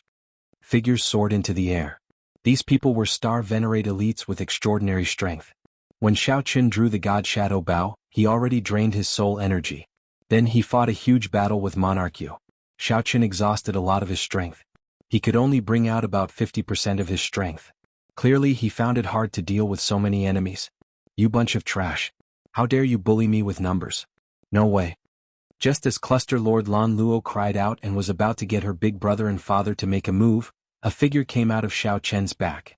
It was the little demonic monk Silver Saber Yen Qin. He pointed at the air and sent out the Heavenly Heart Finger. The Heavenly Heart Finger that the little monk created by merging the Heavenly Heart art with a Buddhist sect cultivation technique was extremely mighty. When the little monk pointed, he knocked back the group of people at the very front. After those people fell to the ground, they suffered severe injuries and vomited blood, fainting from the pain. The few people at the very front were in even worse states. Not even their corpses remained after this finger strike. Whoosh, whoosh, whoosh. It was not over yet. The little monk's figure flashed and he punched with his dainty fist. Aside from holy venerates, everyone could block one punch from the little monk. Soon, only the few holy venerates that came with Monarch Yu could block the little monk on the shattered drill ground. However, the little monk had already undergone a rebirth, his physical body reconstructed. Furthermore, he had obtained the Heavenly Heart art that the Scarlet Blood Pirate King left behind. His comprehension ability was even more monstrous than Xiao Chen's. The heavenly heart finger that the little monk comprehended was boundlessly strong. Back then, it was not that Xiao Qian had not thought of merging the heavenly heart art with his sharp spirit finger. However, after trying he discovered that it was not that easy. There were simply too many difficulties involved. He could only settle for the next best thing, merging the heavenly heart art with his archery skills. Furthermore, with the god Shadow Bao, Xiao Qian managed to carve out another path. Monarch used 2 holy venerates led a few late-stage star venerates to fight the little monk. The little monk had the advantage of a physical body, making him incredibly nimble. The little monks of Shao of. This was especially so for the Long family disciples who had looked down on the little monk when they were arguing with him and looked down on him for being a brat. He felt a slight chill run down his back. With this kind of strength, if a punch landed on his body, thinking about it, the consequences were truly terrifying. Even a holy venerate was not a match for Xiao Qian. If it were them, they would probably explode with one punch. Shao of Monarch. So. Monarch howled in the air. Several of his subordinates went over, trying to neutralize that purple saber light. Ming Yun say of Qin of Ming King. The strand of extremely devilish violet-colored blade light seemed material, yet carried a dreamlike, ethereal feeling, causing them to feel at a loss for how to deal with it. Nothing he had learned in his life could explain how such a saber technique was formed. Young master, wait a moment. Wait a moment. The might of this saber light is slowly weakening. A few old men surrounded Monarch. Sweat trickled down their foreheads, appearing incredibly anxious. I can't wait anymore. Monarch roared ferociously. Then he grasped that strand of saber chi with both hands and used all his strength to pull it out. Every time he pulled out an inch, he felt a heart-wrenching pain. It looked like only this saber light stabbed into Monarch Yu's chest. In reality, Xiao Qian had used creating dreams with the saber earlier. Unknowingly, the saber light had already penetrated deep into his sea of consciousness. The saber lights that had entered deep into the sea of consciousness and body were formless and invisible. At this moment they were about to be pulled out. However, there were tens of thousands of them and they were like hooks. The pain and damage caused by them were extremely terrifying. The wailing Monarch revealed a decisive expression as he clenched his teeth and forcefully pulled out this saber light. Xiao Qian, I want you dead. Monarch Yu's hair was disheveled, and he appeared to be in a sorry state. His eyes were sunken, and he no longer had his earlier grace. Monarch Yu roared ferociously, and a terrifying aura spread out from his body. An invisible might and pressure encased the entire drill ground. The boundless figure of a dynasty appeared indistinctly in the sky, appearing illusory and real. The terrifying might of the dynasty spread out from above, causing everyone present to feel a great pressure. Their legs turned soft and they could not stand stably. It's over. This monarch is going all out. He wants to use his bloodline to forcefully shake up the dynasty's accumulations. He wants to use the supreme dynasty's might to crush Xiao Qian. He is trying to perish together with Xiao Qian. He can only truly move the dynasty's accumulations if he is a king or has an oral order from Yan Huang. As a monarch, he is still far from sufficient. Quickly leave. Quickly leave. Monarch Yu is crazy. The expressions of the Long clan disciples and the Marquis's residence's guards all changed drastically as they fled. Whoosh. However, just as that terrifying dynasty's accumulations were about to materialize into many ancient cities, a sovereign will appeared on the tall platform. The moment this sovereign will appeared, everyone within 5,000 kilometers felt an urge to kneel and worship it. Boom. The terrifying dynasty's accumulations in the sky crumbled in one strike from this sovereign will. Man. Treat Monarch Yu's injuries. The soaring dragon Marquis, who had remained silent on the tall platform, spoke for the first time after dispelling Monarch Yu's crazy attack with a wave of his hand. Whoosh, whoosh, whoosh. Many experts immediately rushed out of the Marquis's residence. They restrained Monarch Yu without saying anything and brought him away. All of you disperse. This practice ends here. The soaring dragon Marquis stood up. Without even looking at Xiao Qian, he led the Marquis's residence's upper echelon away. On the other hand, after Long Yen stood up, he gave Xiao Qian a deep look. Today, Long Yen was truly shocked by this white-robed bladesman's elegance. Perhaps even the prince's would not be as impressive. That's not right. Perhaps the prince's cultivations are higher than Xiao Qian's. However, the number of princes who could compare to Xiao Qian's elegance and tyranny could be counted on one's fingers, as rare as phoenix feathers and qilin horns. When Long Yen saw Xiao Qian look over, he quickly turned around and left with his father. Whoosh. Lan Luo did not have any worries. She gently drifted over and landed beside Xiao Qian. Lan Luo frowned and asked, "Are you all right? I don't know what got into this monarch you, but he targeted you like that. I really misjudged this person. Earlier, I was still considering whether to join the Divine Sword Pavilion together with him." Xiaoqin looked to the front and replied indifferently, "Fortunately, the little monk helped me block these people. Your father also stopped Monarch Yu from risking his life. I'm fine." After Monarch Yu was brought away, his guards were no longer in the mood to fight. However, they could not leave just because they wanted to now. The little monk wanted to teach this group of people a lesson, so he did not let them leave. "Little ancestor, we were wrong. Let us go. Stop hitting them. You little child, why are you so unreasonable?" The two holy venerates held on bitterly. However, the late-stage star venerate old men were beaten into submission. When the little monk's tender little fist struck his body, he felt so much pain that he wished he were dead. His old bones felt like they would fall apart. "You are allowed to bully my big brother with numbers, but I am not allowed to bully you? Is there still any law or justice? I will not stop until I beat you up." The little monk spoke righteously, but he had a mischievous smile on his baby face. Actually, the little monk's hands were simply itching. He had held back for so long and had not made a move. This time he could not stop himself. Such a scene flabbergasted the Long clan disciples. This was indeed a bona fide little ancestor. Anyone who saw it would have a headache. This father-son combination of Xiaoqin and the little monk was somewhat unrivaled. Each was scarier than the other. Who could imagine that the harmless-looking, incredibly cute little monk was actually even more violent than Xiaoqin? To think that they were even more violent than Xiaoqin, inspiring fear in others. When Lan Luo saw this somewhat strange situation, she also felt shocked. However, when she thought of something, she suddenly showed worry on her face. "Oh no. You offended Monarch Yu. The Duke Yun behind him will definitely not take this lying down.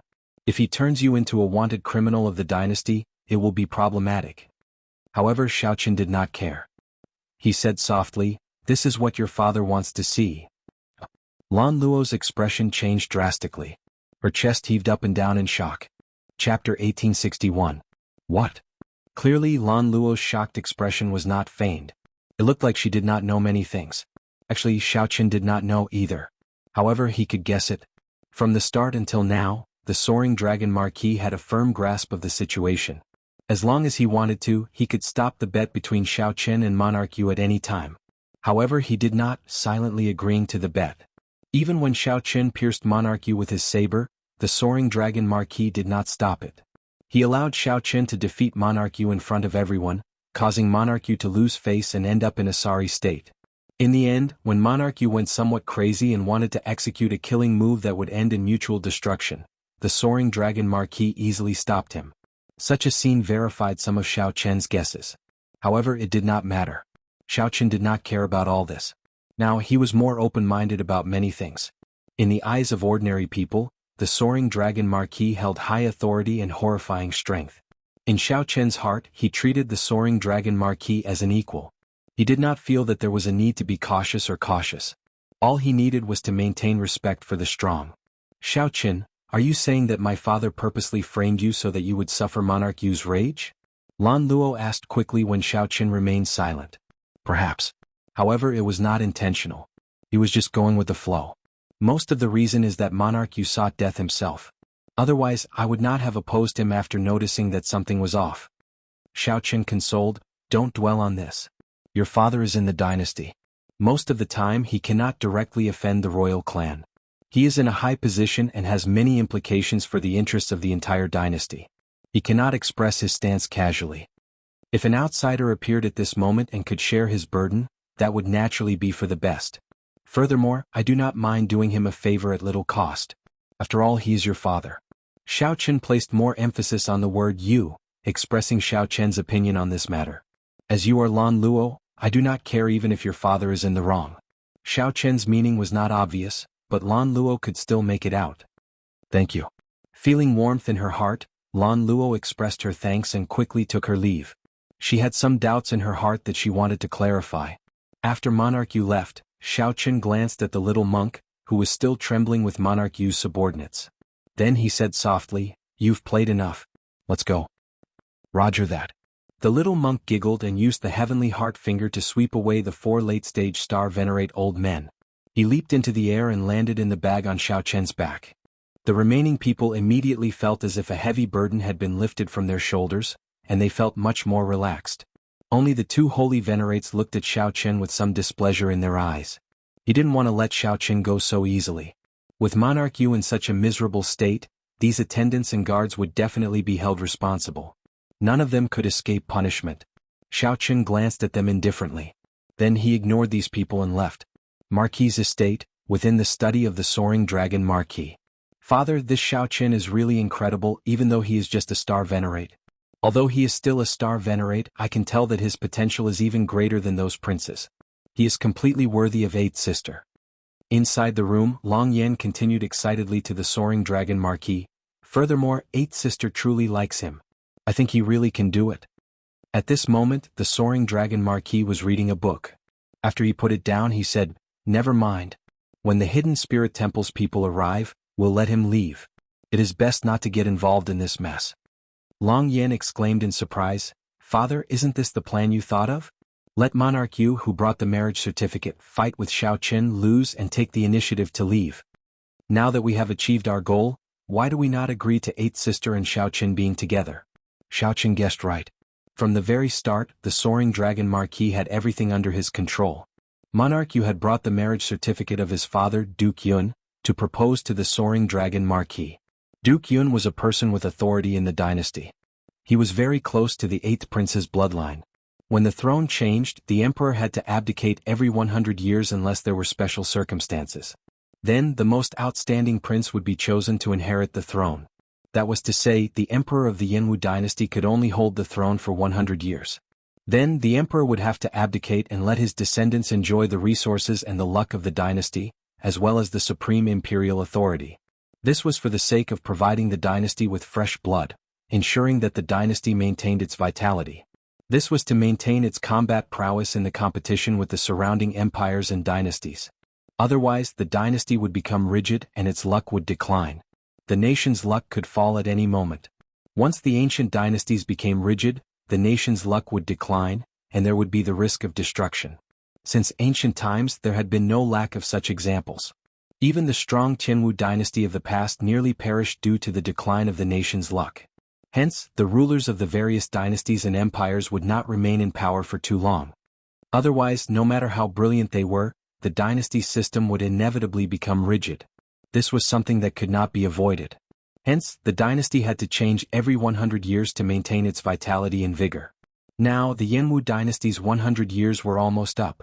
The competition between the various princes was intense. Strong people from all walks of life all took sides. The soaring dragon Marquis did not want to get involved with Duke Yun because he did not want to get sucked into the whirlpool of power struggles for the throne. However, Duke Yun was strong, and the soaring dragon Marquis could not directly reject him, not giving him face. Coincidentally, Xiao Qian appeared at this moment. The soaring dragon Marquis thought of using Xiao Qian to defeat Monarch Yu, making him take the initiative to withdraw. He had no choice but to do this. Even if he offended Duke Yun, it would just be a fight between the younger generation. Duke Yun would not be able to find a reason to seek trouble for Xiao Qian. This matter looked flawless. Even Monarch Yu himself would not have expected it. Monarch Yu was an intelligent person. Everything was within his calculations. How could he fall for the soaring dragon Marquis' scheme? However, this was the truth. At this moment, the unconscious Monarch Yu had already been carried out of the dragon Marquis' residence. He would not have the face to bring the marriage certificate to propose again. The soaring dragon Marquis looked at his eldest son in confusion. The soaring dragon Marquis asked softly, "Why do you think I am so certain that Xiao Qian will defeat Monarch Yu?" Long Yan smiled and said, "Father, as a sovereign personage, your eyes are naturally extraordinary. How could you not see it? With a comparison, you can easily tell who is stronger and who is weaker." When the soaring dragon Marquis heard that, he laughed. Then he removed the armor on his chest and the heart-protecting mirror, revealing an eye-catching wound on his shoulder. Even now, this wound had not healed completely. One could see the festering wound. "Father, when did you get injured? Did an assassin come in?" Long Yan's expression changed drastically as he stood up in a fluster. The soaring dragon Marquis put on the armor and the heart-protecting mirror again. Then he said indifferently, "This was left by Xiao Qian last night." Long Yan's expression turned even more shocked. The soaring dragon Marquis said, "I'm fine already. Don't worry. It's just somewhat difficult to heal." That night, The mysterious black-clad man who watched Xiao Chen brandish his saber was the Soaring Dragon Marquis himself. Originally, the Soaring Dragon Marquis wanted to make a move himself to test out Xiao Chen's strength. Who knew on that night when the bright moon hung high in the sky, a white-clad man danced alone to the moon. With just one look, the Soaring Dragon Marquis was shocked, intoxicated by that exquisite saber technique. Amid the mottled light and shadow, the exquisite and gentle saber light hit a roaring heart. The Soaring Dragon Marquis forgot about his original target and quietly watched Xiao Chen's saber technique, his horizons broadening. However, the Soaring Dragon Marquis had not expected Xiao Chen to discover him. By the time he startled awake, the saber light had already struck him. The Soaring Dragon Marquis quickly fled, not paying much attention to it. However, when the sky brightened, he discovered how startling this saber light was. Even the Soaring Dragon Marquis could not completely remove it. This was simply shocking. After Long Yan heard that, he felt a chill. Xiao Chen's potential was far greater than he had imagined. To think that even his father could not quickly heal his wound. This Xiao Chen was truly a demonic genius on a monster level. The Soaring Dragon Marquis' gaze was deep as he said indifferently, "Now, do you know why I sent him away? It is not that he is not outstanding enough but that he is too outstanding. My Marquis' residence cannot afford to raise such a large true dragon." "I understand. However, eighth sister." Long Yin frowned slightly. When he thought of his beloved eighth sister he felt somewhat sad. Chapter 1862. At the mention of Lan Luo, the Soaring Dragon Marquis appeared somewhat sorrowful. Just at this moment, footsteps suddenly came from outside. Lan Luo rushed in. "Eighth sister." Long Yin exclaimed in some fluster, appearing somewhat shocked. When Lan Luo saw the two's expressions she said, "Indeed it is as Xiao Chen said. You two are hiding something from me." The Soaring Dragon Marquis exchanged looks with Long Yin. After a moment of silence, the Soaring Dragon Marquis said, "Speak the truth then." Long Yin organized his thoughts and told Lan Luo about the cause and effect of the matter. "This monarch is really despicable. I absolutely will not marry him." Lan Luo revealed a disgusted expression. When she thought of Monarch Yu's actions she felt repulsed. Long Yin asked, "Earlier you said that Xiao Chen already knows. What's going on?" Lan Luo did not hesitate to tell the two everything that Xiao Chen told her. After the Soaring Dragon Marquis heard that, he smiled bitterly and said, "I already gave him such a high evaluation. Unexpectedly, I still underestimated him. Let's leave this matter at that. When the little monk's master arrives, I will personally send him off and apologize to him." Night arrived as scheduled. Xiao Chen treated his injuries in the courtyard, thinking about the gains and losses of today's battle. After the battle with Monarch Yu, Xiao Chen had a good estimate of his own strength. With his strength, it shouldn't be a problem for him to join any 7th grade sect. However, Monarch Yu was not considered a powerful expert of the dynasty's younger generation. He had not even joined a rank 7 sect. In terms of strength, Xiao Chen should still be a distance away from the core disciples of a rank 7 sect. However, the gap was already rather limited. Xiao Chen recalled that when he first entered the Great Thousand Realms, he was not even comparable to a rank 3 sect disciple. In just a few short years he gained his current strength and accumulations to enter the Central Great Realm. This was already very rare. In this battle, Xiao Chen's greatest comprehension was that he now knew how mighty his peak move was. After activating his great Desolate Ian bloodline and using his soul energy to drive the God Shadow Bow, a holy venerate would die for sure if they were caught off guard. The other was the purple saber chi that Xiao Chen executed at the end. Dreamlike mundane world. Using a saber to create dreams, using a saber to enter a dream, using a dream as a saber, he could wield them freely. The next step was to enter the dream and let this saber art penetrate deep into his bones and soul.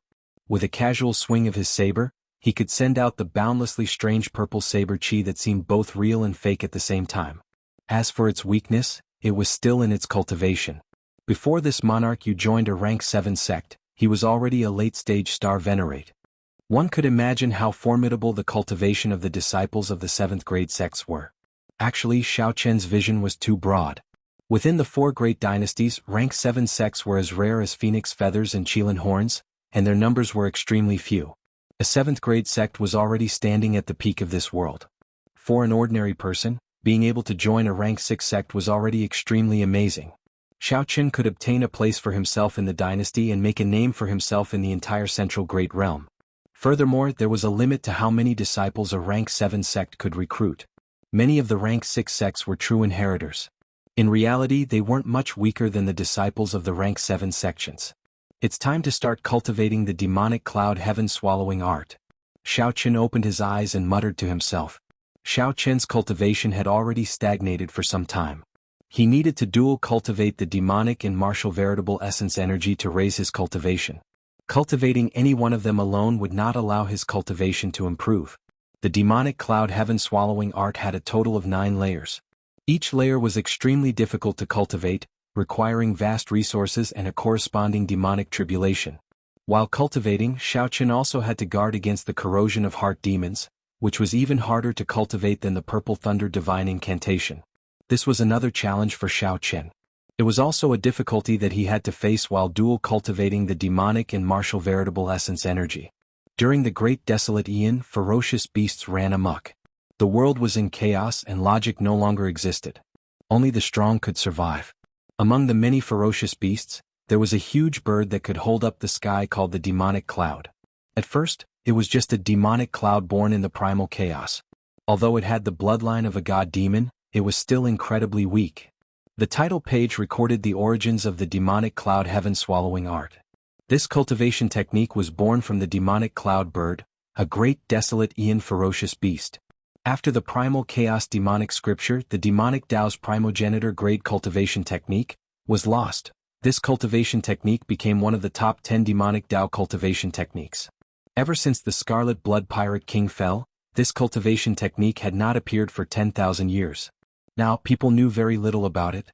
Xiao Qin carefully read through the book, entering deep thought. If one wanted to cultivate this cultivation technique, one had to condense a demonic cloud seed in one's body. Otherwise, one would not be able to cultivate it. With this thought, Xiao Qin stood up and left the room. Then he looked at the night sky. After some thought, Xiao Qin soared into the air and soared up.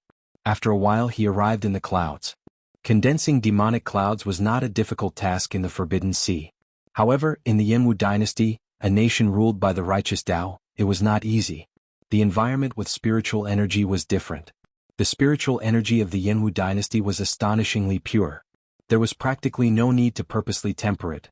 The spiritual energy was already very dense. From the moment one was born in the Jianghu dynasty, one would have a higher spiritual energy than the people of the outside world. It is not enough. The clouds here are too thin. I have to find a place with exceptionally dense clouds. Xiao Qin casually grabbed a cloud and analyzed it for a while. Then he looked higher. Whoosh! As Xiao Qin's figure continued upward, he slowly felt a huge pressure. An invisible might and pressure encased the entire dynasty's territory. When Xiao Qin looked up, he seemed to see a huge, invisible dragon glaring at him. It was the imperial dynasty's dragon luck that was protecting this ancient dynasty. When it reached a certain point, it would offend the dynasty's might. Flying upward would become increasingly difficult. However, Xiao Qin already saw an extremely dense cloud layer 10 kilometers above. It was very suitable for condensing demonic clouds. Xiao Qin released his dragon might and forced his way through, heading for that dense cloud. Boom, boom, boom. Xiao Qin's dragon might seemed very insignificant when compared to the dynasty's luck. As the dragon might clashed, lightning tore through the sky, spreading in all directions.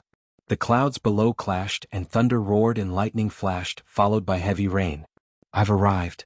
1 hour later, Xiao Qin heaved a sigh of relief and entered that terrifyingly dense cloud layer. The cloud layer was pitch black. It was a terrifying thundercloud. Xiao Qin could not even see his fingers. The extremely dense lightning-attributed energy within interfered with Xiao Qin's spiritual sense. Under such circumstances, Xiao Qin could not send out his soul energy at all. What soul energy feared the most was this kind of naturally occurring lightning. With just a touch, soul energy would scatter. Xiao Qin could only open his heavenly eye and barely explore the cloud layer, advancing carefully. This thundercloud was unfathomably vast and boundless. It was several times larger than the entire soaring dragon Mark 8, looking exceptionally startling. Whoosh! Suddenly, a crystalline ferocious beast flickering with electric light appeared in front, flying towards Xiao Qin. Thunder Essence. Xiao Qin recognized this ferocious beast. It was a spirit born from a peak attribute. It happened to be a lightning-attributed spirit. It had a cruel nature, a fiery temper and an extremely aggressive nature. This was a 100-year-old thunder essence with the strength of a star venerate. Its entire body was made of energy, which was exceptionally problematic for ordinary people to deal with. However, Xiaoqin had his own methods. He took out the wedding funeral bow and fired 10 arrows before the thunder essence arrived. Then he infused the heart flame in the arrows and fired 10 arrows in a row. When the thunder essence was only 1 kilometer away from Xiaoqin, it finally crumbled, turning into bolts of lightning that looked like electric snakes slithering out. It left behind a resplendent crystal floating in the clouds. This crystal was known as a thunder crystal rock.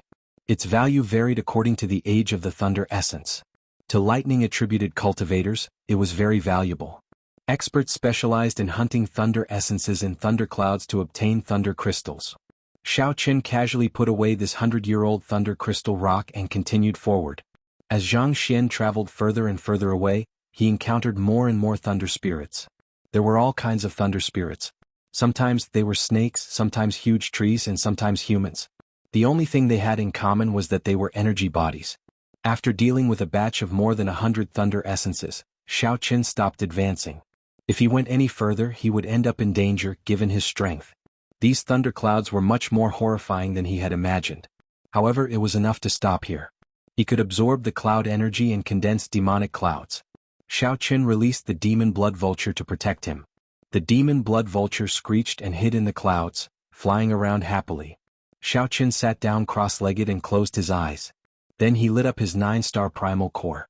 As Xiaoqin infused his demonic-attributed veritable essence energy into his hands, Xiaoqin continuously formed hand seals. As Xiaoqin's hand seals changed, his demonic-attributed veritable essence energy drained continuously. A terrifying aura slowly spread out from his body. This aura caused the clouds to churn, rising and falling like the waves of the sea. Then Xiaoqin formed the heaven-swallowing seal. A huge demonic cloud bird image appeared behind Xiaoqin. As the heaven-swallowing seal formed, the demonic cloud bird opened its beak and sucked. The demonic nature hidden in the unfathomably deep demonic clouds turned into thousands of tiny black lines that entered Xiaoqin's body. Those black energy lines gave off a demonic glow. As they danced around, they stirred up demonic clouds. The process of condensing demonic clouds went rather smoothly. Chapter 1863. Amidst the unfathomably vast and mysterious thunderclouds, Xiaoqin formed the heaven-devouring seal with both hands and absorbed the demonic nature hidden in the clouds. The demonic nature turned into countless black ribbons and entered Xiaoqin's body. The environment here was different. The demonic nature here could not be compared to the Forbidden Ocean. It would definitely be much slower than in the ash-gray sea. However, as long as there were no accidents, it was only a matter of time before he successfully condensed the demonic cloud seed. The eyes of the terrifying demonic cloud bird behind him shone with a demonic light that seemed solid, looking somewhat terrifying. The demon blood vultures flying around occasionally exchanged glances with that demonic cloud bird, feeling fear in their hearts. It was as if he had bumped into his ancestor and he felt extremely uncomfortable. 4 hours later, a black light appeared above his dantian. This speck of black light was exceptionally deep. It was only a speck, but it gave off the feeling that it carried an enormous amount of energy. The demonic cloud seed was about to be successfully condensed. At this moment, in the depths of the thunderclouds, 2 strange black-clothed men were hunting thunder crystals. Sensing the abnormal auras, a strange expression appeared on Zhang Xian's face. Strange, there are people cultivating demonic arts here? Let's go take a look.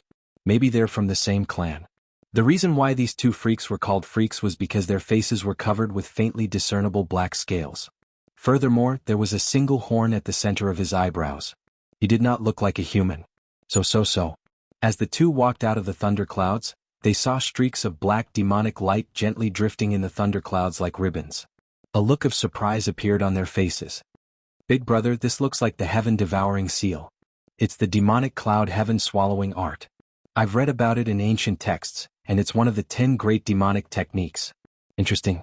This person should have just started cultivating. If he succeeded, he would be able to absorb the demonic nature of this place in an instant. There would be no need to go through so much trouble. The stronger of the 2 had thicker scales on his face and his figure was thin. A trace of greed flashed in his eyes. It was obvious that he was greedy. Go. The 2 of them moved as fast as lightning in the thunderclouds, flying toward Xiaoqin's location. 1 hour later, the demon blood vulture's feathers suddenly shone with a scarlet light. It let out a sharp cry that shook the surroundings. At the critical moment, Xiaoqin's heart skipped a beat. A strong enemy had arrived. He's not one of us. The slightly plump-scaled man said in a deep voice as he looked at Xiao Qin, who was surrounded by thousands of strands of demonic threads, and the demon cloud bird behind him. The lean man stared at the image of the demonic cloud bird and said solemnly, "It is indeed the demonic cloud heaven-swallowing art. Go." Without hesitation, the two of them turned into a flash of lightning and flashed toward Xiao Qin. However, just as he was halfway there, countless tiny red lights shot out from the thunderclouds. Those were the demon blood vulture's feathers. They looked like arrows covering the sky as they shot towards the two. Clang clang clang. The demon blood vulture's sudden attack covered a wide area. The two strange men could not dodge. Unable to dodge in time, the two of them were struck by hundreds of feathers. A water barrier flickered on the two's bodies, successfully blocking the poisonous feathers. However, his attack was also stopped and he was forced to retreat. Demon blood vulture. That was the cry of this strange bird earlier. To think that there is a demon blood vulture protecting him. Big brother, this person is somewhat difficult to deal with. The slightly plump-scaled man hesitated, fearing that it would be difficult to deal with Xiao Chen after he succeeded. What are you afraid of? Riches come from danger. This person is not a holy venerate. So what if he wakes up? The lean man was clearly overcome by greed. After he recognized the demonic cloud heaven-swallowing art, he did not want to give up. Go and restrain this strange bird. Whoosh! The plump man roared angrily, and the scales on his face appeared, densely covering the surface of the water. Then he swung his sword horizontally. He easily sliced through the thunderclouds, and the sword landed on the demon blood vulture's back. The heavy strike made the demon blood vulture very uncomfortable. However, the demon blood vulture was not to be trifled with. The moment the sword struck it, it immediately counterattacked. The demon blood vulture turned around and pecked. Its huge body nimbly turned in the air, and its hook-like beak pecked a large hole in the lean man's chest. Dang! The slightly plump-scaled man held his sword horizontally in front of his chest. However, the strike still knocked him back. His sword nearly flew out of his hand. Damn it! The slightly plump-scaled man roared furiously as he fought the demon blood vulture. The slightly plump-scaled man used his advantage in the terrain to fight the demon blood vulture evenly, unable to gain any advantage. The demon blood vulture was strong, but it could not do anything to the other party. The demon blood vulture hid in the clouds, appearing and disappearing unpredictably. Despite its strength, the demon blood vulture could not catch the other party. The demon blood vulture wanted to launch a large-scale attack several times. However, because the demon blood vulture was too close, it feared accidentally injuring Xiao Qin, so its hands were tied. This is a good opportunity. I'll kill it with one sword strike. The lean man's eyes lit up as he fixed his gaze on Xiao Qin. The lean man immediately made up his mind and drew his demonic sword. The lean man's eyes filled with a demonic nature. His sword flickered with a purple watery light, and motes of light spread out.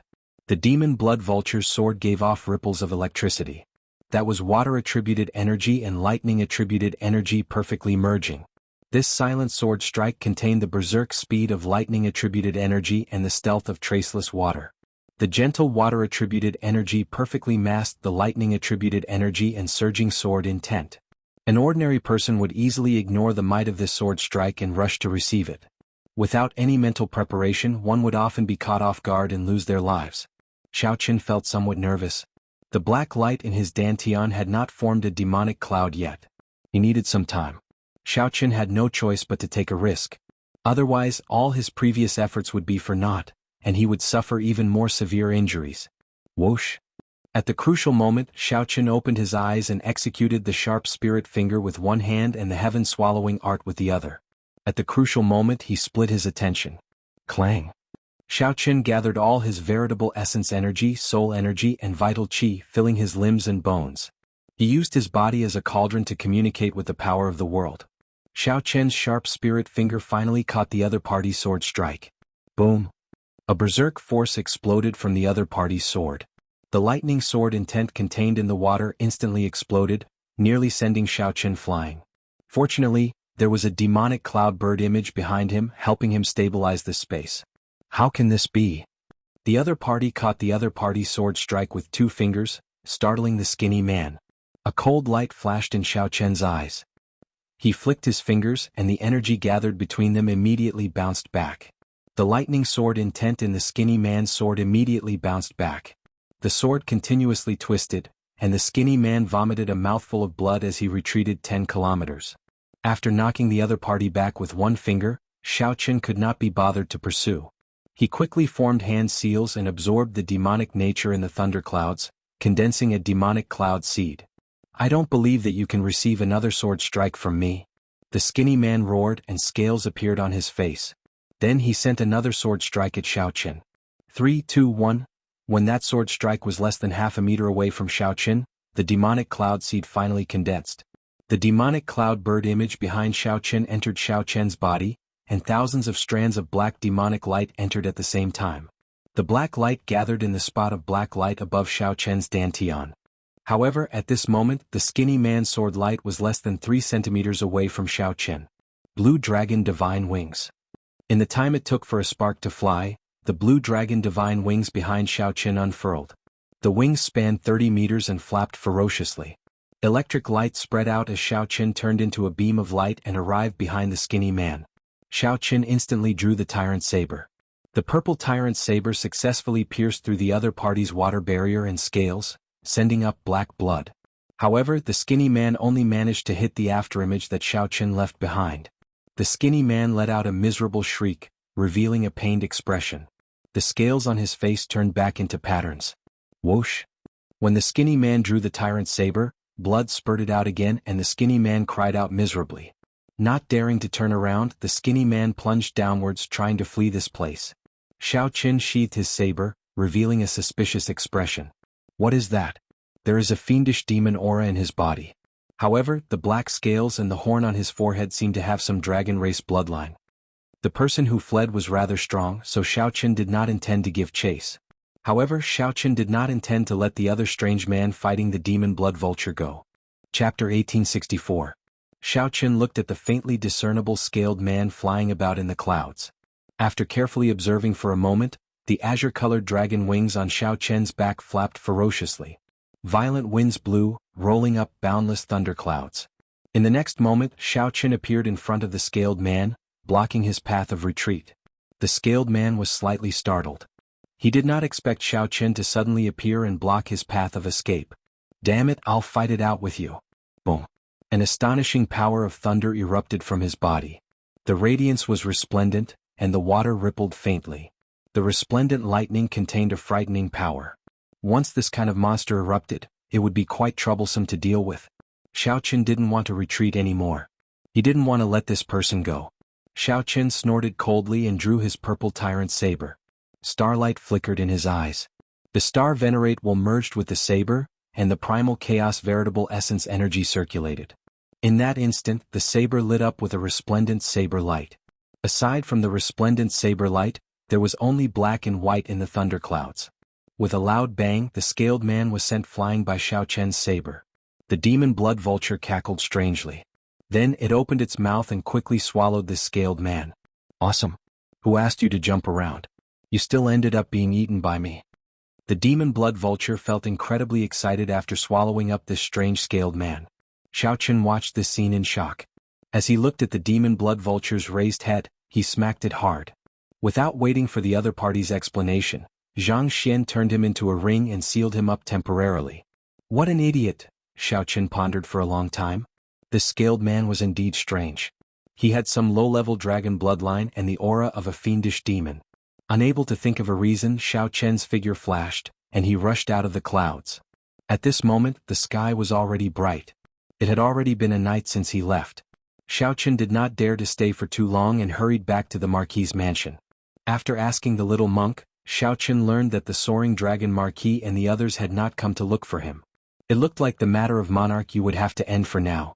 However, during this period of time, he still had to stay in the Marquis's mansion and concentrate on cultivating. It was better to be careful. After setting up a spirit-gathering array in the cultivation room in the courtyard, Xiaoqin sat cross-legged in the eye of the array. Xiaoqin looked into his body and saw that a demonic cloud seed had formed above his dantian. Blood drop seal. In accordance with the demonic cloud heaven swallowing art, Xiaoqin's hands formed a blood drop seal. His heart shattered, and a drop of his heart's blood slowly fell, emitting a strange bloody light. As Xiaoqin's hands landed, his hands continued to move, continuously infusing his soul energy, veritable essence energy and vital qi into them.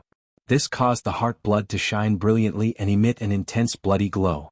The intensity of the light even seeped out of his body, covering Xiao Chen's body with a layer of bloody light. If an outsider was here, they would be able to tell with a single glance. What Xiao Chen cultivated was definitely not some orthodox cultivation method. Xiao. This drop of heart blood, which contained Xiao Chen's soul, quintessential essence and vital qi, landed accurately on the demonic cloud seed. The scarlet light entered it. It instantly vanished and the black demonic cloud changed color, turning a faint scarlet. The demonic cloud seed formally formed. As Xiao Chen cultivated, this demonic cloud seed turned into a demonic cloud bird, living in Xiao Chen's body. This process was no different from the birth of the true demonic cloud bird during the Great Desolate Aeon. At first, the demonic cloud bird was just a demonic cloud infused with the primal chaos god demon bloodline. Then, it evolved into the heaven-swallowing demonic cloud bird. However, now the primal chaos god demon bloodline was Xiao Chen's, which was much weaker. However, Xiao Chen's bloodline was much stronger than the Scarlet Blood Pirate King's. Xiao Chen had the rank 8 Blue Dragon bloodline in his body. While the power of this bloodline was not unrivaled, it was definitely unparalleled. The demonic cloud seed infused with the heart's blood became even more demonic, like it was nurturing life. Bang, bang, bang. Xiao Chen could vaguely hear a heartbeat. It was exceptionally strong and contained vast life force. Mission accomplished. Xiao Chen's hand seals changed, forming the heaven-swallowing seal to assist in his cultivation. The spirit-gathering formation activated, and the spiritual energy it contained entered the demonic cloud seed at an incredible speed in the span of a breath. After that, the demonic cloud seed breathed and turned into pure demonic chi, veritable essence energy that flowed into the 9-star primal core. Because Xiao Chen had not cultivated for the past few days, his demonic chi veritable essence energy was at a clear disadvantage. Unable to balance the spiritual energy and veritable essence energy, Xiao Chen could not bring out the Taiji force field. The Taiji Dao emphasized balance. Once the balance was broken, Xiao Chen could not bring out the Taiji force field. After about 7 minutes, the 100 medial grade spirit jades in the spirit gathering formation were drained. Xiao Chen opened his eyes and frowned slightly. This was the disadvantage of demonic Dao cultivation techniques. The stronger the demonic Dao cultivation technique, the more horrifying its expenditure would be than a righteous Dao cultivation technique. If this continued, who knew when he could successfully cultivate the demonic cloud heaven-swallowing art's first layer? After thinking for a while, Xiao Chen took out superior-grade spirit jades this time and placed them in the indentations of the formation's nodes. Superior-grade spirit jades were exceptionally rare, much more valuable than medial-grade spirit jades. Xiao Chen had only managed to find some in the Scarlet Blood Pirate King's treasure trove, but there were not many. There were less than 100,000 superior-grade spirit jades, which were exceptionally rare. Normally Xiao Chen could not bear to use them. However, now that he cultivated the demonic cloud heaven-swallowing art, he had to use them. Time passed quickly day after day. It had been more than 2 months since Xiao Chen fought with Monarch Yu at the drill ground. In the past 2 months, several Long Clan disciples came to seek an audience. They wanted to befriend Xiao Chen or ask for pointers on saber techniques or archery. However, Xiao Chen refused to meet them. Time was tight. Xiao Chen needed to go to the Divine Dragon Empire soon. How could he waste time on this? However, the little monk jumped out and happily accepted the Long Clan disciples' attentions. Back then, the little monk swept through Monarch Yu's subordinates and suppressed 2 holy venerates, leaving a deep impression on everyone. Several Long Clan disciples also felt admiration for the little monk. Knowing that the little monk was willing to guide them, they all felt excited. Unfortunately, not everyone could be as calm as Xiao Chen, able to calmly face the misfortune attribute of the little monk. While he was practicing with the little monk on the drill ground, all sorts of accidents happened to the disciples of the Long family. In just 7 days, more than half of the Long family's disciples had crippled themselves. No one dared to look for the little monk anymore. The little monk felt bored. He could only lead the demon blood vulture around the Marquis's residence. Those who saw them were afraid and those who saw them would run. In the Marquis's mansion was really the tyrant. He was even more domineering than the eldest young master of the Marquis Manor. He entertained himself and was quite happy. This caused everyone in the Marquis's residence to suffer unspeakably. They all complained to Long Yen, wanting this little overlord to leave as soon as possible. Long Yen smiled bitterly. It was clearly impossible for him to persuade them to leave. On this day, an old monk arrived at the entrance of the manor. He wore gray monk robes and a kasaya draped over his shoulders. His eyebrows and beard were all white, and he held a magic staff in his hand. When the soaring dragon Marquis heard the news, he led the upper echelon of the Marquis's residence and his heirs out to personally welcome them. Venerable Su Yun, sorry for the wait. When facing this seemingly ordinary old monk, the soaring dragon Marquis used the Buddhist sect's etiquette to show respect. May the Lord Buddha bless you. Lord Marquis is too polite. That little disciple of mine did not cause trouble for the Marquis's residence, right? The Venerable Su Yun said with a benevolent smile as he bowed slightly and returned the greeting with one hand. Someone in the Marquis's residence immediately wanted to speak and list the little monk's crimes. However, the soaring dragon Marquis stopped him with a look. He said softly, "The child is a little mischievous. It is not a big deal. Venerable, there is no need to worry." This was an esteemed monk of the Hidden Spirit Temple, someone that even the Yen Emperor and the Yellow Emperor respected. "Ah, Master, you finally came. I am very happy in this Marquis's residence. I eat well and sleep well. If you had still not come, I would have stayed here for a long time." A berserk scarlet wind blew above, accompanied by cheerful laughter. The little monk rode the demon blood vulture and appeared before everyone. Whoosh, whoosh. The little monk pushed the demon blood vulture's speed to its limits, kicking up a strong wind that howled endlessly. Clang. The Marquis's residence's signboard on the gates fell off. This startled Long Yen, causing his expression to change drastically. He quickly soared into the air and caught the signboard. The little monk landed on the ground. When he saw this scene, an awkward expression appeared on his face. "Sorry, big brother Long, let me help you hang it up." The little monk quickly walked over and grabbed the Marquis's residence's signboard, wanting to make up for his mistake. Long Yen quickly said, "There's no need. There's really no need. It's fine. It's what I should do." Crack. A huge force pulled the signboard in half, breaking it in the middle. Everyone in the Marquis's residence turned green. Even the soaring dragon Marquis's lips twitched involuntarily. Breaking someone's signboard was no less than killing one's father. The signboard of the Marquis's residence represented the Long clan's reputation for at least 1,000 years. It already involved the clan's luck. To any clan, breaking a signboard was something unbearable. When the demon blood vulture saw this scene, it laughed maniacally in its heart. "Who asked you to torture me all the time? Now you are in for a treat." The little monk felt incredibly embarrassed. The soaring dragon Marquis had not seen his master for a long time. The moment he saw him, he caused quite a bit of trouble. The Venerable Su Yun's expression did not change. He smiled faintly and said, "It looks like it cannot be fake. You are really my obedient disciple. If Lord Marquis does not mind, this old monk will write a new signboard for the Marquis's residence to express my apologies." The soaring dragon Marquis immediately rejoiced in his heart, overjoyed. The Venerable Su Yun's cultivation was so high that even the soaring dragon Marquis could not figure it out.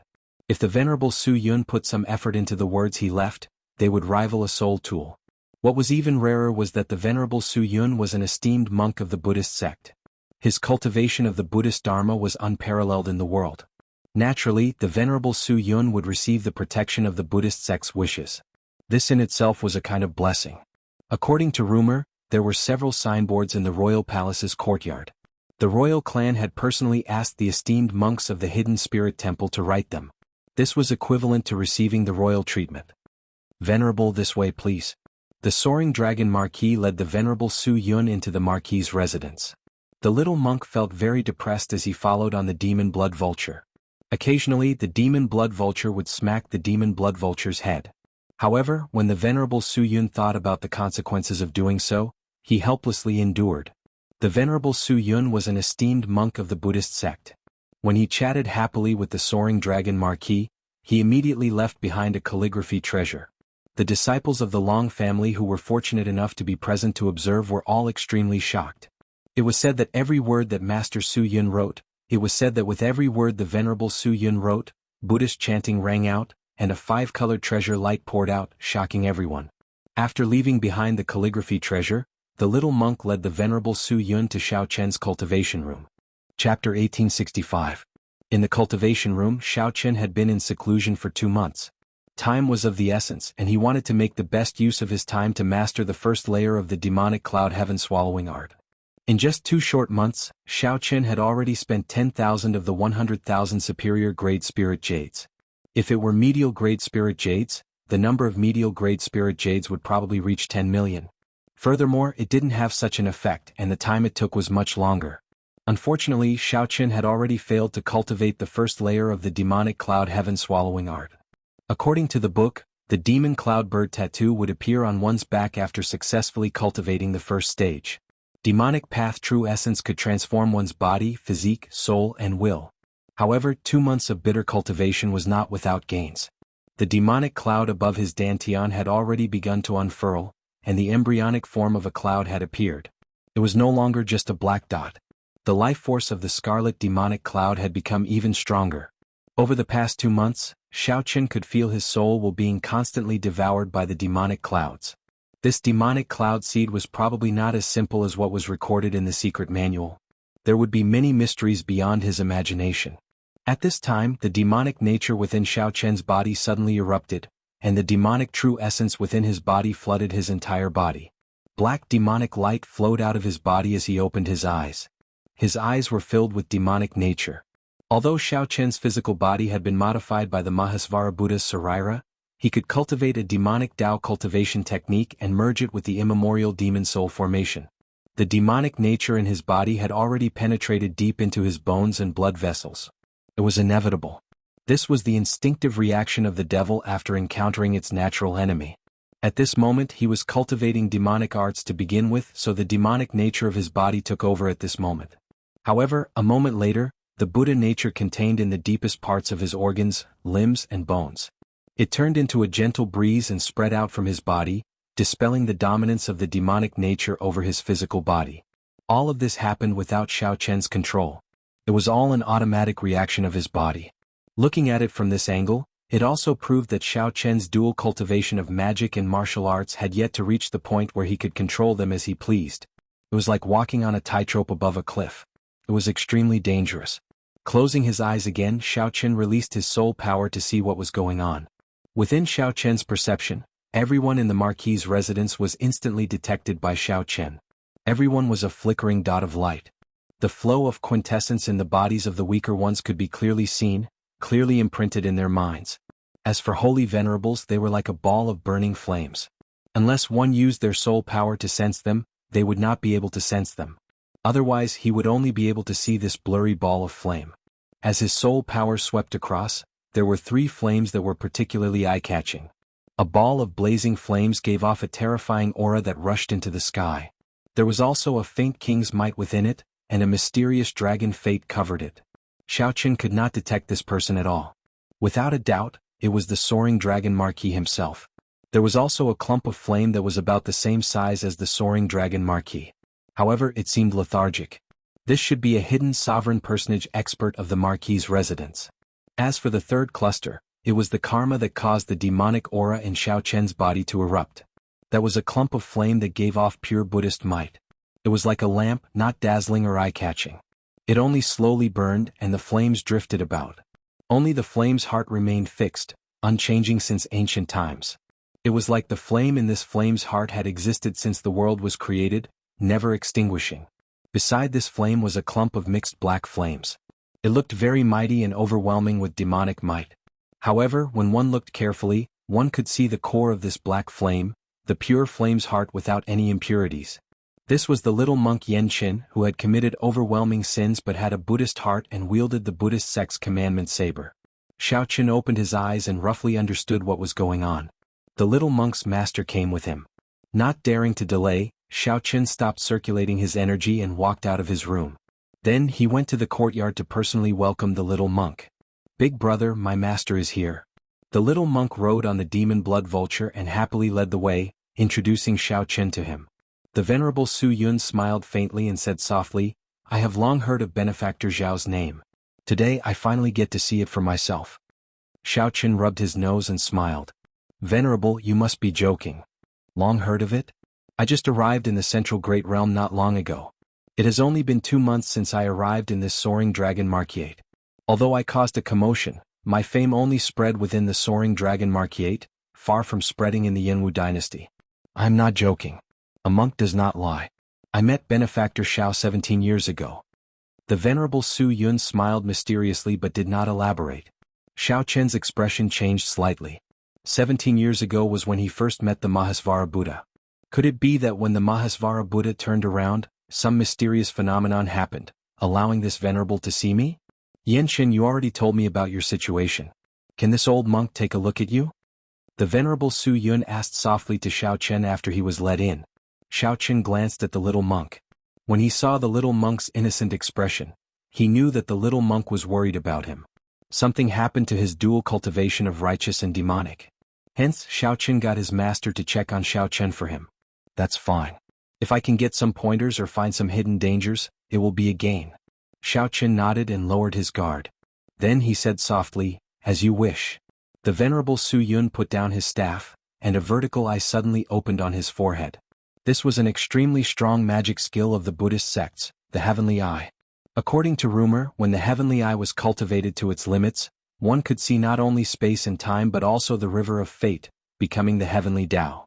One could comprehend the past and the future, knowing the karma of the past and present. Xiao Chen felt speechless. Since the heavenly eye was open, whether he agreed or not, the venerable Su Yun would see everything he wanted to see. The venerable Su Yun gave off a faint Buddhist light, giving off a mysterious energy similar to the one the heavenly book scholar once showed. A beam of golden light shot out of the heavenly eye and encased Xiao Chen. Time and space flickered. The various cultivation techniques that Xiao Chen cultivated in the past and the various hardships that his physical body experienced appeared.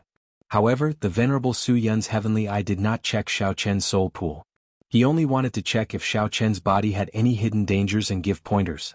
The venerable Su Yun did not want to dig out all of Xiao Chen's secrets. Actually, even if he did not check his soul pool, if Xiao Chen saw the scene in the venerable Su Yun's eyes, he would still feel shocked and amazed. They would also feel shocked and surprised, no different from being seen through. After a while, the vertical eye on the venerable Su Yun's forehead slowly closed. Master, how is it? Is my big brother fine? The little monk asked out of concern before Xiao Chen could say anything, appearing even more anxious than Xiao Chen. The venerable Su Yun smiled and said, Benefactor Xiao is doing very well now, even better than this old monk. His life force flourishes boundlessly. His physical body does not have any major problems.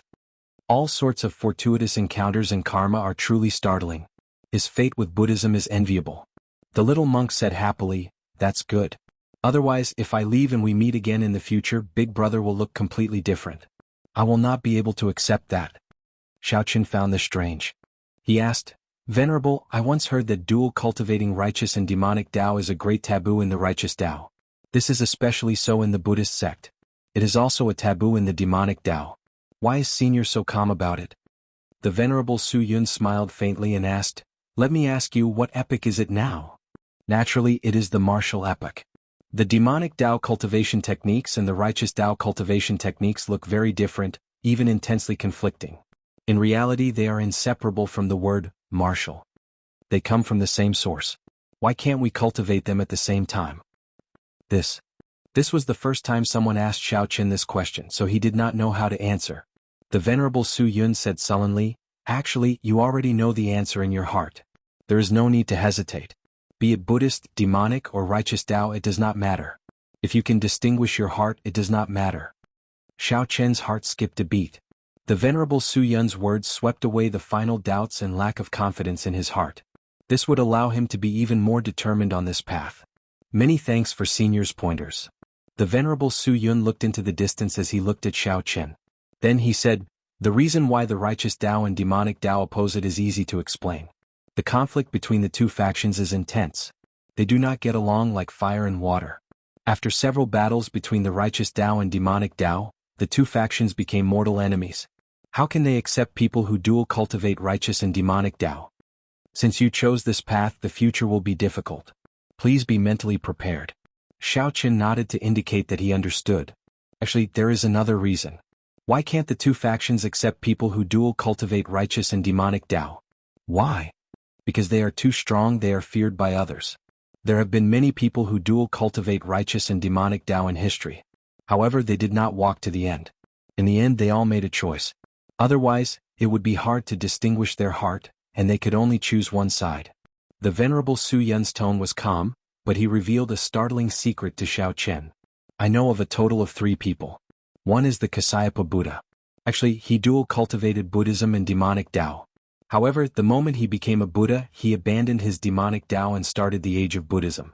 The second is a certain dragon race blood-soaked emperor. However, he eventually fell into the demonic Tao and took another path. This stunned Xiaoqun slightly. He could not hide his expression. This was simply too shocking. Back then, the blood-soaked dragon emperor dual cultivated righteous and demonic Tao. However, he did not walk to the end and fell into the demonic Tao. Suddenly, Xiaoqun somewhat understood why the blue dragon bloodline was completely destroyed. The third is the creator of the Mahamaya abstinence violation saber technique. He is a Buddhist sect genius, rarely seen in thousands of years. Unfortunately, I found out later that he was the Black Lotus demonic ancestor's reincarnation. However, in the end he made a different decision. He abandoned the demonic Tao and saved the Buddhist sect, directly leading to the Black Lotus Church's decline. Chapter 1866. As the Venerable Su Yun spoke softly, he casually revealed some startling secrets. When Xiaoqun heard this, he felt somewhat shocked, unable to recover his wits for a while. It was understandable that the Kasyapa Buddha dual cultivated the demonic Tao and martial Tao. If one understood the Buddhist scriptures, one would know that Buddhism was emotionless.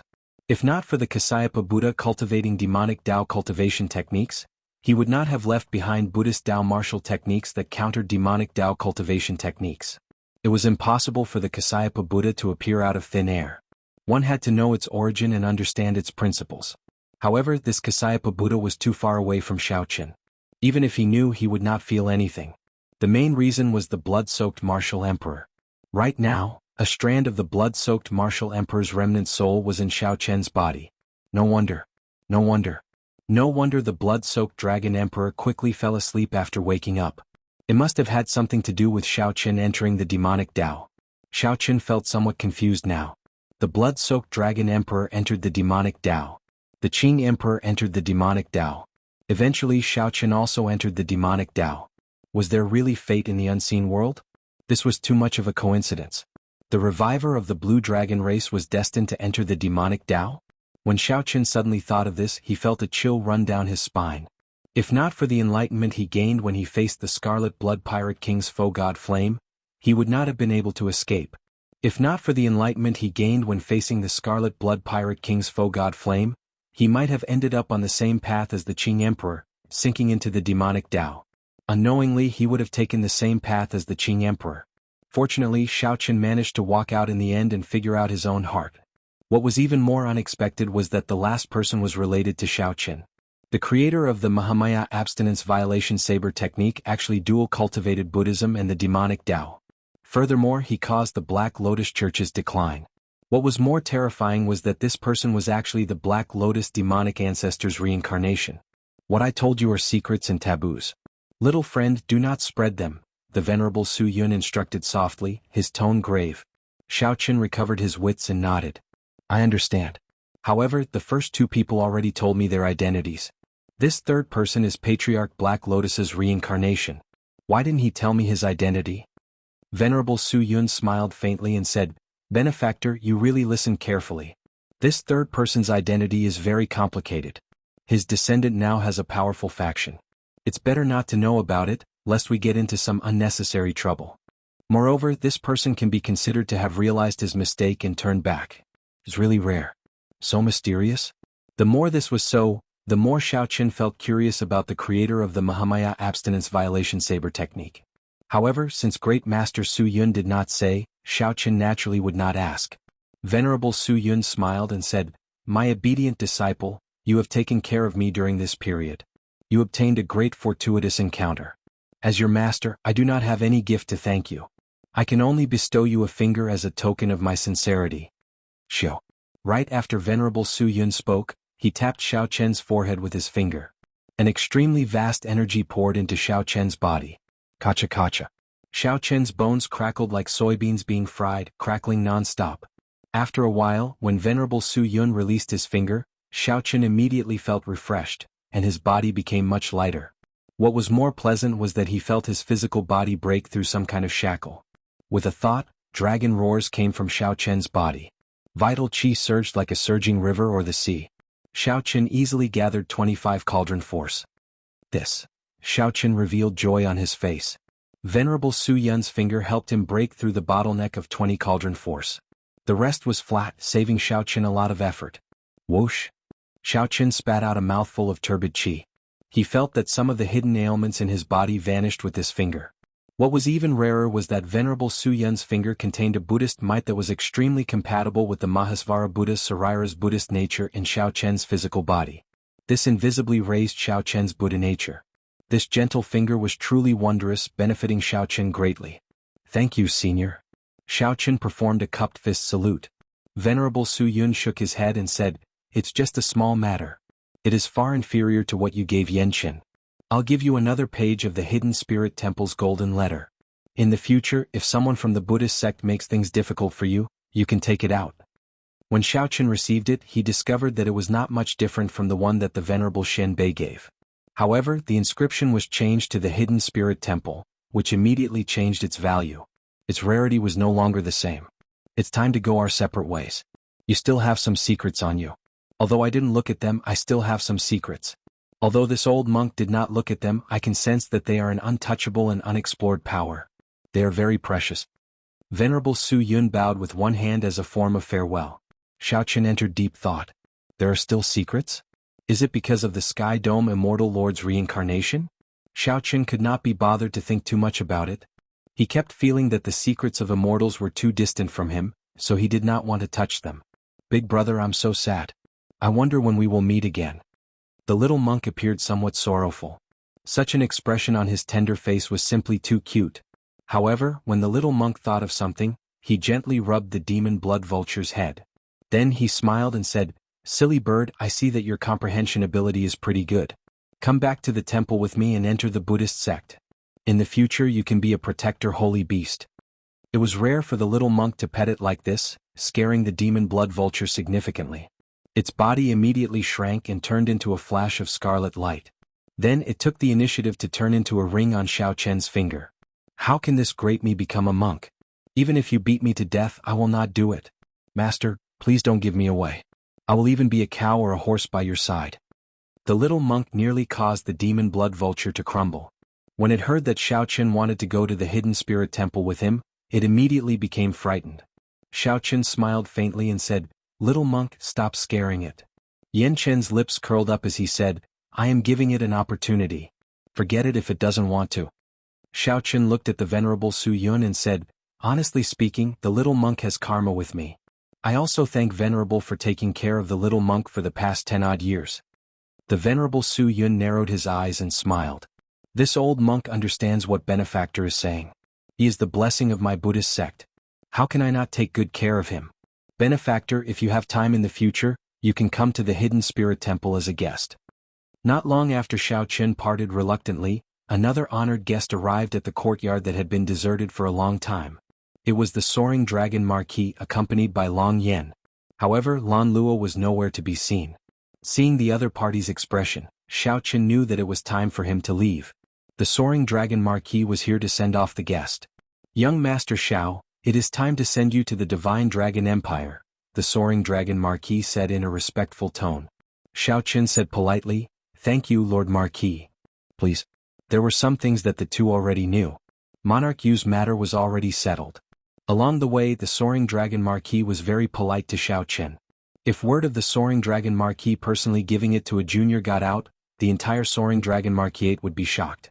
After boarding a Marquis' residence's warship, Xiaoqian's group left the Marquis' residence and flew out of the city. From the start to the end, Lan Luo did not appear. Xiaoqian could not help feeling that it was unfortunate. This is fine as well.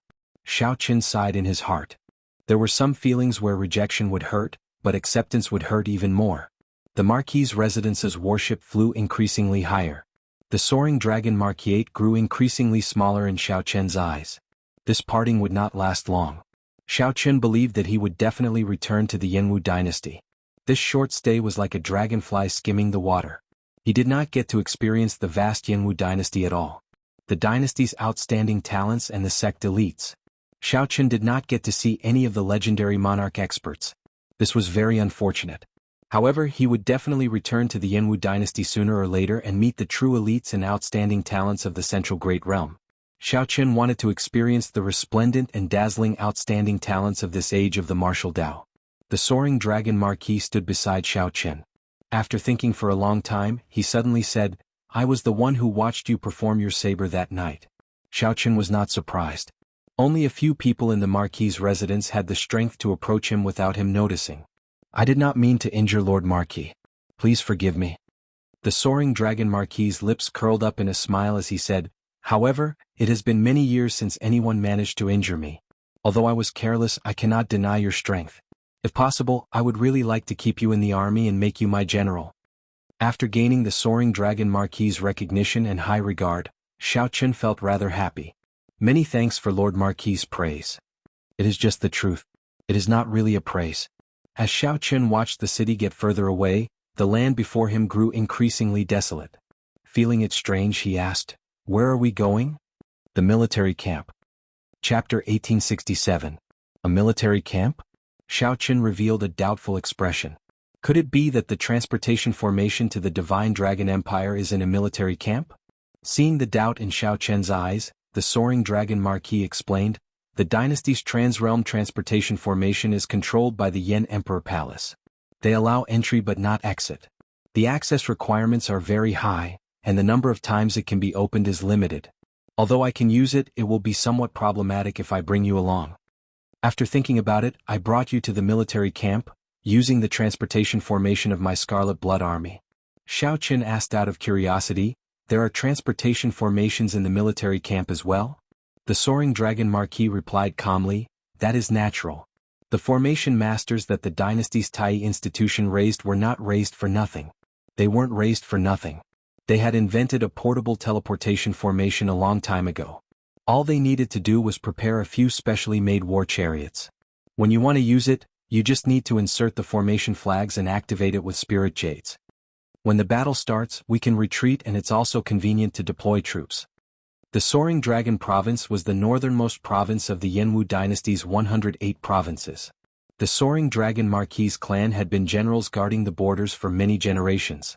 Historically, there had been an ancestor of the Soaring Dragon Marquis who had been conferred the title of Marquis of a different surname. However, among the 108 marquises, the Soaring Dragon Marquis still held military authority.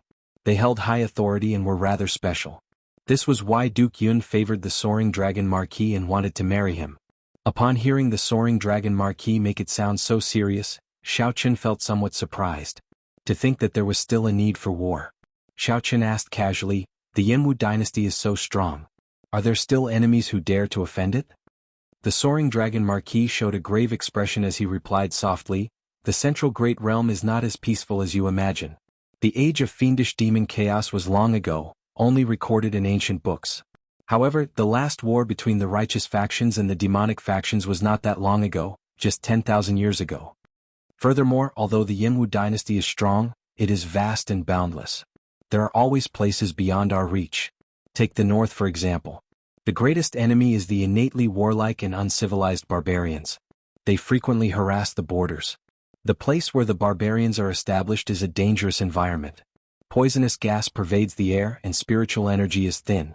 It's hard for dynasty to unleash their advantage in numbers, so we can't eliminate them. If we let Yen Huang lead the troops personally, it would be too much of a fuss. It's obviously not suitable." The Soaring Dragon Marquis paused for a moment, and then he said in a deep voice, "However, although the barbarian race is troublesome, it is not a great threat. After all, they are just a group of uncivilized barbarians and they will not amount to much." From his words, it seemed like there was an even more terrifying enemy. That was the real threat. Xiaochen didn't ask any more questions. Below him he could already see the barracks. Ah, ah, ah. At the garrison there were soldiers drilling in formation. Waves of loud shouts, full of energy, gathered together. His voice shook the heavens and vaguely, there were even strange phenomena accompanying it. It made people feel dizzy and the blood in their bodies flowed faster. His heart was beating so fast that it felt like it was going to jump out of his chest. These soldiers were all elite martial artists. Although their cultivations were not high, they were still extremely powerful. However, there were many of them and every one of them was a decisive killer. Boundless killing intent was hidden within their bodies. Under the unified training, their essence, chi, and spirit condensed into one. Their chests filled with a breath of air, and they shouted and roared at the same time. Their voices were vast and mighty, and their auras rushed to the clouds. These soldiers were not a motley crew. An individual's martial prowess seemed insignificant before this sea-like aura. As Xiao Chen observed the Scarlet Blood Army's drill below, he somewhat overturned his traditional understanding of the army. Originally, he believed that no matter how many major primal core venerates there were, they would just end up being slaughtered when they ran into a holy venerate. No matter how many came, they would all die. The dynasty's army was a dispensable existence. It did not have much meaning. However, Xiao Chen felt somewhat different now. There were so many venerables. When they were polished into a steel lion, they had a terrifying cohesiveness, strong willpower, and a murderous aura. When combined, just the shouts of essence, qi and spirit, and the gathering of qi and qi could scatter a holy venerate's attack. Before such might, a lone holy venerate seemed too insignificant. Furthermore, they could lay formations, use war chariots, and use formation flags. After many years of bitter training and killing, they forged a true army of tigers and wolves. Any powerhouse who saw such an army would have to retreat. After thinking about it, this was actually the principle of quantitative change leading to qualitative change. Something that looked insignificant could change qualitatively when it reached a certain amount. The Scarlet Blood Army was at the border, a desolate and uninhabited place. The environment there was very harsh. Occasionally, officers organized soldiers. They entered the surrounding mountains, hunted ferocious beasts, and trained the soldiers. The Marquis's residence's warships slowly landed. A large number of warships were parked here. Their banners fluttered in the wind, looking very majestic. Lord Marquis. First young master. The moment the Marquis stepped out of the warship, a group of armored generals immediately walked over with large strides. The generals had to straighten their backs and walk with heavy steps. When they walked, their armor clanged against each other. The soaring dragon Marquis nodded indifferently. Then he said casually, "Long Yen, bring Xiao Chen to take a look around the army. Then send him off. Don't delay him." "Yes, father." The soaring dragon Marquis looked like he still had many things to deal with. After giving some instructions, he left in a hurry. The group of generals hurriedly followed and reported what had happened recently. Xiao Chen's spiritual sense was sharp, so he heard some of it. "Lord Marquis, the underground demons have been appearing frequently recently. It is somewhat strange. I feel that we need to bring some people to sweep them out. It is almost winter, and those barbarians are not behaving. They tried to cross the border several times and many of our brothers died. The royal court's recent supplies have not arrived yet. We have to send people to rush them." These were all important military matters. That group of people walked hastily, moving further away. Soon Xiao Chen could no longer hear anything. Long Yen said, "Young Master Xiao, if you are in a rush to leave, I can bring you directly to the transportation formation. If you are not in a rush, you can also take a look around the army." "Let's take a look then." This was Xiao Chen's first time entering a military camp, so he felt somewhat curious. Normally, a military camp would not allow outsiders to view its important places. However, the soaring dragon Marquis did not treat Xiao Chen as an outsider and was exceptionally kind to him. Naturally, Xiao Chen would not miss out on such an opportunity. Being deep in a military camp, Xiao Chen could not help but compare it to a martial Dao sect. In a certain sense, the two were somewhat similar. They were both places where cultivators gathered. However, the difference was also very clear. The greatest impression that Xiao Chen got from the military was the exceptionally strict discipline. Every soldier was like all sorts of precise components. Only when they were combined could they bring out their greatest might. They did not allow any mistakes to occur in any of the segments. Under such circumstances, uniformity stifled individuality.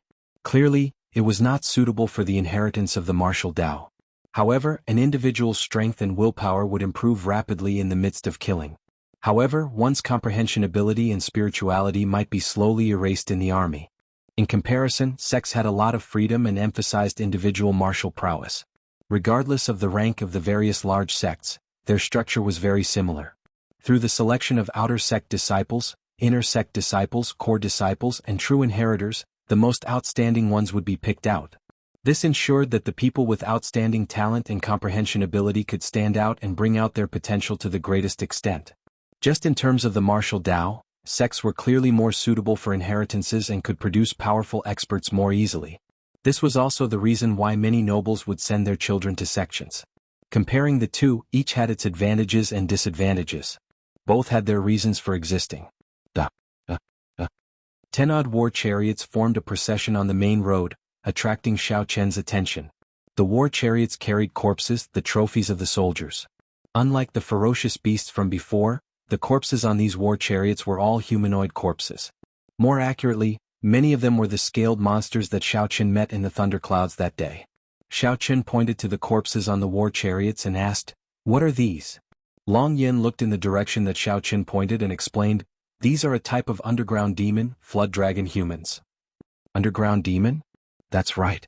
Back then, after the fiendish demons were defeated by the sages, they vanished without a trace.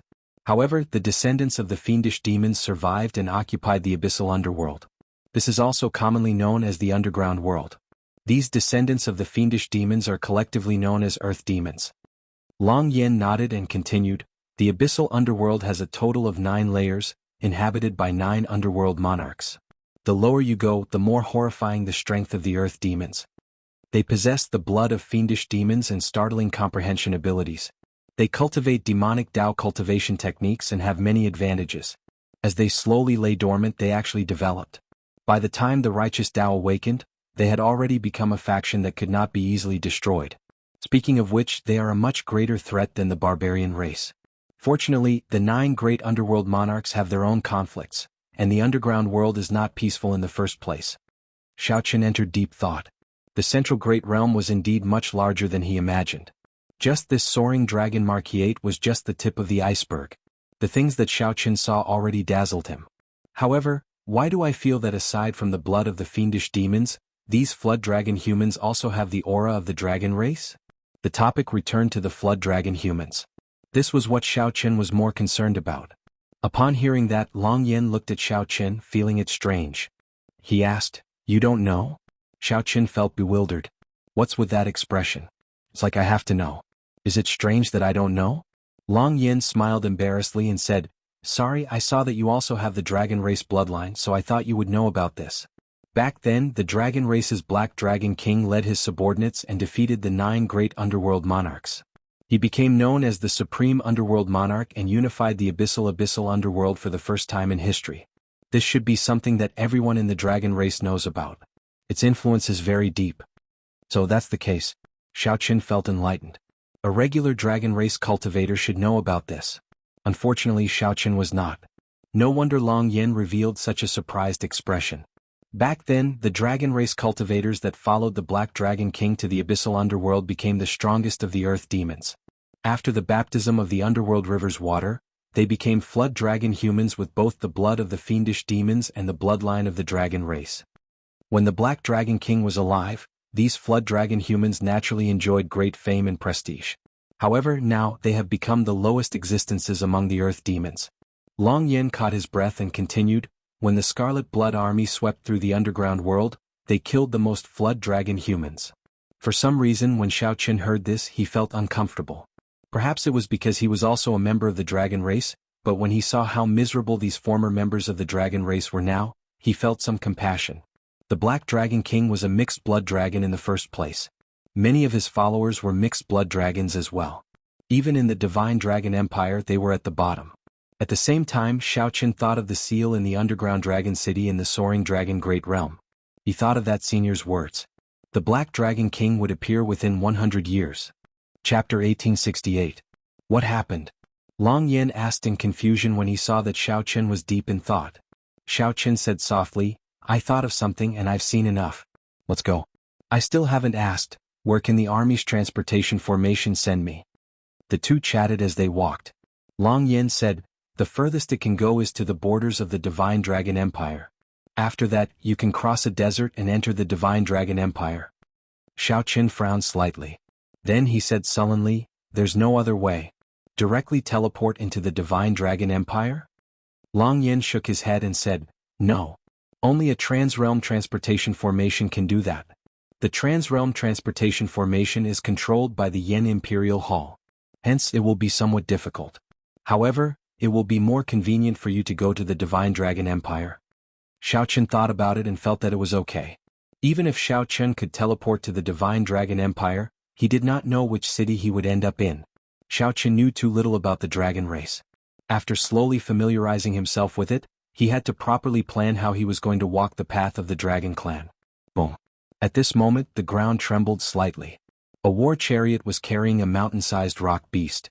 He slowly drove towards the military camp, escorted by thousands of people. Enthusiastic cheers sounded in the barracks when they saw the huge beast enter. Xiaochen could not help but take a few more glances. That's a hill giant demon, a holy venerate-level ferocious beast. It is said to be unrivaled among its peers. It is worshipped by the northern barbarians as a divine beast. Usually, killing this kind of ferocious beast signifies a great victory against the barbarians. A smile appeared on Long Yan's face as he explained to Xiaochen. The atmosphere in the military camp made Xiaochen a little envious. Live and die together, advance and retreat together, share the glory with your son. We're here. I'll get someone to set up the formation.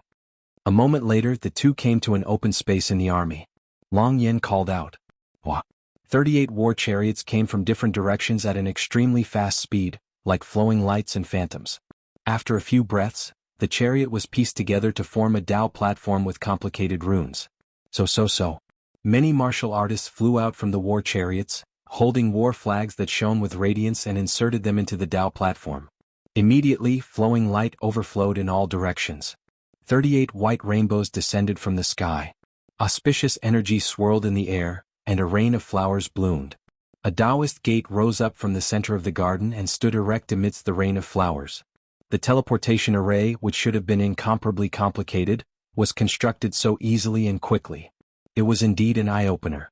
Xiaochen didn't have time to continue admiring it. He had to go on the road. This is some information on the Divine Dragon Empire. Father has been collecting it for you. There are also maps and some spirit jades. You might need them on the way. Before leaving, Long Yan handed over the items that the Soaring Dragon Marquis had prepared for Xiaochen. Xiaochen didn't stand on ceremony. After accepting it, he cupped his hands and said, "We'll meet again if fate wills it. See you later, Xiao." With a light tap of his feet, Xiaochen's body was as light as a swallow. Dressed in white, he slowly entered the gate of Dao. Her movement technique was elegant and light like a dream. It was just like when Xiaochen was in the Jianghu dynasty. With a gentle tap, before ripples could appear and Xiaochen could appreciate the boundless charm of the dynasty, he left. Xiaochen's trip to the Jianghu dynasty came to an end. Half a month later, a vast, boundless desert appeared before Xiaochen at the border between the Divine Dragon Empire and the Jianghu dynasty. Heavy rain fell from the sky. Black clouds spread out, lightning flashed and thunder roared. Xiaochen was about to enter the dragon race's territory, but the weather was not good. This was rather strange. It rarely rained in the desert. Once it did, it would last for several months, even half a year. The sudden heavy rain and bad weather seemed to foretell a bumpy road ahead. As Xiaochen looked at the desert amid the heavy rain, he felt rueful. Counting carefully, it had already been 4 years since he left the abandoned land, the Kunlun realm. After 4 years, he was finally about to step into the dragon race's homeland. The promise he made to the old dragon horse in the Blue Dragon Palace flashed before his eyes. When Xiaochen thought about it, a clear scene appeared in his mind. It seemed very close yet very far at the same time. If the Kunlun realm's Dragon's Gate disciples knew that Xiaochen was about to step into the Divine Dragon Empire, what would they think? If those old friends of his knew that Xiaochen had already gone very far, they would probably wish him well. In a short 4 years, Xiaochen advanced from a veritable Essence Stage disciple to a Cloud Sea Star Venerate. Xiaochen finally gained the qualifications to step into this central great realm and compete with the most resplendent, outstanding talents of this era. The effort and sorrow that Xiaochen had put in were hard to imagine. Xiaochen walked step by step with trepidation. He had suffered humiliation, suffered disdain, fought schemes, and struggled to survive in the hands of holy venerates. Today the dragon returned to its homeland. Xiaochen finally arrived in the Divine Dragon Empire. Instead of riding the demon blood vulture, Xiaochen walked to this desolate desert that belonged to the Divine Dragon Empire. This was the start of the next part of Xiaochen's journey. As Xiaochen draped a conical bamboo hat in the heavy rain, his steps were steady, and his eyes were resolute without any hesitation. When the heavy rain stopped, Xiaochen walked and stopped, calming his emotions in the heavy rain. At the same time, he checked the information that the Soaring Dragon Marquis left for him. Right now, the Divine Dragon Empire's territory was about 1% of the Jianghu dynasties. Of course, that only included the Central Great Realm. It did not include the other subordinate realms of the dragon race outside the Central Great Realm. Just like how the Soaring Dragon Marquis had the Soaring Dragon Great Realm, the Divine Dragon Empire had many subordinate realms. However, compared to the Jianghu dynasty, its population was somewhat pitiful. The Jianghu dynasty had tens of billions of people, but the Divine Dragon Empire barely had 100 million. This was mainly because only cultivators with the dragon race bloodline could be considered part of the Divine Dragon Empire's population. The 8 great empires were all like this, founded on bloodlines. For the sake of maintaining the purity of their bloodlines, they maintained their independence and did not accept outsiders. The 4 dynasties were more casual. Aside from cultivators, they also had a large number of ordinary people. The empires could not compare to the dynasties in terms of population. The Jianghu dynasty had 108 provinces. Each province governed 100 counties. The size of a county was almost the size of a large world in the outside world. The Divine Dragon Empire had only 7 provinces. The 6 colored divine dragons each ruled a province, and the Dragon Emperor ruled another province. Aside from this, there were many independent counties scattered throughout the empire's territory, managed by the dragon race factions with slightly lower bloodlines. Overall, the Divine Dragon Empire had about 1,000 counties. Unlike the dynasties, the 6 colored divine dragons were like feudal lords within the dragon race, possessing strong independence. For example, even the Dragon Emperor could not interfere with the internal affairs of the white dragon race. The Dragon Emperor was revered as the dragon god, the leader of the dragon race in name. Right now, the Dragon Emperor did not have as much authority as the dynasty's Holy Emperor. However, he controlled an additional province. Furthermore, with the title of Dragon Emperor, he still wielded great authority. Right now, the Dragon Emperor was the Golden Dragon race's clan head of the 6 colored divine dragons. He had already been on the throne for 1,000 years. The Golden Dragon race was currently the strongest and noblest bloodline in the dragon race. Based on the Soaring Dragon Marquis's information, the dragon race determined status and rank based on bloodline. The Golden Dragon race was undoubtedly the top bloodline. Next were the remaining divine dragons without bloodlines. Next were the cultivators with only true dragon bloodlines. Furthermore, the dragon race bloodlines were extremely thin. There were all sorts of them, and they were collectively known as mixed blood dragons. If one's background was not good, it might affect their future. Although there were some mixed blood dragons who managed to turn the tides and held high positions in the empire, they were known as heaven dragons. However, this did not change the fact that the dragon race, which was the most populous, had low status. Xiao Qin frowned slightly. Honestly speaking, he did not like the idea of a hero being determined by one's background and bloodline. However, what surprised Xiao Qin was that even the Soaring Dragon Marquis's information did not mention the Blue Dragon bloodline. The information that the Soaring Dragon Marquis could collect in the Jianghu dynasty was already very high. However, the Soaring Dragon Marquis still could not find any information on the Blue Dragon bloodline. In the end, it was only in an unremarkable corner. The Blue Dragon bloodline was once the strongest of the dragon race. Now it no longer exists and the details are unknown. The words were blurry and Xiao Qin only read one sentence. Soon, it was the introduction of the other dragon race. Xiao Qin had accidentally overlooked it. The rain had not stopped yet. Xiao Qin closed the information. Under the heavy rain he felt somewhat lonely for some reason. After so much difficulty he arrived in the Divine Dragon Empire. However, not a single member of his race was here. Even the people of the dragon race did not know that the Blue Dragon bloodline once existed. The dragon returned home with lofty aspirations. However, in this nation of 1,000 counties, the Blue Dragon bloodline only exists, only I exist.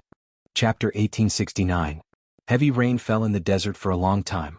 However, the heavy rain would eventually stop. 2 months later, the sky cleared up, and the temperature of the desert experienced an extreme change. The dry air and high temperature were unbearable. However, the desert before Xiao Qin seemed to come to life. Perhaps what the desert needed wasn't heavy rain or water, but the blazing sun and endless heat. Only in such an environment could the desert exude its true charm.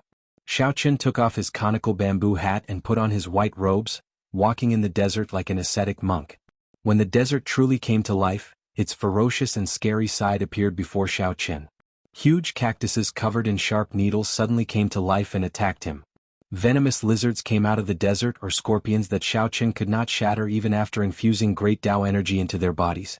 Several dangerous situations nearly claimed Xiao Qin's life, making him exceptionally cautious. Whoosh! Xiao Qin drew the tyrant's saber, and a dreamy purple saber chi shot out like a rainbow piercing through the sun. Xiao Qin fought with a 4-legged colorful lizard. Xiao Qin had seen this colorful lizard before. He did not know what kind of ferocious beast it was. He only knew that it possessed ferocious combat prowess and startling defense. Its body constantly gave off a tiny amount of poisonous powder. When mixed with the air, it was colorless and odorless, catching people off guard. It could even penetrate veritable essence energy shields and permeate the skin.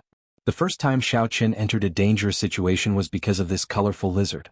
Xiao Qin had not expected the poisonous powder's penetrative power to be so terrifying, numbing his body and slowing his movements. He had nearly been eaten. Fortunately, at the last moment, Xiao Qin activated his blue dragon bloodline. The instant his combat prowess soared, he instantly killed this colorful lizard, saving his life. If not for the blue dragon bloodline, Xiao Qin really would have died here. After that, Xiao Qin became more cautious, preserving half of his veritable essence energy to protect his body at all times. Clang! After 100 moves, Xiao Qin chopped off the lizard's tail. In pain, the lizard burrowed underground and fled far away. Xiao Qin could not be bothered to give chase. He sheathed his saber and revealed a doubtful expression. Zhang Xian took out the map and examined it carefully. He suspected that he had gone in the wrong direction. According to Long Yan's instructions, there shouldn't be too much danger in the desert. Strange, I almost lost my life a few times and you call this not dangerous? Xiao Qin put away the map and compared it with the route. After confirming that he had not gone the wrong way, he shook his head and continued on his way. In the middle of the night, the temperature dropped sharply. After Xiao Qin laid down a simple defensive formation, he continued cultivating the demonic cloud art. He felt that there was still some distance to the first layer of the demonic cloud art. If Xiao Qin did not make any progress in the demonic cloud art, his cultivation would remain at small perfection middle stage star venerate, unable to advance any further. Primal chaos true essence had to be cultivated together in order to increase one's realm. In the middle of the night, Xiao Qin suddenly opened his eyes, which flickered with a demonic aura. He had been targeted. This was an instinctive sense of danger. Xiao Qin thought about it. He had killed many beasts in the past few days. Perhaps some overlord-class ferocious beasts smelled the baleful aura of ferocious beasts on his body. Or perhaps he accidentally entered the territory of some ferocious beast. Or perhaps he cultivated the demonic cloud heaven swallowing art, and some ferocious beasts with a strong demonic aura sensed the demonic aura. Everything was possible. What Xiao Qin needed to do now was to deal with the changes by remaining calm. Holding the tyrant saber by his hand, Xiao Qin carefully looked around. He extended out his spiritual sense and did his best to search for the hidden ferocious beast. Sometimes, the most terrifying thing was not the strength of the enemy but the danger and craftiness of the enemy. The enemy was good at hiding and enduring, catching you off guard and dealing a fatal blow. How crafty! The instant Xiao Qin opened his eyes, that ferocious beast sensed that it was exposed and carefully hid. However, Xiao Qin could sense a pair of cold eyes staring at him in the darkness. Where is it? Where is it? Xiao Qin quickly turned his head and saw a silver figure flashing on a distant sand dune in the boundless night. When Xiao Qin focused his gaze again, he could no longer find that silver figure in the darkness. How fast? No, it did it on purpose. Xiao Qin's expression changed drastically, and he quickly retreated. In the next moment, a resplendent and dazzling light appeared above Xiao Qin's head. It illuminated the dark night as clearly as if it were daytime. That resplendent light contained a frightening amount of energy that stirred up boundless gales. The wind was so strong that even space distorted slightly. Even Xiao Qin's movement technique was greatly hindered. Boom! In the next moment, this resplendent moonlight landed where Xiao Qin had been standing. A terrifying pit immediately appeared in the ground, looking as scary as a planet crashing into the ground. A horrifying shock wave radiated in all directions. Xiao Qin could not dodge in time. The shock wave struck him, sending him flying back like his bones were falling apart. When Xiao Qin landed, horror spread in his heart. If he hadn't dodged in advance, he would have died on the spot. Not even his dregs would have been left. That silver figure clearly let Xiao Qin see it on purpose to attract his attention. What a crafty, ferocious beast. Its scheming was truly frightening. Xiao Qin vomited a mouthful of blood, and his complexion paled. When the dust settled and the huge pit appeared before him, he felt even more shocked and horrified. Whoosh! Before Xiao Qin could catch his breath, a beam of silver light flew at him, arriving before Xiao Qin in the blink of an eye. Dang! Xiao Qin drew the tyrant's saber, and the purple blade blocked this beam of silver light. A strong force bounced back from the silver light. Xiao Qin's right palm cracked, and the tyrant's saber nearly flew out of his hand. This time, Xiao Qin clearly saw that what appeared before him was a silver fox, a desert silver fox. This desert silver fox did not have the nimbleness and elegance of an ordinary mountain fox. Instead, it had the ferocity of a desert fox. As it looked at Xiao Qin, its cold eyes contained a strong murderous intent. Aside from the murderous intent, there was also a greed for prey. An overlord-level ferocious beast. Xiao Qin's expression changed slightly. An overlord-level ferocious beast was practically unrivaled in the same cultivation realm. The desert silver fox before Xiao Qin was such a star-venerate overlord-level ferocious beast. Unless a holy venerate appeared, it would be very difficult to kill. Most importantly, this desert silver fox's craftiness and scheming already showed its effects. Before the fight started, it injured Xiao Qin, gaining the initiative. Whoosh, whoosh, whoosh. After gaining the initiative, the desert silver fox lunged at Xiao Qin, trying to exaggerate Xiao Qin's injuries. Xiao Qin showed a sullen expression, maintaining a calm state of mind as he continuously retreated. Although the desert silver fox did not look large, each of its attacks contained tremendous power. Xiao Qin infused 2 strands of great Tao energy into his saber. However, he could only barely block, unable to gain the upper hand. As he retreated, Xiao Qin's injuries worsened. Whoosh, whoosh. The desert silver fox's speed increased, and the sound of it tearing through the air became sharper. This extremely sharp fox cry spread in all directions, causing a commotion. When the many ferocious beasts in the desert heard this cry, they fled in panic. Clearly, this desert silver fox was normally a tyrant in this area, shocking everyone. If this continued, Xiao Qin needed to surpass the desert silver fox in terms of speed. He could not let this desert silver fox drag things out. He had to end the battle quickly. Resolving the mundane. A swastika shot out from Xiao Qin's forehead, releasing a boundless and ferocious Buddhist might. Instantly, Xiao Qin resolved his resolving the mundane. His face remained expressionless and a huge Buddha image appeared behind him. An eternal saber light flew out. This was Xiao Qin's strongest killing move, ruthlessly chopping down. This was the first time the desert silver fox, which held the advantage in terms of strength, was sent flying by Xiao Qin's saber strike. Blue Dragon Divine Wings. The wings on Xiao Qin's back spread out, and he used the Thunder Great Tao to drive the might of the tyrant saber in his hand. The purple saber immediately burned with a hazy purple flame. The Thunder Great Tao energy filled Xiao Qin's body. Thunder Dragon 9 transformations. Xiao Qin shouted, and the Thunder Great Tao energy in his body burst out. This was the first time Xiao Qin used the Blue Dragon Divine Wings to execute the Thunder Dragon 9 transformations. With a thought, he executed the Thunder Dragon 9 transformations. The instant electric light exploded in Xiao Qin's body, his figure flickered. In one breath, 81 saber lights burst out of the desert silver fox's body. With the assistance of the Blue Dragon Divine Wings, Xiao Qin's Thunder Dragon 9 transformations did not need to focus more veritable essence energy on speed, allowing it to become even mightier. The desert silver fox howled in pain as it fell to the ground. Saber lights continued to pour out of its body. Blood flowed out endlessly and its life force drained continuously. With Xiao Qin's desperate counterattack, it sustained severe injuries. Then Xiao Qin sheathed his saber and took out the God Shadow Bow. Then he infused his soul energy into it and fired an arrow. Whoosh! This arrow immediately nailed the fleeing desert silver fox to the ground. A miserable shriek came from the desert silver fox's mouth, sounding exceptionally miserable in the night. The might of the God Shadow Bow's arrow was horrifying. Xiao Qin put away the God Shadow Bow with a slightly pale complexion. Overlord-class ferocious beasts were indeed hard to deal with. Xiao Qin checked his injuries. Aside from the damage to his internal organs, his will of soul was also injured. This desert silver fox was much stronger than that monarchio. They were on a completely different level. The desert silver fox's life force drained rapidly. Xiao Qin's figure flashed. He gently pushed off with his feet and arrived beside the desert silver fox. This desert silver fox's smooth fur flickered with a faint glow in the night sky, looking very spiritual.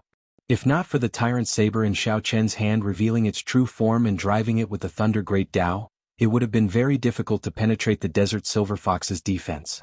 Xiao Qin thought about it. If he made a robe out of this desert silver fox's fur, it would be incredibly gorgeous. It would definitely be incomparably gorgeous, and with the support of the array formation, it was completely a natural Tao artifact. After many years, it might even become an inherited Tao tool or even go further. The desert silver fox's injuries were significant. However, the harvest was huge. Not to mention its fur and bones, just the beast core was worth cities. After being struck by the god Shadow Bao, the desert silver fox's life force completely drained away. Xiaoqin stretched out his hand and grabbed the arrow. Then he tried to pull it out. However, just at this moment, the desert silver fox's closed eyes suddenly opened. A boundless fiendish light came from its eyes, looking exceptionally eye-catching in the dark night. A terrifying aura suddenly burst forth from the dead silver fox. A loud bang rang out. The desert silver fox's body suddenly enlarged. In the blink of an eye, it became a huge creature. 6 long tails appeared behind it, soaring into the clouds. Damn it! Xiaoqian's face sank. He got tricked again. This desert silver fox was too crafty. Chapter 1870. The dying silver fox suddenly turned into a towering colossus. Its 6 silver tails extended into the sky. A boundless might burst out of the silver fox, shaking the sky. Xiaoqian was already sufficiently careful. After resolving the mundane and Thunder Dragon's 9 transformations were struck, he even used the god Shadow Bao, a soul tool. Even without using the heart flame, 1 arrow from the god Shadow Bao could severely injure an ordinary holy venerate. For a silver fox that was on the verge of death, it was even easier. It was like using a sledgehammer to crack a nut. However, even so, this silver fox still managed to trick Xiaoqian. Buddhist major magic skill, Dermic World. Xiaoqian's figure wavered, and his physical body turned into a 3-kilometer-tall giant in the blink of an eye. Then he turned around and clenched his fist as he charged forward. Xiaoqian's 5 fingers crackled like thunder. The force of his punch reached 25 cauldron force, shaking the clouds. Xiaoqian reacted very quickly. The moment the silver fox changed, he executed Dermic World, preventing the other party from trampling him to death. However, Xiaoqian was still too slow. The silver fox that successfully tricked Xiaoqian struck Xiaoqian's chest with its claw. The silver fox took the initiative to attack Xiaoqian. Bang, bang, bang. Not only did the punch miss, but the other party even struck his chest. The pain made Xiaoqian suck in a breath of cold air, and he clenched his teeth. The sound of wind rang out beside Xiaoqian's ears as his body flew back like an arrow. The Dermic World's 3,000-foot Dermic body slowly disappeared under this heavy blow. Whoosh! After retreating 50 kilometers, Xiaoqian knelt on one knee and looked up. The 6-tailed silver fox in the sky was incredibly huge. When he looked at it, he felt very insignificant. Pussy eye. Xiaoqian vomited a mouthful of blood, and his complexion paled even further. Something's not right. Suddenly, Xiaoqian's eyes lit up. He discovered that while this silver fox's aura looked extremely horrifying, it seemed somewhat weak. Final radiance of the setting sun. These words appeared in Xiaoqian's mind, reigniting hope in the somewhat despairing Xiaoqian. If this silver fox remained this strong, Xiaoqian would not be able to defeat it in his current state. However, since this was just the final radiance of the setting sun, it was worth a gamble to see who could survive to the end. Wah! The 6-tailed silver fox howled at the sky, opened its mouth and sucked hard. A powerful suction force spread out in all directions, and a large amount of spiritual energy surged toward the silver fox. It formed a whirlpool and spun around the silver fox's mouth. A circle of energy appeared in the mouth of the 6-tailed silver fox. In the center of the vortex, it became more and more resplendent, like a demon fox swallowing the moon. Kill. This demon fox really wanted to kill him. It had to kill him no matter what. It wanted to devour his flesh to replenish its injuries. Either you die or I die. Xiaoqian roared at the sky. At this moment, the blue dragon bloodline was fully activated. The ancient blue dragon divine might spread in all directions. The dragon's might almost materialized into a flame that soared into the sky. Xiaoqian's heart was as cold as water. He allowed his killing intent to spread out in all directions. Buddhist 7-kill seal. Xiaoqian shouted, and his left hand moved nimbly. Killing chi filled the air like formless water. As Xiaoqian's nimble fingers moved, the killing chi in the air changed wantonly, taking all sorts of forms. It was like a lotus flower never touching water or the sun and moon never hanging high in the sky. When the 7-kill seal formed, at this moment of life and death, Xiaoqian's irritable heart calmed down. It was clearly the Buddhist 7-kill seal that made the killing chi in the air even more terrifying. However, it made Xiaoqian's mental state incredibly calm. It was like he was just a bystander, coldly watching the killing chi in the air, watching this battle of life and death. Boom! When the silver fox sensed the 7-fold killing chi after Xiaoqian activated his blue dragon bloodline, its movements paused, not daring to drag this out. The 6-tailed silver fox lowered its head and roared at Xiaoqian. That resplendent energy ball looked like a bright moon falling to the ground as it smashed towards Xiao Chen. The bright moon did not shine. Everywhere it passed, it kicked up a sandstorm, covering the sky and sun as it flew out in all directions for 500 kilometers. Kill. Xiao Chen snorted coldly and drew his tyrant saber. The sevenfold killing chi gathered on his saber. Without needing to drive it, a surging saber intent appeared on the saber.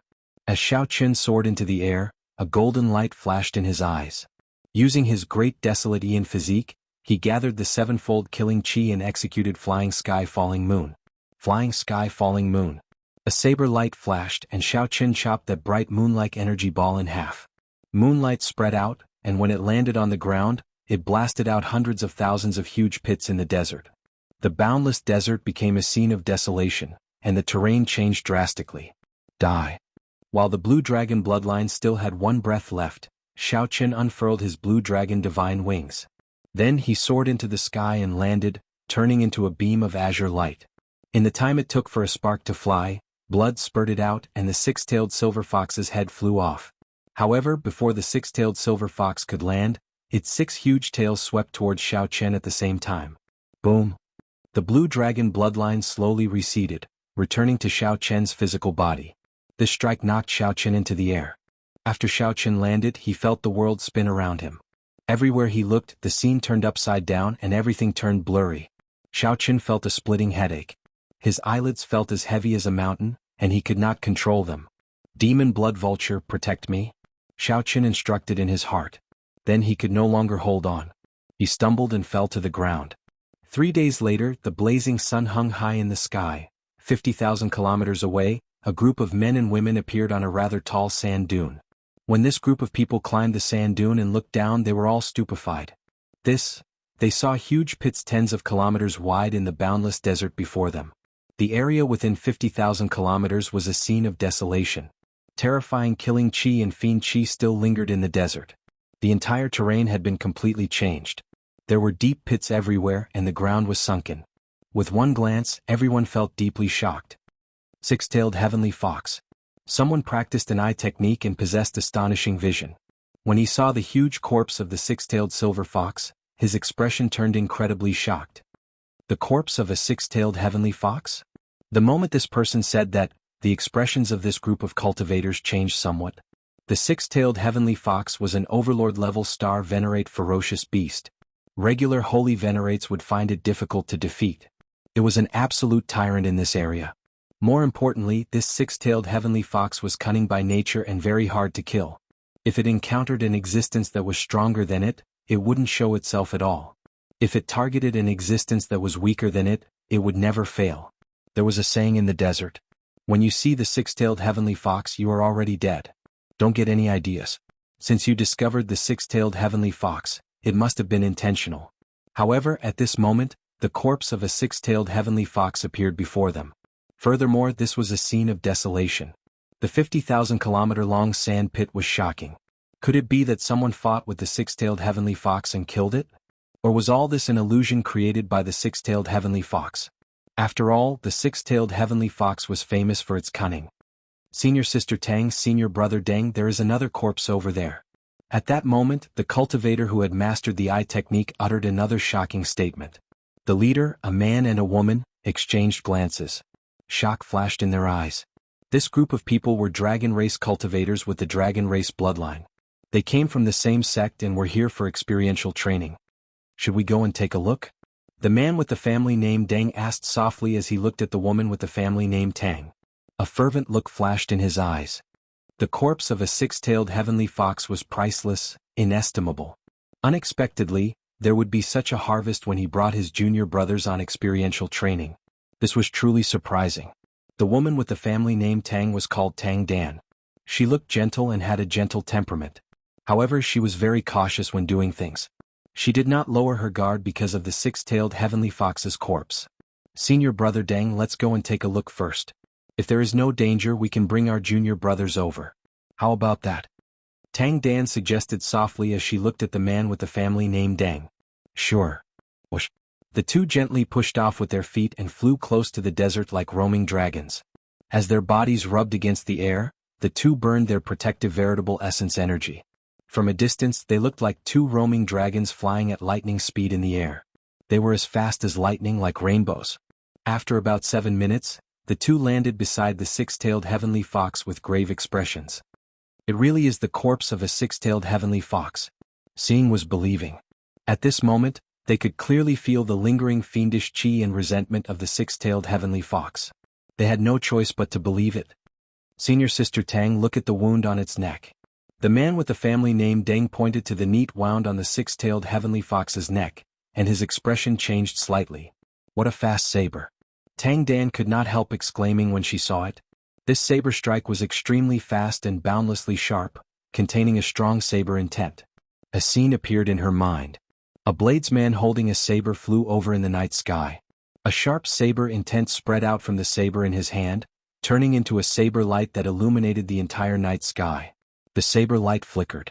In the next moment, the six-tailed heavenly fox's head fell from the sky. The man with the family name Deng released a safety signal, and the other dragon race cultivators rushed over. When they saw the six-tailed heavenly fox's corpse, they all sighed. Senior Sister Tang, this person does not seem to be dead. Just at this moment, someone discovered that Xiao Qian was not dead. However, his aura was extremely weak and hard to detect. What? Tang Dan's figure flashed and she had the others move back. Then she looked at Xiao Qian's pale complexion. There was no life force flowing in Xiao Qian's body. He did not seem alive. Let me take a look. Tang Dan showed a cautious expression as she carefully walked over and placed her hand on Xiao Qian's pulse. Chapter 1871. Tang Dan placed her right hand on Xiao Qian's pulse. After a while, she revealed a strange expression. This fellow is quite lucky. To think that he could survive the six-tailed heavenly fox's attack. He has delicate features and looks quite young. I don't know where it came from. A group of people looked at Xiao Qian and discussed him. They were very curious about him. Senior Brother Deng. At that moment, the man with the surname Deng felt that something was strange. He walked over from the six-tailed heavenly fox's side. He had a smile on his face. It was clear that he was in a good mood. When he saw the strange expression on Tang Dan's face, he asked, "Senior Sister Tang, what's wrong?" Tang Dan did not let go. She said somewhat uncertainly, "This person's body, his body has dense demonic chi. He is severely injured. It looks like he fought with the heavenly fox. He must have fought for a long time to leave behind such injuries. Furthermore, he is a bladesman, so it is very likely that..." The underlying meaning was clear. It was very likely that the six-tailed heavenly fox had died at this person's hands. Right after the man with the family name Deng spoke, the smile on his face immediately vanished. He said sullenly, "That's impossible. This six-tailed heavenly fox must have died at the hands of some expert." Furthermore, that expert did not care about the six-tailed heavenly fox's corpse at all. He left behind this mess and left in a hurry. Look at this person. No matter how I look at it, he is just a middle-stage star venerate. How could he kill the six-tailed heavenly fox?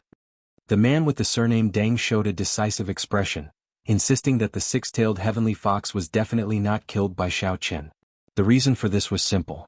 If it was killed by Xiao Qian, then this six-tailed heavenly fox would no longer be ownerless. I feel that what Senior Brother Deng said makes sense. Even a holy venerate would find it hard to kill a six-tailed heavenly fox. How could it die at the hands of a star venerate? It's an overlord-class ferocious beast after all. Furthermore, it's the cunning and troublesome six-tailed heavenly fox. It's really impossible. Won't we know after waking him up? Some people agreed with the man's surname Deng, while others suggested that they should save Xiao Qian first. However, it immediately caused another round of debate. That's not good, right? If he really did kill him and his character isn't proper, then we'll be caught in our own web. That's right. Master has also warned us not to trust others easily when we're outside. But I can't just stand by and watch him die. The group of people argued endlessly, but could not come to a decision in the end, not knowing what to do. Most importantly, Tang Dan's words had caused this simple matter to become complicated. Everyone has their own selfish motives.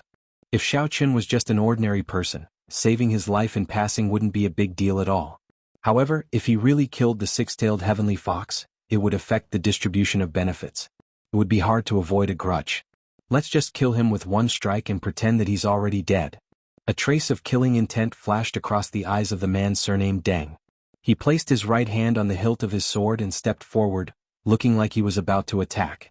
The others were shocked by Senior Brother Deng's actions, but they didn't refute him. Stop. Tang Dan's expression changed slightly. She shouted coldly, "What are you doing? He also has the bloodline of the Heaven Dragon. He is of the same race as us. The Heaven Dragon lineage is weak to begin with. How can they kill each other? How can they watch others die?" As soon as he said this, the others were speechless. The man surnamed Deng's face was gloomy. He curled his lips, but in the end he didn't say anything and didn't push the matter further. However, no one noticed that just now. A faint red light flashed in the ring on Xiao Chen's finger, disappearing in a flash. "Let's dissect the six-tailed heavenly fox's corpse first. We'll keep its fur, blood, and bones. Let him keep the beast course. Even if he killed them, it wouldn't be too much for us to take them away." The others had no objections to Tang Dan's arrangement. They could all accept it. Of course, this did not include the man with the surname Deng. He was rather displeased, but Tang Dan had a righteous cause, so he could only endure it for now. After feeding Xiao Chen a medicinal pill, Tang Dan infused several wisps of true essence into Xiao Chen's body, triggering the circulation of his own true essence. This way he could recover faster and was more effective than any medicinal pill. After doing all this, Tang Dan said, "This person is severely injured. He will not wake up for a month. The two of you take care of him." All right. It was clear that Tang Dan held high prestige in this group. No one dared to object to what she said. "That's all for this experiential training. We'll return immediately. After we return, check this person and see if he joined the Heaven Dragon Palace. However, Senior Sister Tang, we have not completed our mission yet. I will explain the mission to Master. Since the beast died 20 years ago, the Flaming Cloud Desert has become exceptionally dangerous. It is not advisable to split up two people to continue taking risks. Their lives are more important than the mission." Oh. The group did not hesitate. After dissecting the six-tailed heavenly fox's corpse, they returned. When the man with the surname Deng saw the others hand the beast cores to Tang Dan, displeasure flashed in his eyes. The six-tailed heavenly fox's beast cores were worth cities and extremely rare. Late at night, the man with the surname Deng opened his eyes. When he saw that Tang Dan was already in closed-door cultivation, a cold light flashed in his eyes. The man with the surname Deng stood up and headed for Xiao Chen. Two dragon race cultivators stood guard beside Xiao Chen, chatting softly. "Senior Sister is really kind. If it were me, I would definitely not save him." That's true. One six-tailed heavenly fox's beast core can be exchanged for several true dragon-grade blood transformation pills. As long as I have one true dragon blood transformation pill, my strength will probably increase by 20%. I heard that the disciples of the other palaces receive true dragon blood transformation pills as a reward. That is nothing to them. So Senior Sister is right. Our Heaven Dragon bloodline is already weak enough. How can we just watch him die? The man with the surname Deng walked over expressionlessly and said, "Go and rest. I'll guard this person." When the two heard this, they quickly stood up and said, "Many thanks, Senior Brother Deng. In that case, we will take our leave first." "Go then." After the two left, the man with the surname Deng's expression suddenly turned sullen. As he looked at Xiao Chen, a murderous intent reappeared in his eyes. Those two earlier did not know how valuable the six-tailed heavenly fox's beast core was. It was not something that could be exchanged for a true dragon-grade blood transformation pill but a divine dragon-grade blood transformation pill. If you die, then so be it. Why are you still breathing? How meddlesome. The man with the surname Deng cautiously looked at Xiao Chen. Then he bent over and placed his hand on Xiao Chen's pulse. The man with the surname Deng wanted to shatter Xiao Chen's internal organs and end his life force. He wanted to aggravate Xiao Chen's injuries and make it look like he died of natural causes. "I'm sorry?" The man with the surname Deng said sullenly and prepared to make a move. "What are you doing?" Just at this moment, Xiao Chen suddenly opened his eyes and said coldly as he looked at the other party, "You." This startled the man with the surname Deng. He had not expected Xiao Chen to wake up so suddenly. After the shock, the man showed a ferocious expression as he said, "I want you dead." However, just as the man was about to use his veritable essence energy to shatter Xiao Chen's heart meridian, he was horrified to discover something. At some point in time, Xiao Chen had grasped the man's pulse with a flip of his hand. Whoosh! A weak but incredibly tyrannical strand of veritable essence energy entered the man with the surname Deng's body through the heart meridian. The man with the surname Deng immediately felt a sharp pain in his chest. He could not help screaming in pain. This scream sounded exceptionally ear-piercing late at night, startling everyone. "What's wrong?" Tang Dan asked with a frown as she led a group of people over. He wants to kill me? The man with the surname Deng said as he let go and pointed at Xiao Chen. However, the man with the surname Deng suddenly discovered that Xiao Chen had already closed his eyes at some point in time. Xiao Chen's breathing was very weak, showing no signs of waking up. Junior brother Deng Yun, are you joking? I really did not. He clearly opened his eyes earlier and grasped my heart meridian. I swear. Deng Yun found this unbelievable. He pushed Xiao Chen hard and said, wake up. Stop pretending to be dead. Stop. Tang Dan quickly stopped Deng Yun. Then she said sullenly, Junior brother Deng, I know that you want to obtain the Heavenly Fox Beast Core to break through your bottleneck. However, there is no need to use such despicable means to ruin your reputation. I'm not. He really wants to kill me. Tang Dan looked at Deng Yun coldly.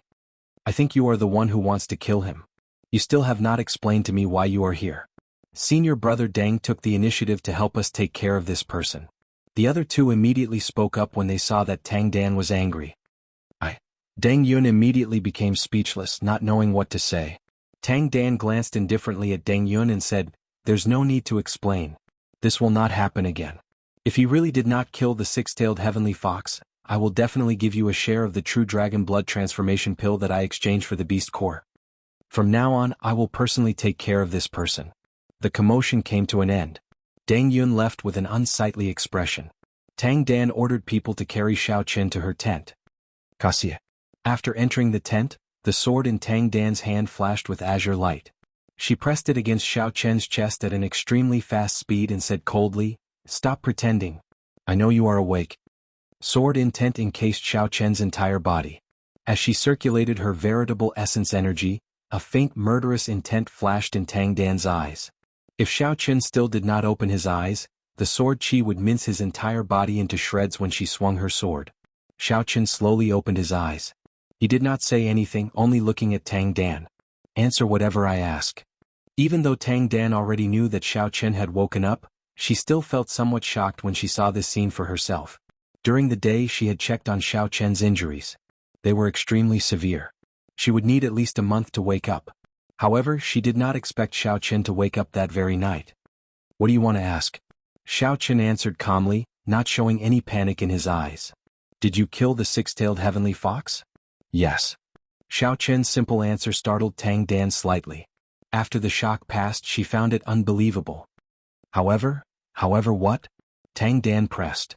Wuxia. Just as Tang Dan pressed, Xiao Chen suddenly stood up and allowed the sword to pierce through his chest. Blood flowed out and dyed his clothes red.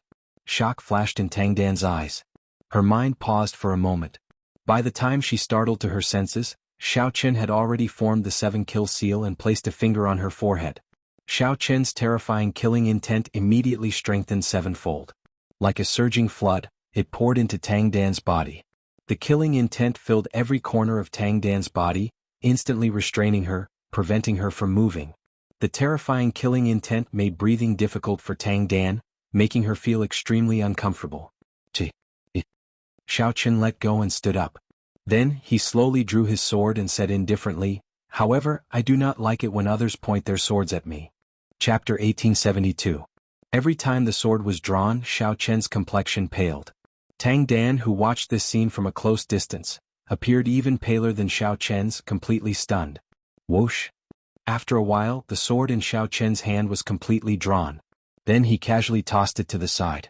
Then he stopped the bleeding, treated his injuries and moved his body. After doing all that, Xiao Chen looked at Tang Dan, who was restrained by the 7-kill seal. With a thought, Xiao Chen's left hand moved continuously. Then he released the horrifying killing chi that had accumulated in Tang Dan's body. If he did not release it, the 7-kill seal would not be able to suppress it and Xiao Chen would not be able to control it. At that time, even if Tang Dan did not die, she would be severely injured. Clearly that was not what Xiao Chen wanted to see, nor was it his goal. Cough, cough, cough. Tang Dan held her chest and coughed intensely. Then she revealed a horrified gaze as she looked at Xiao Chen. This was the first time she saw such a terrifying person in her life. Xiao Chen's cultivation was clearly not high, but the feeling that he gave off was even more horrifying than when she faced her master. Why did you not kill me? Tang Dan looked at Xiao Chen, confusion flashing in her eyes. Xiao Chen found a place to sit down. Then he said calmly, Although I would have woken up even if you had not appeared, you still saved my life. My demonic pet told me everything that happened, so I definitely would not have killed you.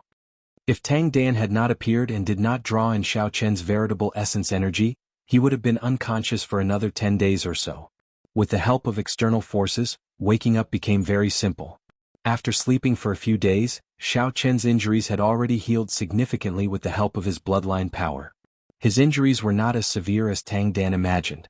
The recovery ability of the dragon race bloodline was extraordinary in the first place.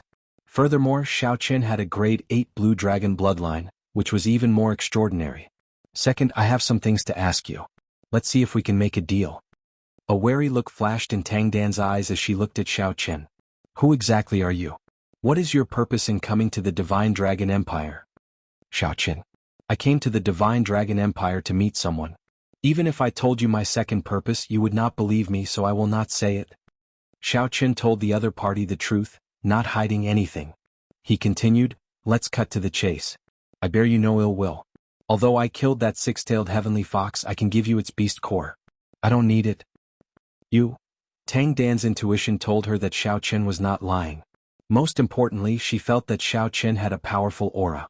It made her feel that Xiao Chen had no need to lie to her. What do you want to know?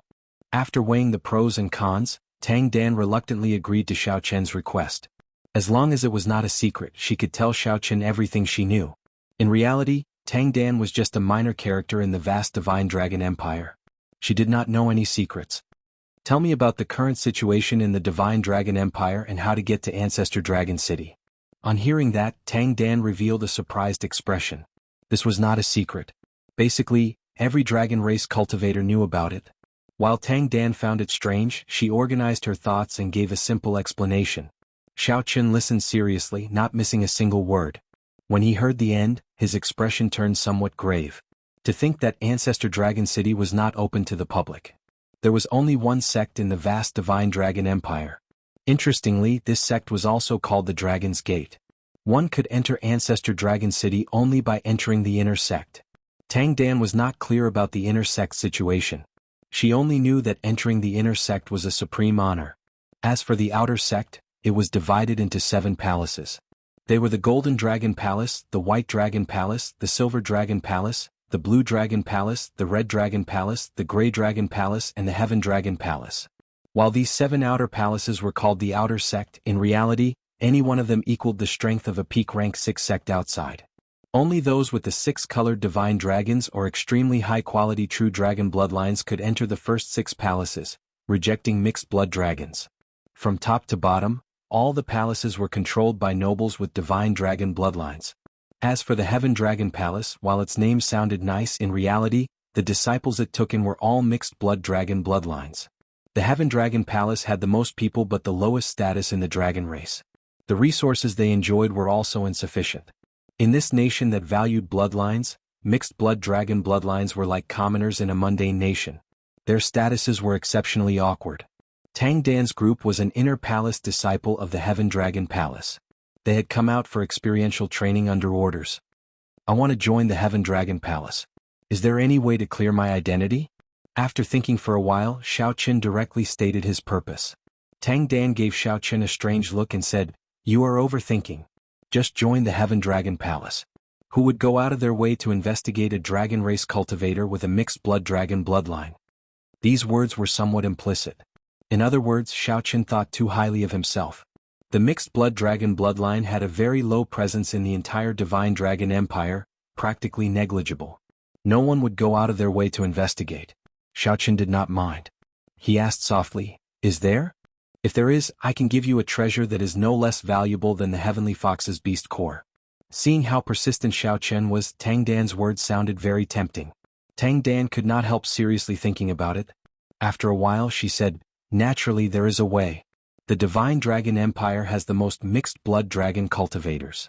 It would not be difficult to forge an identity. I want it to be flawless. No matter how you check, you will not be able to find any flaws," Xiao Chen said seriously, emphasizing his tone. Startled by Xiao Chen's stance, Tang Dan clenched her teeth and said, "I guarantee that it will be flawless." Deal. Whoosh. Right after speaking, Xiao Chen tossed a brocade box to Tang Dan. Inside it was a spirit herb that he found in the withered leaf city lord's ring. It was more than 10,000 years old and could increase soul energy and strengthen the will of soul. Soul-stabilizing grass. Tang Dan opened the brocade box and her eyes lit up. Then she revealed a shocked expression. She had not expected Xiao Chen to casually toss out a 10,000-year-old spirit herb.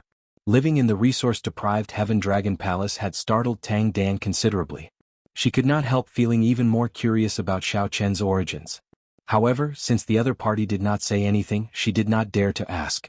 Suddenly she thought of why Xiao Chen wanted a perfect identity. Entering Ancestor Dragon City? Right, that must be it. After entering the inner sect, it would be impossible not to attract attention. One needed a flawless identity. You? Tang Dan exclaimed hoarsely, startled by her own thoughts. As she looked at Xiao Chen, she could not help crying out. It's settled then. I will stay here with you and recuperate for a period of time. However, Xiao Chen showed no intention of explaining. He lay down and went to sleep, appearing somewhat tyrannical. This fellow. In Tang Dan's eyes, Xiao Chen appeared somewhat shameless. She clenched her teeth and walked out of the tent. After leaving the tent, Tang Dan shook her head and went to where Deng Yun was. At this moment, the incomparably gloomy Deng Yun felt extremely aggrieved. He went for wool and came home shorn. Not only did he fail to kill Xiao Chen, but he even got captured in public. What was even more embarrassing was that he was injured by Xiao Chen and couldn't refute. Heavenly Fox Beast Core. Thinking of the Beast Core, Deng Yun clenched his fist, and a trace of deep unwillingness flashed in his eyes. The Heaven Dragon Palace lacked resources in the first place. As a mixed-blood dragon, the resources that Xiao Chen enjoyed could not compare to those of the six-colored divine dragons or those true dragon cultivators. Even if they put in the same or even more effort, they might not be able to obtain as much as the disciples of the other six palaces. Even the main palace takes care of those true dragon disciples. It was not easy for him to obtain such an opportunity, and he was unwilling to let it slip away just like that. Junior brother Deng. Just at this moment, Tang Dan suddenly appeared, startling Deng Yun awake, and he hurriedly stood up to welcome her. Senior sister Tang, I promise I won't do it again. You don't have to come and warn me again. However, I still have to say that that person is indeed awake. Furthermore, he is extraordinarily strong. When Deng Yun saw Tang Dan, he felt somewhat embarrassed. However, he did not try to explain anything. I'm not talking to you about that. Take it. Tang Dan stretched out her hand and handed the six-tailed Heavenly Fox's beast core to Deng Yun. Then she said, You and I both know that this beast core can be exchanged for a divine dragon-grade blood transformation pill. Actually, I can understand why you did this. Deng Yun received the beast core and was stunned. Senior sister, take it. One divine dragon-grade blood transformation pill should be able to help you break through the bottleneck and advance to consummation star venerate. In the future, your chances of breaking through to holy venerate will increase by 10%. Deng Yun's eyes turned somewhat moist. He did not know what to say. Inside Tang Dan's tent, Xiao Chen opened his eyes and entered deep thought. His divine sense had seen everything that had happened. This woman is indeed very charming. No wonder she has such prestige in the team. Otherwise, she would not have been able to get the experiential training team to return willingly with just a few words. At the same time, Xiao Chen felt somewhat shocked. The low status of mixed-blood dragons somewhat surpassed his expectations. Chapter 1873. Early the next morning, after Tang Dan's group made some simple preparations, they rode on their savage beasts and continued their journey in the desert. Savage beasts were huge beasts with fiendish demon bloodlines. They moved as fast as they could in the desert.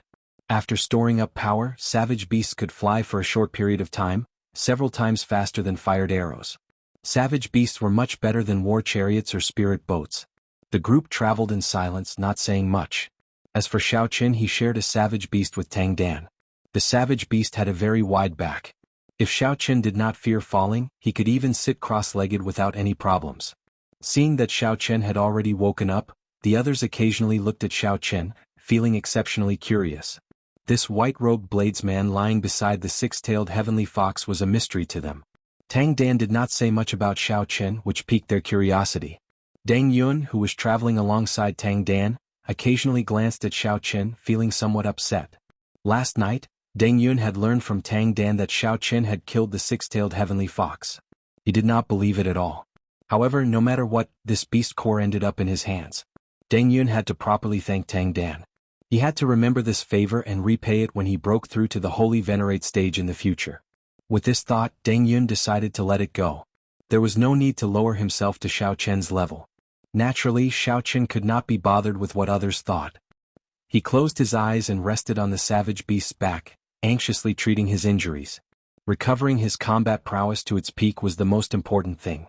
The battle with the six-tailed heavenly fox had taught Xiao Chen many of his shortcomings. His movement technique was still not fast enough. He had to perfect his thunder dragon steps quickly and improve it further. His horizons were still too low. After entering the Heaven Dragon Palace, he would see if he could obtain some movement technique manuals to improve his movement technique. When the sun set, a red glow filled the sky, stretching as far as the eye could see. The setting sun was as beautiful as a sea of fire. The beautiful scenery of the desert made one feel carefree and relaxed. In one day the savage beast traveled 4 million kilometers. If it were a martial artist, it would take more than 3 days to travel such a long distance, and the consumption would be even greater. After 3 days of traveling day and night, Xiao Chen and the others finally walked out of the desert. They arrived in front of a majestic city next to the desert. Perhaps it was due to nature, the dragon race's cities were very tall, much larger than the Jianghu dynasty's cities. Tang Dan stated her identity. When one stepped into the Divine Dragon Empire, one would be considered to have officially entered the Divine Dragon Empire. On the streets and alleys, be it ordinary people or martial artists, they all more or less had the dragon race's bloodline. Because of his bloodline, Xiao Chen felt an indescribable sense of closeness as he walked through it. This was the first time he had felt such a feeling in the 4 years he had been in the Great Thousand Domains. After checking into an inn, Tang Dan gave some simple instructions before leaving in a hurry. The group rested on the spot and ordered a table of food and wine in the inn. Xiao Chen sat among them, pouring himself a cup of wine and drinking by himself. Whenever someone asked him about something, he would casually chat with them. They had been traveling for days, so they did not have time to ask in detail. Now that they had a rare moment of rest, the Heaven Dragon Palace disciples traveling with them asked Xiao Chen all the questions they were curious about. Xiao Chen, did you really kill that six-tailed heavenly fox? This was the question that tickled everyone the most. Xiao Chen nodded and said, I guess so. However, I did not do it on my own. I had some luck. Not wanting these people to be too shocked and continue asking questions, Xiao Chen could only explain. No wonder. I was wondering how you could kill the six-tailed heavenly fox. However, it is still very difficult. Even if luck played a part, your strength is undeniable. Yes. No matter how lucky I am, it is useless without strength. Such an explanation was acceptable to the crowd, so they stopped asking. Deng Yun's expression turned somewhat unnatural, feeling somewhat upset. Logically speaking, the beast core naturally belonged to whoever killed it. However, the six-tailed heavenly fox's beast core was in Deng Yun's hands. Deng Yun still did not know that Xiao Chen had taken the initiative to hand over the beast core. Deng Yun still did not know that Xiao Chen had taken the initiative to hand over the beast core. Did you really kill that six-tailed heavenly fox? Deng Yun asked with a sharp expression as he put down his wine cup and looked at Xiao Chen. Although there was some luck, it is absolutely true. Xiao Chen did not understand why, so he repeatedly emphasized this question. However, he still repeated his answer. The atmosphere seemed somewhat off. Just when the others felt that something bad would happen, Deng Yun took a sip of wine to drown his sorrows. Then he took out a mirror box and placed it on the table. I'm returning it to you. Even without this beast core, I can still break through to Holy Venerate. Xiao Chen felt surprised. However, he said calmly, take it. I already transferred everything about the six-tailed heavenly fox to you. After Tang Dan returns, she will explain to you that this is a fair transaction. A transaction? Deng Yun looked at Xiao Chen with some surprise, not understanding what was going on. Xiao Chen did not explain too much, as Tang Dan had already appeared outside. Come with me. Tang Dan's voice projection rang out in Xiao Chen's ears. Then he put down his wine cup and left. Only the stunned crowd remained. Whoosh, whoosh, whoosh. Tang Dan led Xiao Chen around the city for a long time. Finally, they stopped in a desolate alley. My clan has some power and accumulations in the Divine Dragon Empire. Hence, I know some channels to secretly buy and sell information or fake identities. Tang Dan looked at Xiao Chen and said, I already used my clan's connections to create an identity for you. 30 years ago, there was an average-sized Xiao clan in the north that got exterminated by underground demons. Right now, you are the sole descendant of that Xiao clan that escaped. This is your clan's jade pendant. Keep it well. Xiao Chen accepted the jade pendant. He somewhat admired Tang Dan's efficiency. It looked like the clan behind her was not simple. The jade pendant is real. This is the information on that Shao clan. You can take a look. Many thanks. With this identity, it would be much more convenient for Shao Chen to do things in the future. If he wanted to become an inner sect disciple, he would have to stand out and attract attention. It was too difficult not to be investigated. If they found some clues, it would be impossible for them to escape. If something happened and he could not enter Ancestor Dragon City, Shao Chen would have come for nothing. You are too polite. However, I can tell that you are very confident. You seem to think that you will definitely stand out in the Heaven Dragon Palace and obtain the qualifications to enter the inner sect. However, I have to remind you not to be careless. Deng Yun and I are just barely at the bottom of the Heaven Dragon Palace. We are not that strong. Shao Chen felt slightly surprised. He had been about to leave, but he stopped and asked, "What do you mean?" Tang Dan gave Shao Chen a deep look. Then she continued, "Above the inner sect disciples are the core disciples. Those who can become core disciples are all holy venerates. Furthermore, this is not the strongest in the Heaven Dragon Palace. Above the core disciples are the even stronger Heaven-class core disciples. The Heaven Dragon Palace is not as weak as you think. For it to be an independent palace that rivals a peak rank 6 sect and has been passed down for tens of thousands of years, it naturally has its accumulations and terrifying aspects. Even if it is just a mixed blood dragon bloodline with the competition and the many layers of selection, those who can reach the top will not be weak. The empire has more than 1,000 counties. Among the mixed blood dragon bloodlines, there is no lack of large clans with Heaven Dragon bloodlines. The resources those people obtained from young might not be any less than those with true dragon bloodlines or divine dragon bloodlines. However, due to their bloodlines they cannot go to the other palaces and can only choose the Heaven Dragon Palace. So take care. Shao Chen thought for a long time. If not for Tang Dan's words, he would indeed have been careless. After all, that Jianghu was also a mixed blood dragon. Many thanks for the reminder. It looks like I did not lose out in this transaction. Goodbye. Shao Chen performed a cupped fist salute and smiled faintly before turning to leave. When Tang Dan returned to the inn, her junior brothers and sisters surrounded her, asking her about the transaction. Tang Dan felt somewhat helpless. After a long time she said, "Don't ask too much. This person is different from us. After returning to the Heaven Dragon Palace, don't say that you met this person. Something major will happen to him. It is best to avoid interacting with him." Tang Dan's words completely shocked this group of people, finding it somewhat inconceivable. While they drank and chatted with Shao Chen, they did not sense anything different about Shao Chen. Only Deng Yun recalled that night when Shao Chen suddenly opened his eyes, causing his soul to tremble. He felt that Tang Dan's words were probably true. This Shao Chen was indeed different from them. Chapter 1874. Shao Chen's and Tang Dan's group's destination was the Heaven Dragon Palace. They were going the same way but on different paths. The path that Shao Chen wanted to take was bound to be filled with difficulties, filled with many obstacles. 2 months later, Shao Chen appeared in the Divine Dragon Empire, in front of an ancient dragon city. The words Heaven Dragon City were written on the city gates. The Tao contained in the words heaven had already advanced to a kind of heavenly might, transcending the limits of the great Tao and reaching an even higher level. As Shao Chen stood below the city gates and looked up, he felt that the sky was boundlessly far away. It was like the sky really was above him. The words heaven exuded might without showing any anger. Aside from Ancestor Dragon City, there were only 7 complete ancient dragon cities in the Divine Dragon Empire. Each of them had at least 1,000,000 years of history. When the immortal epoch collapsed, all the past civilizations and inheritances had turned to dust. However, some ancient buildings remained. When the martial epoch rose, people discovered them and passed them on. Now, the 7 Dragons' Gates outer palaces managed the 7 ancient dragon cities in the empire. The one managing the Heaven Dragon City was the Heaven Dragon Palace. The Dragon City before Shao Chen was even more ancient and vast than the Soaring Dragon Marquisite's county city. Upon entering the city, every street was filled with hidden Taoist rhymes. If one used their soul power to look, they would be able to sense the Taoist rhymes. When he looked with his soul energy, he would discover a bright light invisible to the naked eye, dazzling and dazzling.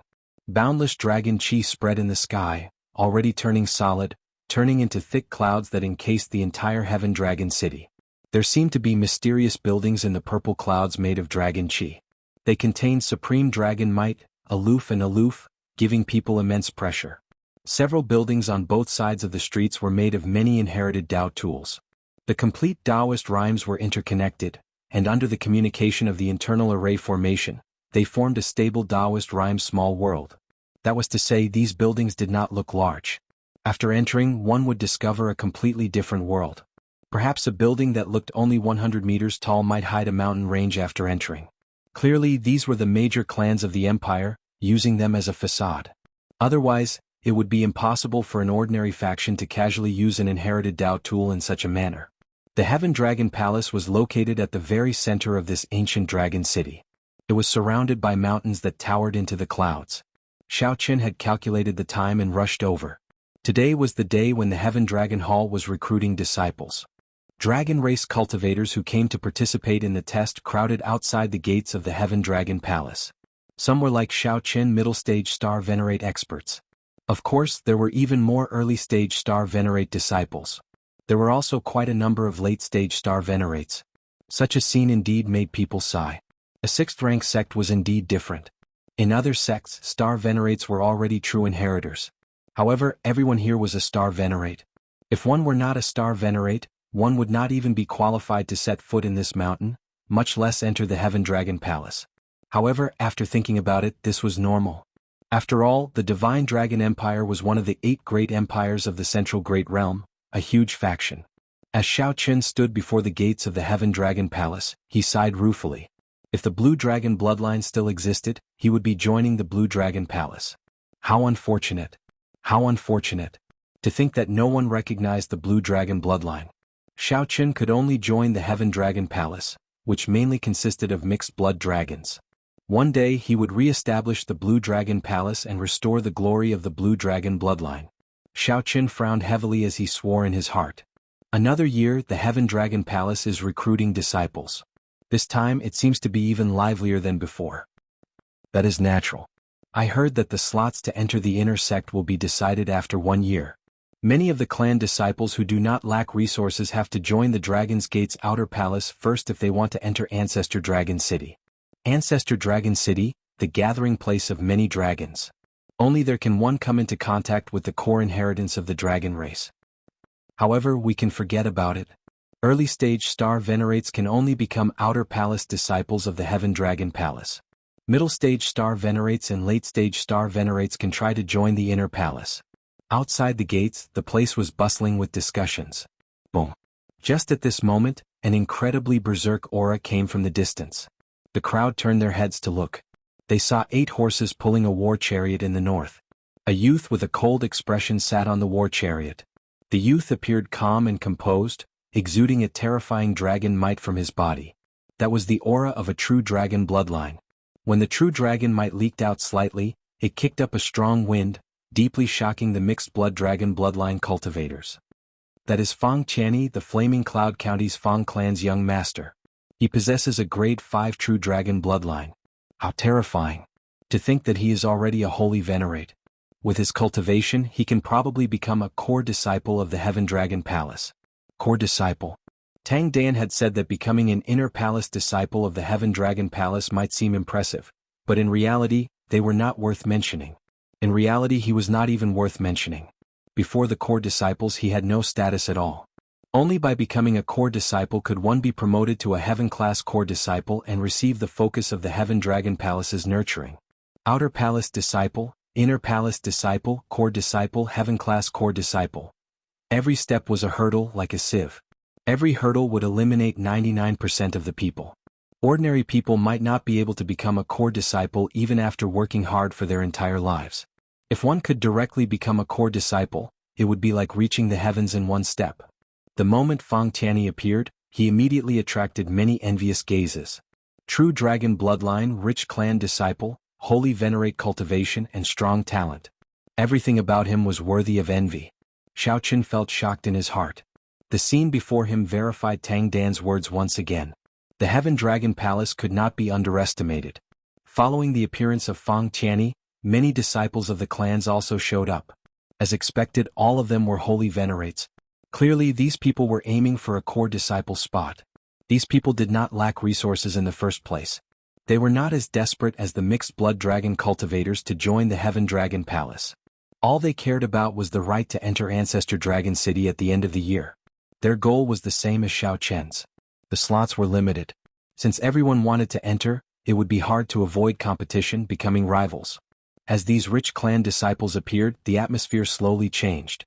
These rich clan disciples looked at the other holy venerates with hostile expressions and arrogance in their eyes. Some of these people even had old grudges. If not for entering the Heaven Dragon Palace, they would have already started fighting. Friends who want to join my Heaven Dragon Palace and participate in the Outer Palace Disciple Test, take the small path on the left. Those who want to participate in the Inner Palace Disciple Test, take the small path on the right. As for a resonant voice rang out in the hazy purple clouds in the sky. Then many holy venerates flew down from the sky. These people were the core disciples of the Heaven Dragon Palace. They were in charge of this test and the guide. As for those who want to be promoted to core disciple, stay where you are. Let me see how many people there are.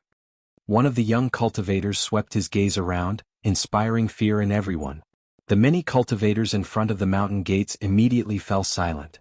This was a demonic genius who was a peak early-stage holy venerate. Xiao Chen's heart skipped a beat. The dense veritable essence energy in this person's body made him feel as dazzling as the red sun. It was vast, dense and dense. This person's veritable essence energy had been refined countless times. It was boundlessly strong and incredibly vast. With one look, it was clear that this person was not an ordinary holy venerate. It looked like Tang Dan's warning to Xiao Chen was still somewhat conservative. After coming to the Central Great Realm, Xiao Chen could no longer use the standards of the outside world. Furthermore, the Divine Dragon Empire was an elite empire with only dragon race cultivators and no ordinary people. It was simply too easy to produce geniuses and outstanding talents. Furthermore, this Central Great Realm was in the center of the Great Thousand Realms, possessing all the luck. The environment and the level of space here were naturally much higher than that of the outside world. No wonder the people of the other great realms mostly remained unknown when they came to the Central Great Realm, dying with regrets. There were too many geniuses in this place. No wonder Tang Dan revealed an extremely shocked expression when she guessed that Xiao Chen wanted to enter Ancestor Dragon City. Why would Xiao Chen need to disguise himself? He was just a star venerate mixed blood dragon. No one would pay attention to him at all. This person is Yi Qinyun, a grade 6 true dragon bloodline. 10 years ago he comprehended the sword Great Dao. The most terrifying rumor about him is that he killed 10 evil Dao holy venerates when he was still a star venerate 2 years ago. I heard that as well. I heard that he grew stronger the more he fought. Finally, he broke through the bottleneck of star venerate in one go. After that battle, his name spread everywhere, and his luck continued to rise. He ran into many fortuitous encounters, and indeed, he is already on the verge of breaking through to middle stage holy venerate. The scariest thing is that his veritable essence energy is very pure and vast. Who knows how many resources he refined to achieve such an effect. Seeing Yi Qinyun step forward, the many young cultivators preparing to be promoted to core disciples started discussing him. As Yi Qinyun stood on the tall platform, he exuded an overwhelming pride that did not scatter. As he looked around, he smiled and said, "Not bad, not bad. To think that there are close to 50 of them. This is truly the most in the past. The attraction of Ancestor Dragon City is indeed extraordinary. However, in my Heaven Dragon Palace, not everyone who is a holy venerate is a core disciple." Wait. Suddenly, Yi Qinyun's expression changed slightly. His gaze fell on Xiao Chen as he shouted coldly, "Where did this little mixed blood dragon come from? Did you not hear what I said?" Right after Yi Qinyun spoke, many gazes immediately landed on the white-clad Xiao Chen. Among the group of holy venerates, Xiao Chen, who was a middle-stage star venerate with no bloodline, was invisible in the first place. Yi Qinyun's cold shout made him stand out. Chapter 1875. I'm talking to you. Why are you in a daze? If you want to enter the outer hall, go left. If you want to enter the inner hall, go right. Is this not a place for you to stay? Seeing that Xiao Chen did not immediately respond, a disciple beside Yi Qinyun scolded him. This disciple was a holy venerate and a core disciple. Naturally, this scolding was very imposing. If it were an ordinary person, they would definitely feel fear and trepidation, quickly apologizing and leaving. Xiao Chen's expression did not change. He only asked indifferently, "Is there a rule in the sect? Can't a middle-stage star venerate take the test to become a core disciple directly?" However, even if there were, Xiao Chen would not leave. He had wandered the world for 4 years, risking his life and going through all sorts of dangerous situations. All of this was for the sake of entering Ancestor Dragon City. It was not easy for him to obtain his current cultivation and strength. How could he waste any more time? Xiao Chen's goal was clear. He was here to become a core disciple. If others could take the test directly, he could. While it looked like a question, Xiao Chen did not lower his tone at all as he faced Yi Qianyun. Yi Qianyun felt slightly stunned. Unexpectedly, Xiao Chen was so bold. Where did this fool come from? I say, are you purely here to seek trouble? Yi Qianyun did not say anything. However, the person beside him felt somewhat dissatisfied.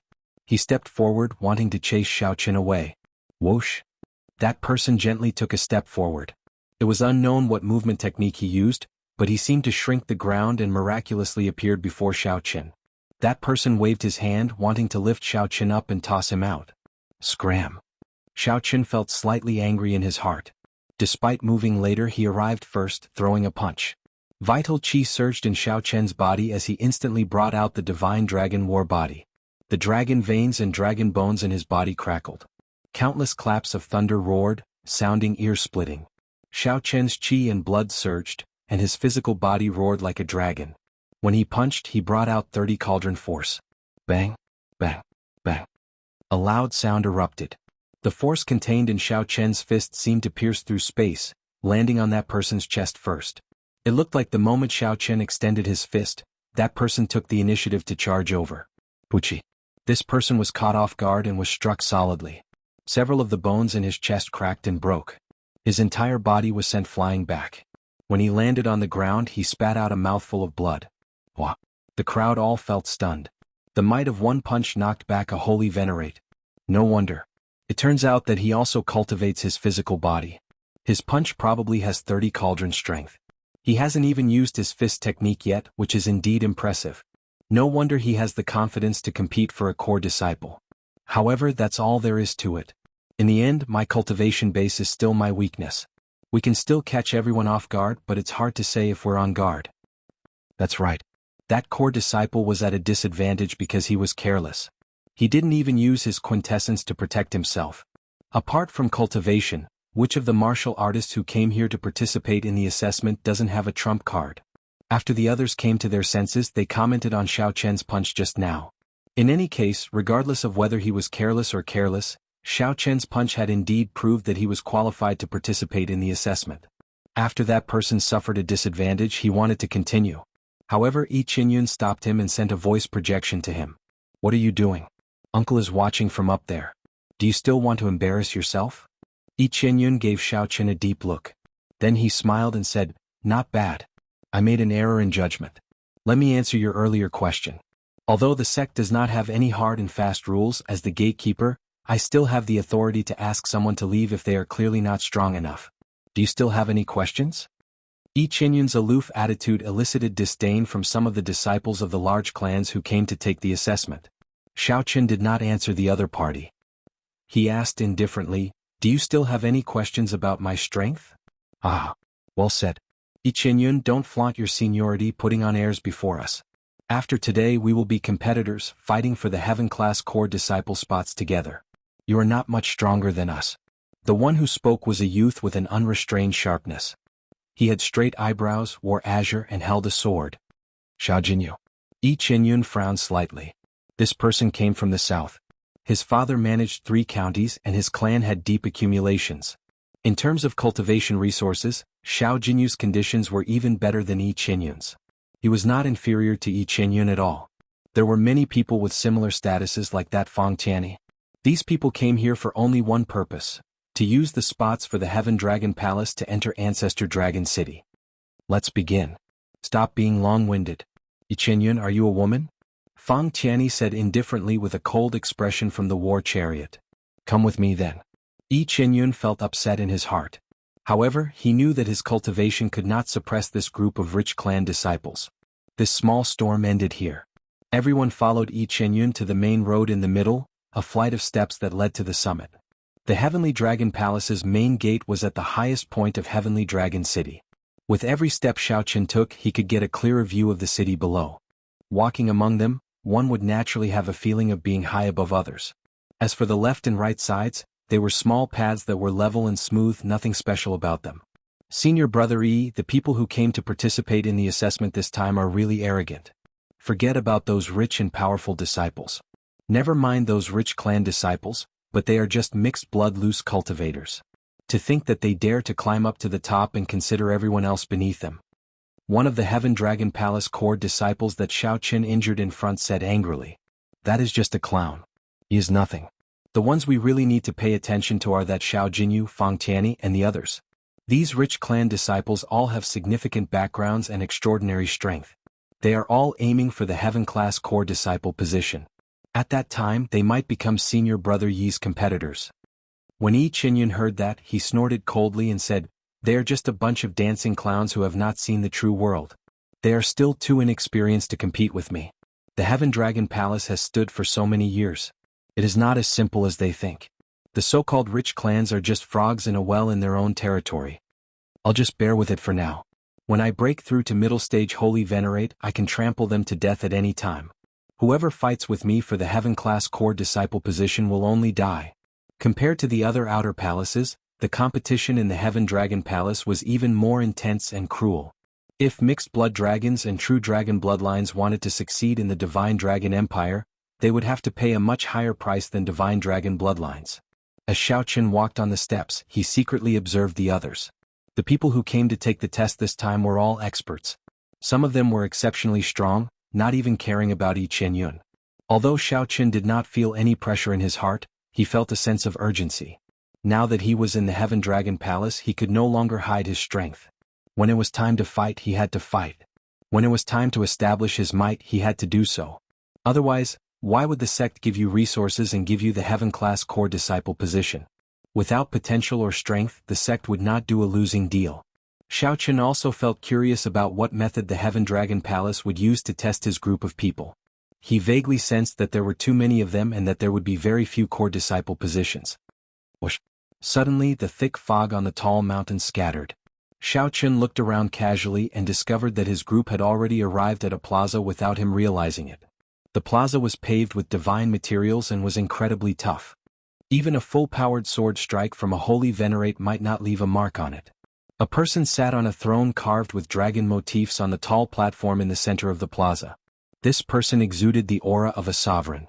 He was the king of people. The third and final stage of the Cloud Sea realm, the sovereign stage. This person did not do anything. He just looked at Xiao Qin's group, and they felt immense pressure. There was a saying in comprehending the Tao and cultivating. First become a human, then become a god. This person before Xiao Qin was already a king of people, reaching the limits of humans. Moving up to the divine vein realm was no longer a matter of humans. One had to forge the physical body into a divine body step by step, in preparation to ignite the divine flame and become a faux god.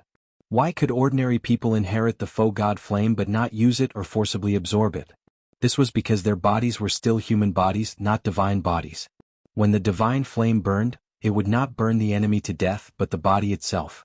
Xiao Qin could only store the divine flame in his body and slowly absorb it after he advanced to the divine vein realm. I am one of the Heaven Dragon Palace's Heaven Class elders. You can just address me as Elder Tianyun. I am your chief examiner this time. The old man scanned the crowd and had a rough idea of the situation. Then he said, there are a total of 3 tests. There are only 10 slots for you all. What? These words shocked everyone. Nearly all of the 50-odd people were holy venerates, and the Heaven Dragon Palace only wanted 10. That was to say, 40 of them would be eliminated. The first stage begins. Before everyone could recover from their shock, Elder Tianyun suddenly threw a palm strike. This palm strike contained the will of soul of a sovereign personage. When this palm strike flew out, mountains howled and seas roared, rumbling endlessly. The sky changed color, and the plaza flickered between bright and dark. A strong wind blew, and different mysterious phenomena appeared before everyone's eyes. Some were majestic and ancient cities, some were great desolate and ferocious beasts, some were colossal dragons holding up the sky, and some were even more shocking. It was a treasure sword that could split the world and break through the primal chaos. Xiao Qin faced a colossal claw that tore through the sky. The claws were sharp, flickering with a strange, cold light. If Xiao Qin were one step slower, his physical body would be torn apart. He would be severely injured on the spot, unable to stand up again. Elder Tianyun's sudden attack caught even Xiao Qin off guard. By the time Xiao Qin reacted, the colossal claw was already above his head. There was no time for Xiao Qin to react at all. The might contained in the claw even invaded his body. Break. Xiao Qin's cultivation was not outstanding. However, in terms of combat experience, Practically no one in the same generation could defeat him. A melodious saber hum came from Xiao Chen's body almost instinctively, and the saber Dao's great Dao energy spread out. A Dao disc appeared behind Xiao Chen, and the great Dao energy appeared.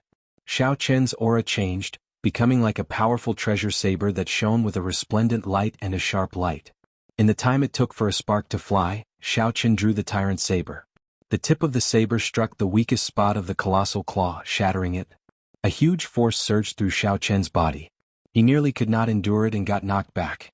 Elder Tianyun's heart could not help but tremble. Furthermore, this was only when Elder Tianyun split his palm strike into 50. If he faced one person alone, Xiao Chen knew that he would not be able to block it at all and would be finished. When the mysterious phenomena vanished, 10 odd people out of the 50 were sent flying and tumbling down the mountain, vomiting blood. Trash. You relied on the clan's resources to raise your cultivation. Such trash cannot even enter the inner palace. Elder Tianyun did not even bother to look at those people. His gaze landed on the crowd. Not bad. You all did not waste the resources that your clans gave you for being able to block my palm strike. Even if you fail the test, I will give you a reserve position, above the inner palace disciples. Everyone present withdrew their initial arrogance. As they looked at Elder Tianyun, their expressions were more or less the same as Xiao Chen's. Yichenyun smiled coldly at the side. However, when he saw Xiao Chen among them, he could not help a strange expression flashing in his eyes. Continue. Those who can take 10 steps forward will pass the second stage. Chapter 1876. After taking 10 steps, one would be considered to have passed the second stage. Just as everyone felt confused, they heard a sword hum. A blue ring of light radiated from Elder Tianyun's throne. Bang! The ring of light swept out, and an irresistible force knocked everyone, including Xiao Chen, into the air. Kaxie! Kaxie! Kaxie! The Dao disc behind Xiao Chen shattered. The other cultivators who comprehended great Dao energy ended up like Xiao Chen. The Dao discs behind them shattered immediately. As for the few who had not comprehended great Dao energy, they immediately fell to their knees and vomited a mouthful of blood. This was the first time Xiao Chen's expression changed. As he looked at Elder Tianyun on the throne, shock flashed in his eyes. What a terrifying Dao might. The person with the strongest Dao might Xiao Chen had seen before was the little monk Yenchen. However, not only did this Elder Tianyun's Dao might surpass the little monk's, but his usage of it was even more proficient, nearly reaching the limits of the Sword Dao's great Dao energy. This Elder Tianyun was not simple. He might even be stronger than the soaring dragon Marquis. His lifespan was at least 1,000 years. The heavy and vast Dao might was like a toy in Elder Tianyun's hand, easily controlling it. It happened to be right in front of Xiao Chen and the others.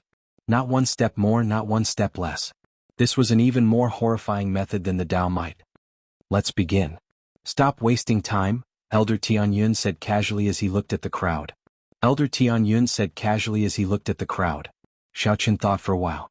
Then he used his hand to push forward and immediately felt a formless resistance. As Elder Tianyun pushed his hand forward, space rippled like water. It looked like his hand was in water, turning blurry. Whoosh, whoosh, whoosh. Just at this moment someone took 3 steps forward. It was Xiao Jinyu who mocked Yi Qinyun earlier. Xiao Jinyu's body was like a sword as he stood ramrod straight. His aura condensed into a line, turning into the tip of a sword as he stood proudly. This action immediately prompted the hesitant people to step forward, wanting to enter the area where Elder Tianyun's Dao might spread out. At this moment, everyone knew that this Elder Tianyun before them was a major character. This was the time to show off and no one wanted to be left behind. However, when they actually entered, it was not as simple as they had imagined. They had only taken 2 steps when they were covered in wounds and blood. It was a sword wound. This was the great Dao of the sword. As he advanced forward, his body was constantly being injured by the sword will. If he were to advance rashly without using his true essence to protect his body, he would probably die here before he even finished 10 steps. Most people had difficulty advancing. However, there were also people like Xiao Jinyu who advanced easily. The Flaming Cloud County's Fang Tianyi, the Qin clan's young master, Qin Yan, and a few others were not willing to fall behind. They brought out all they had and were just short of activating their bloodlines, wanting to surpass Xiao Jinyu. However, Xiao Jinyu was 1 step faster. He did not rush or slow, taking things slow and steady. However, after taking 5 steps, the pressure of the Dao might he faced grew stronger and stronger. With every step he took, the pressure doubled. Xiao Jinyu, who had already taken 7 steps, no longer had the calm expression on his face. turning incredibly grave. Xiao Jinyu's body gave off a resplendent sword light, clashing with the Tao might. It felt like thousands of swords clashing in his surroundings at every moment. Ding, dang, dang. The sound of weapons clashing rang out endlessly. At this point it was already incredibly difficult. Xiao Jinyu did not even dare to move his feet rashly. The others were not much better off than him. After taking 5 steps, no one was in the mood to think about how to show off. They showed grave expressions, only wanting to finish walking. Senior brother look. That person still has not taken a step. Just at this moment, the core disciple that Xiao Qin injured earlier pointed at Xiao Qin. Qinyun smiled coldly and said, "That's normal. His cultivation is there for all to see. He cannot compare to the others. Even with the advantage of his physical body, he can only take 5 steps at most. If he takes another step he will die. He knows his limits and did not act rashly. What are you thinking about? No matter how much you think, you can't possibly break through to the holy venerate stage in an instant. Quickly give up and stop embarrassing yourself here." In reality it was as they said. Due to Xiao Qian's lower cultivation, there were many drawbacks to advancing in this Tao might. If Xiao Qin activated his blue dragon bloodline, he could easily complete 10 steps. However, Xiao Qin did not want to expose his bloodline power so early. He was thinking of other ways. While everyone else moved, Xiao Qin did not take a step. This immediately attracted many people's attention. Naturally, Xiao Qin was no exception. However, he only glanced at them before ignoring them. The weak were not worth wasting their attention on. While others might be watching the show and laughing at them, Elder Tianyun would not spend time on this. He was currently observing the people doing their best to advance in the Tao might. Elder Tianyun nodded to himself. He discovered several pretty good saplings. Actually, this test purposely increased the difficulty. In the past, as long as one was a holy venerate and could receive 1 palm strike, one could become a core disciple. However, it was different this year. There would be intense competition at the end of the year. The 7 outer palaces would fight for the spots to enter Ancestor Dragon City. Ancestor Dragon City, the core of the empire, contained the dragon race's ancestral shrine. It contained the most complete dragon race inheritance and the vast accumulations of an empire.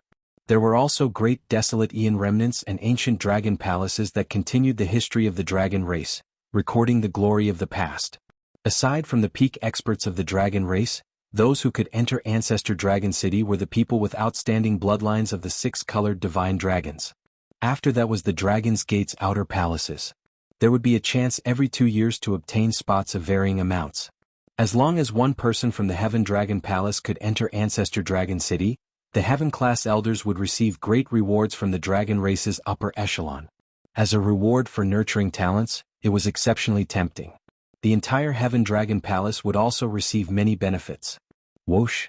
However, just as Elder Tianyun focused his attention on Xiao Jinyu, Qin Yan, Fang Tianyi, and the others, a dreamlike purple saber light containing 2 great Tao energies charged straight out.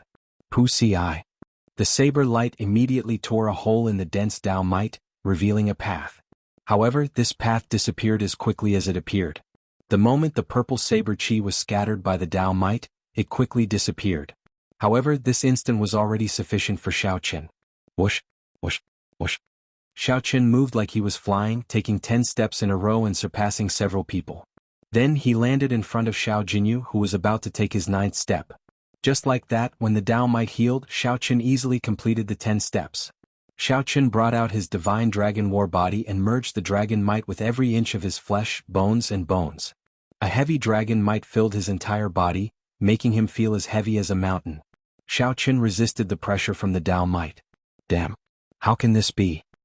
Cheating. This is definitely cheating. The core disciple beside Yi Qinyuan shouted. The disciples still struggling in the Tao might also revealed extremely dissatisfied expressions. Xiao Jinyu's expression was the most interesting. He had clearly been in the lead, yet Xiao Qin surpassed him so easily.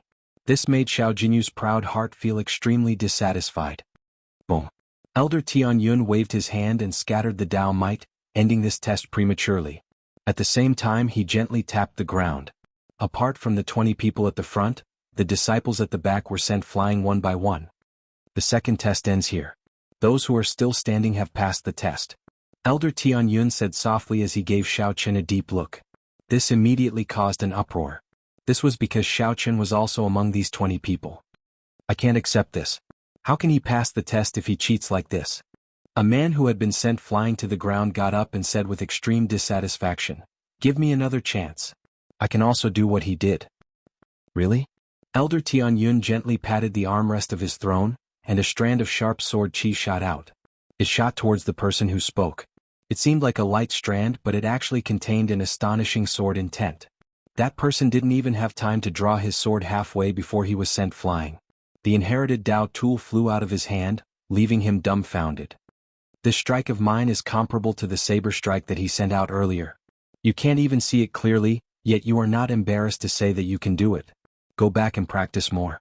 Elder Tianyun impatiently waved his hand. The palm wind contained a strand of sovereign personage will, which sent that stunned person flying. That person landed on the 10-kilometer tall steps and rolled down the mountain. Young man, your saber techniques are pretty good. Elder Tianyun smiled faintly and praised Xiao Qin as his gaze fell on him. This immediately aroused the jealousy of the 20 people present. This was the first time Elder Tianyun praised someone. Furthermore, it was this middle-stage star venerate mixed-blood dragon. How could they be convinced? More importantly, this showed how much Elder Tianyun valued Xiao Qin. In the future, when Xiao Qin entered the sect, he would gain many benefits.